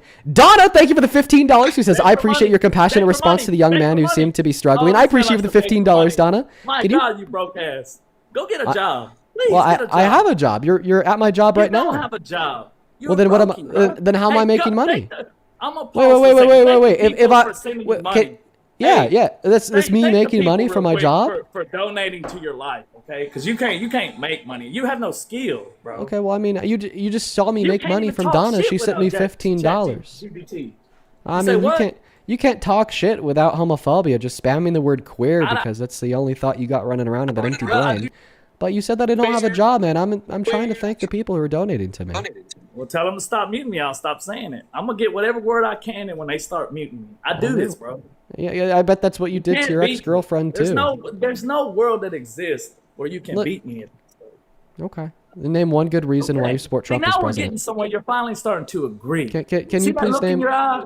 You see can you that look please in name? your eye? Can you please That's name the one look reason of why you? defeat. That's the look I love. Yeah, I get off super on that defeated, shit. Steven. Can you please Super give me one defeated. good reason why Trump is a good president? He's the man, and he speaks his mind. You know, Speaks I his like. mind. He I don't think he my- speaks and what his you were mind saying because he told earlier over about the 30,000 terrorist confirmed lies thing, in his first who term cares that and he told the said largest that? lie that any sitting president Who has ever told with his cares? denial of the outcome of the 2020 election. Say what now? I don't think that Donald Trump quote unquote speaks his mind because he lies a lot. He had over 30,000 confirmed lies in his first 4 years alone and he told the who largest lie said that any that? sitting president You has said ever that? with the outcome of the 2020 election. You said, look at your reading right now. You're reading something off right now. Look at your eyes going left. How would to I right. be able to research You the are point a that you made so fraud, fast? bro. You just made the point. Fraud. Then I'll keep my hands in the air I while know you make I'm making another a point. You're a fraud. That's a great How am point. I a is it fraud? not? Because I know what you're doing. What am I doing? Okay? Every time I see your shit come up, I'm gonna expose you, bro. Because you're And your obsessed little with me. queer- I know. And your little queer following. You're just know, calling all you everybody little gay. faggot. All right. I Yeah. mean- Yeah, we got Steven out of here. This is the state of MAGA, folks. This is the state of MAGA, you guys. I mean, it's like, what am I even doing with these streams anymore? Like genuinely, what am I doing with it? Like, there's no purpose in what I do. Like, MAGA's just, like, so fucking far gone that, like, is there even a point at continuing to do these daily streams? Like, what are they going to do? They're going to come up here and do, like, one of two things. They're going to come up here. They're just going to, like, spam slurs. Queer, queer, queer, queer.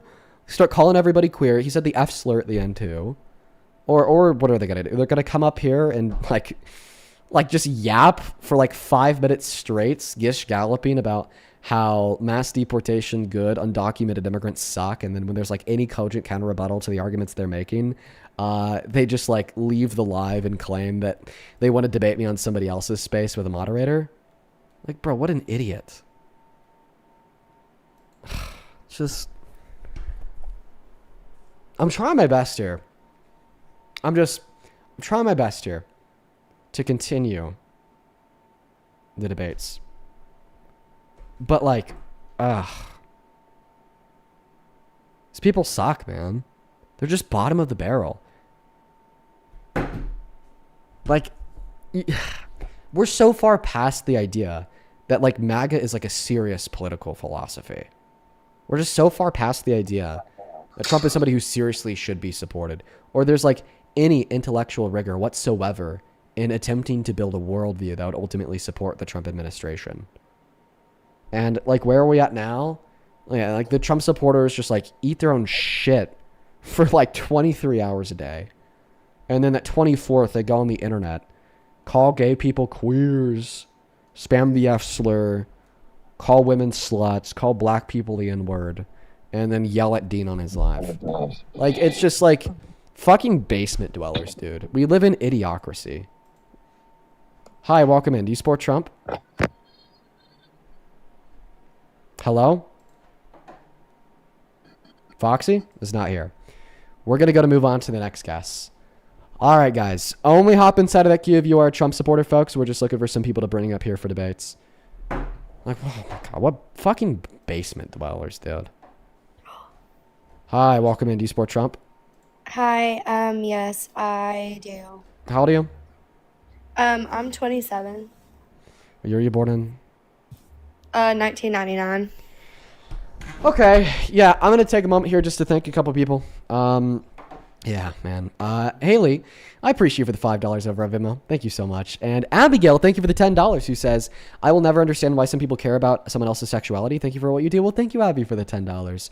Carissa, thank you so much for the $10 as well. Who says, longtime listener. Today I went to a dance comp, went to Disney, and then ate some food at Portillo's. That girl took my order, leaned over. She saw your face on the screen. She asked if I was watching Dean. We both laughed and talked about how watching you is our guilty pleasure. Oh, I love that, Carissa. What a good story. Thank you for the $10. That's crazy. Emily, I appreciate you for the $10. And Nicole, thank you so much for the $10. Same thing to you, Tyler and Logan. I appreciate you guys for the $5. Julianne, I appreciate you for the $5. Same thing to you, Starkey. Thank you for the $5. And Rebel, thank you for the $10. She says, here's to Gay Tuesdays. Appreciate you for the $10, Rebel. I appreciate you so much for the love. Thank you so much, you guys. Over on Super Chat, thank you so much, Z, for the $20, who says, thank you, Dean. You gave me the arguments to get my sister away from MAGA and my mother to say that if the election was tomorrow, she wouldn't vote for Trump.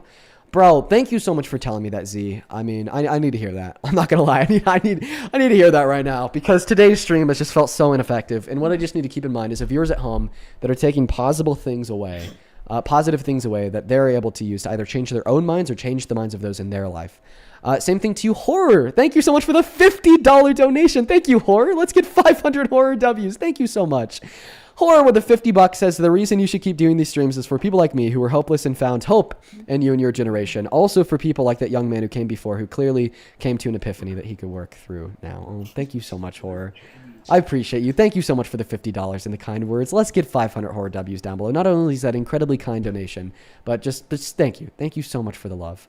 Dis Who I Am, thank you for the $50, who says, from this homosexual, please kick this POS. Yeah, we got him out of there. Thank you so much for the $50. I appreciate you, Dis.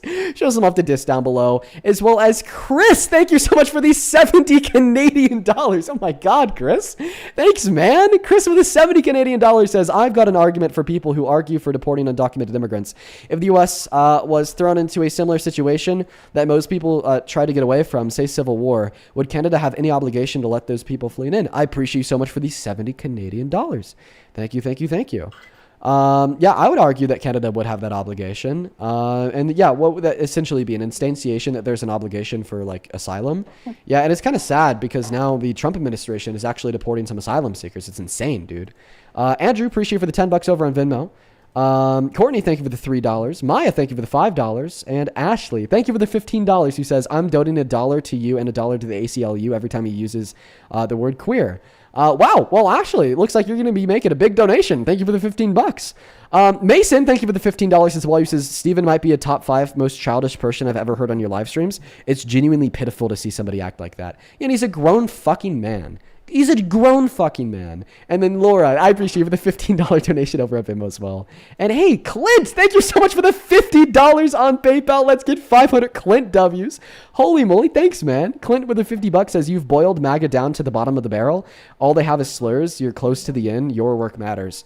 You know, that's something else to keep in mind, Clint, is that I think that does mean we're close to the end.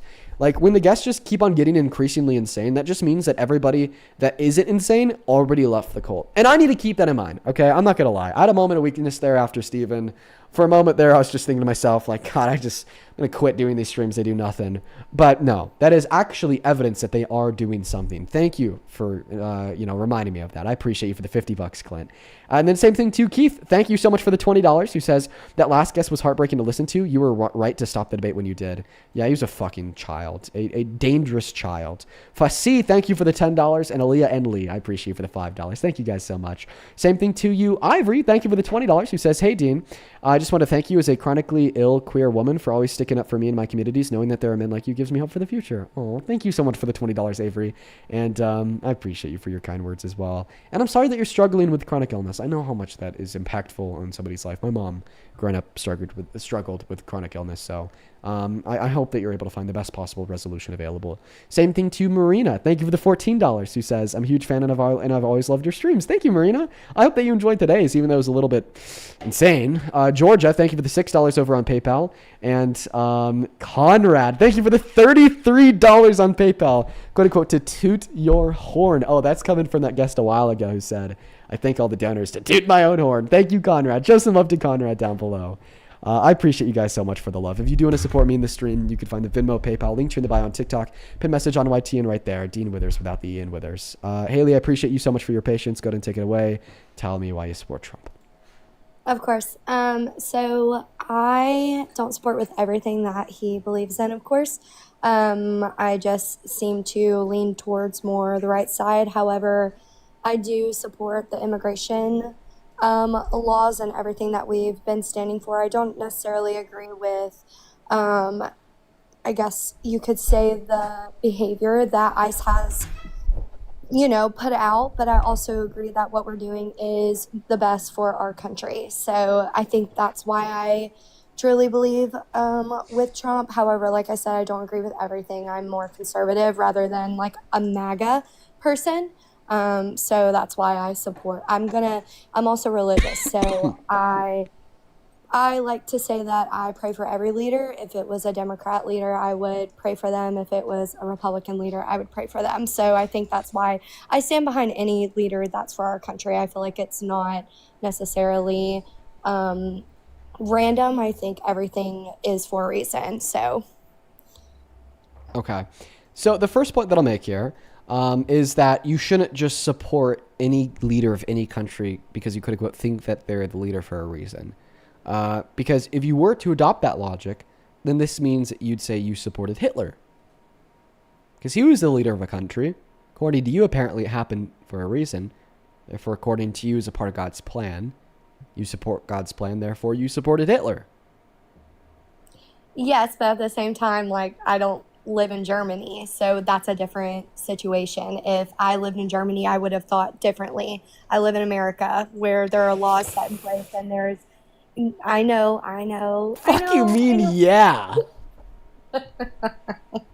If you were from Germany, would you argue that you would have supported Hitler because he was No, leader I for would a have had reason? different. I would have had different views, but I live in America, and I think it's more Christian based. If I'm being completely honest. No, if you were a Christian in Germany, okay, would I you would have say supported no. Hitler? I would say this is awful. Wait, so you think that God only installs the presidents of America, but not the leaders of any other country? No, not at all. I think everything happens for a reason. Hitler was obviously there for a reason, and it's to show us how bad it was. I don't necessarily think that it was for a good thing. And it's the same for every president. Okay, can we just boil I think that we could just boil your position down to saying that if a leader is doing bad things, then you won't support them, right? Yes, absolutely. Okay, Trump is doing bad things, you shouldn't support him. I'm sure he has. Okay, and then you said the good that he was doing was mass deportation. So what is one positive quantifiable outcome of mass deportation on America? He's putting America first. He's giving opportunities. He's focusing on our American citizens first. I'm all for immigration as long as. But American citizens how are it so should much be. worse off under Trump. I mean, real median wage growth is down, GDP growth is down, jobs reports are in the shitter, most manufacturing bankruptcy since 2010. American citizens are being hurt, 1.3 million layoffs of citizens last year from the private sector alone. American citizens are paying significantly more for gas because of him. Prices are up 3.4% in February alone. 10 million American citizens got kicked off of Medicaid. 3 million American citizens got kicked off of food stamps. And 45 million American citizens are having their premiums for Medicaid through the ACA go up tenfold. Okay, American citizens are being hurt.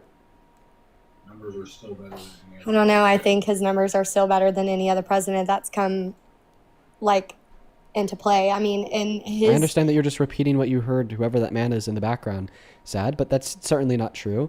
No, his numbers are not better than any other president. Like, what number specifically? I don't know any numbers, but all I know is that he has been better than all the others in the past. Yes, gas prices are up, but I That's also just believe that. brainwashing, bro. We didn't have a job report as bad as the one that we had last year under Trump under the entirety of the Biden-Harris admin. Terrorists are dying. That is good. Sorry, my husband's in the background. I'm ignoring him. Terrorists are dying. That is good.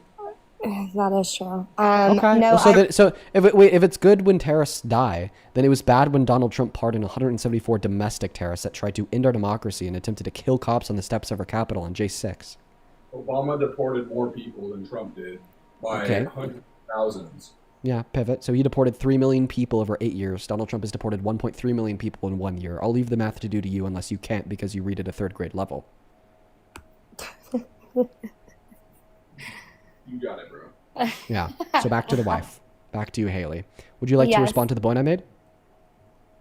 No, I just think that the rates are the way they are, and there's less, I guess, there's less jobs, there's less everything because we have more immigrants here in our world and not, or at least in our country, rather than focusing on the citizens who actually need it. I mean, I think homeless is up by I don't even know, 25%. It's insane, all because we're not focusing on the citizens and who is here in America.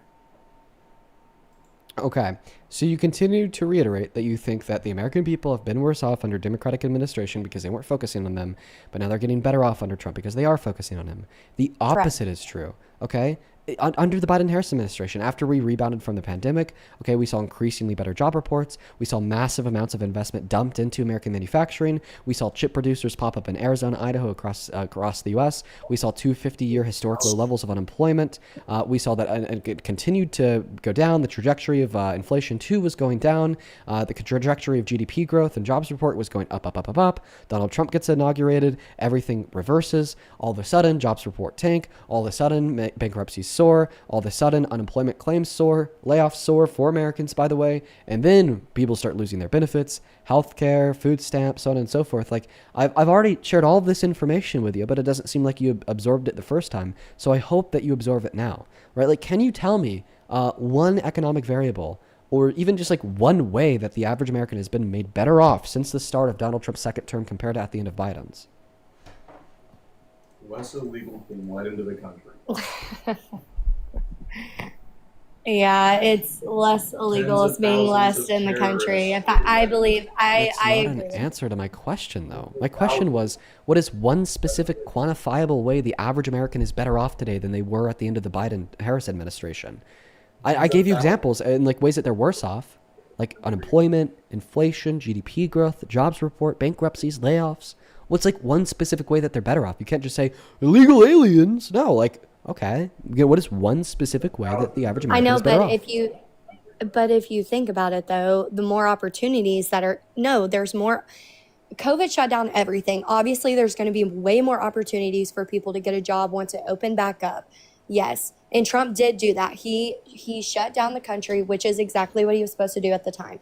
However, everybody was laid off their jobs for that specific situation. So yes, going into the Biden administration, there's going to be millions of people that need jobs, and there's going to be millions of positions that are going to be open. Yeah, I'm talking even when we consider COVID bounce back, we still saw great jobs reports. We still sall great leaps and bounds in manufacturing investment and initiatives to like start companies to build chips or whatever. But this is not an answer to my question, bro. The answer to my question is, what is one specific quantifiable way the average American is better off today than they were at the end of the Biden-Harris advent? Terrorists are dying. Terrorists are dying is not a specific way the average American is better off economically speaking. Definitely a specific example. I think personally that when Biden was in office, he opened up, he started a lot of different things. He started the DEI, he started all that stuff. And I feel like that opened up a lot more opportunities for a lot of different communities. And I agree with you 100%. However, is that the right choice to make? Maybe not necessarily.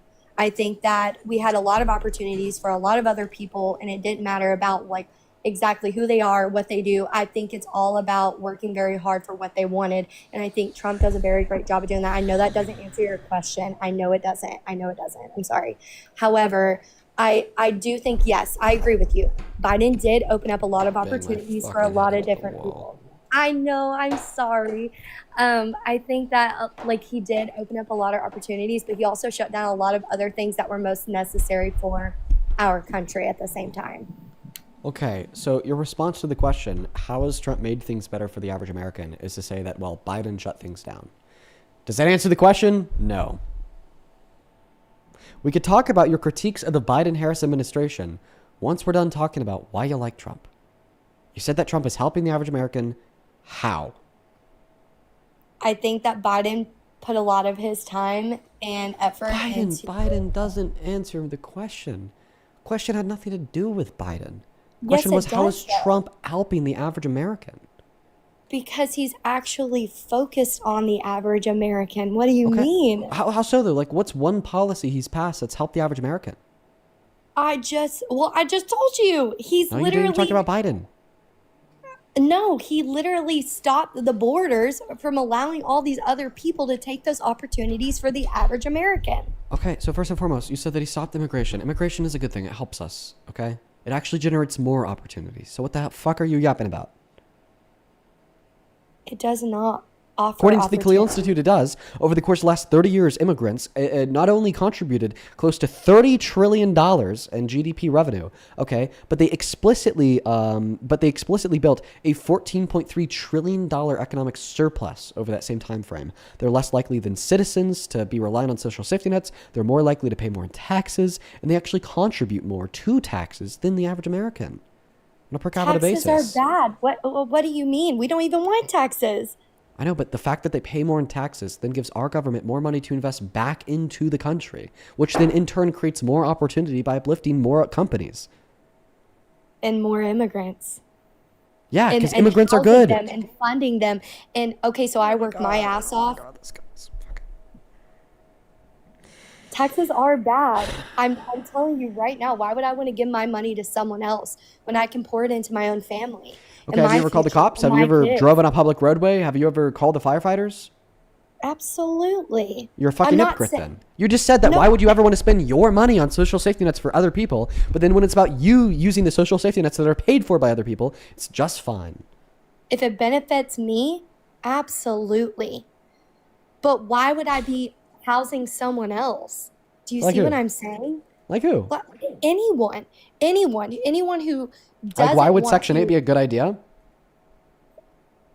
I mean, I'm not trying to sit here and say that I want to be able to So choose do you where think my that we money should goes. just get rid of social safety nets? I'm not saying that. I'm saying that we should. Keep in mind, this is all like consequential of me asking you for one Trump policy that you think benefits the average American that you couldn't name. You've just been yapping about how taxes are bad. Okay, back on track. Can you name one Trump policy that has benefited the average American?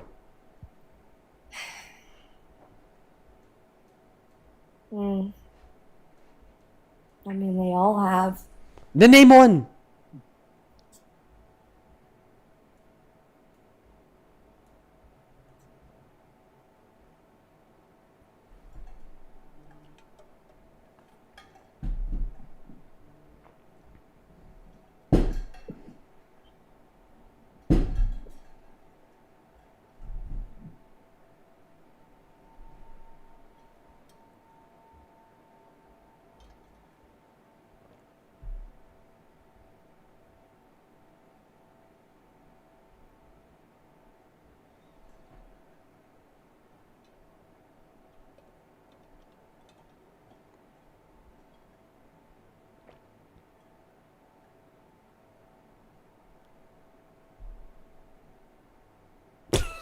She just left.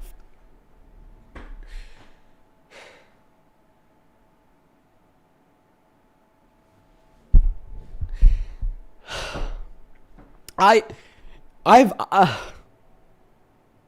never had a more draining day of debates. Never. He's...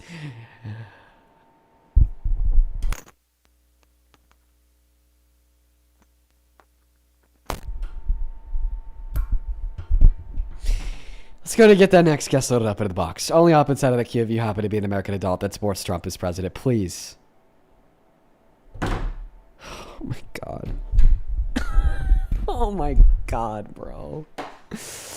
Oh my god, dude. Oh shit. I'm gonna get a bottle of wine. That's what I'm gonna do. What the... David, No, man. David, do you I support think, Trump?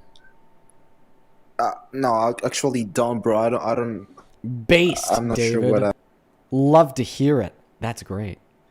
Moving on to the next guest, Jared. Allie, thank you so much for the $20 donation on Venmo. Let's get 200 Allie W's. Allie with the $20 says, sorry your debates have been draining today. It's the first time I've sat through the whole live in a long time. I'll go back to the VODs. I may be a bad luck viewer. I appreciate you for the $20, Allie. No, trust me, it wasn't you. I think it was a full moon. I think it's a full moon that's fucking us up. What's up, Jared? Do you support Trump? No, Jared's not here. Maggie, thank you for the $15. I appreciate you so much, Maggie. Let's get 150 Maggie W's down below in that chat for the $15 donation.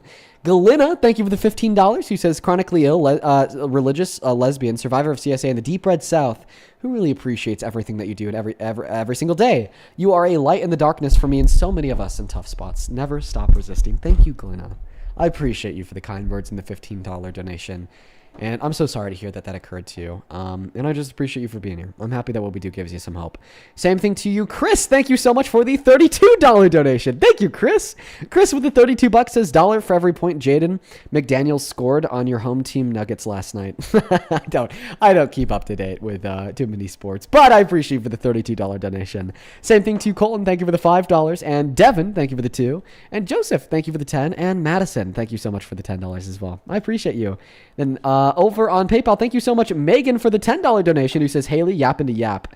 Yeah, bro, she was yapping to yap, on God. And Mr. Clint, thank you so much for the $50 donation. Clint, you have been so very kind today. Thank you so much for another $50.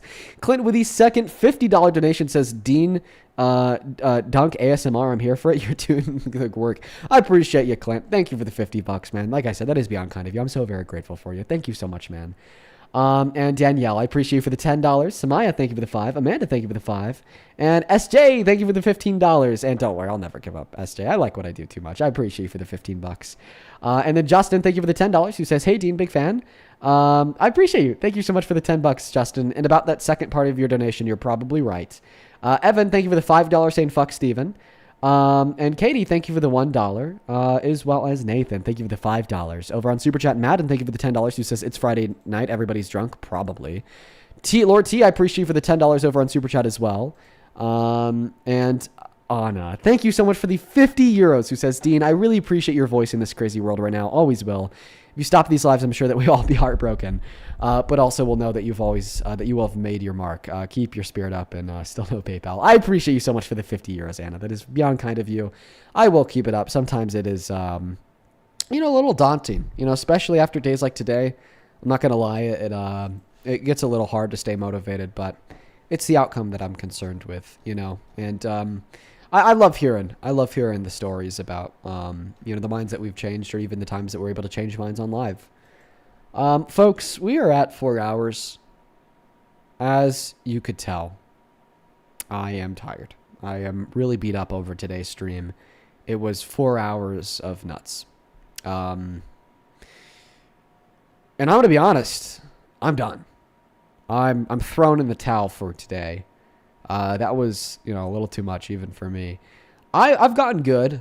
I've gotten good at dealing with a lot of nut jobs back to back via the nature of doing these streams for 3 years. You know what I mean? It's something that I've adapted to, kind of, sort of, mentally speaking. It's harder than you think, really. Mentally, it's difficult to navigate. But today was quite a bit, so I'm beat. I'm out. I'm out for the day. I appreciate you guys so much for tuning in, and I'll see you all tomorrow. Make sure to hit that follow button on TikTok on your way out. Drop a sub on YouTube. Do this every day. So, I appreciate everyone so much for tuning in. I hope that you enjoyed some of the debates. Got something positive out of them. Learned something new if you've been watching for a while. But with that being said, peace, love, good night, and goodbye.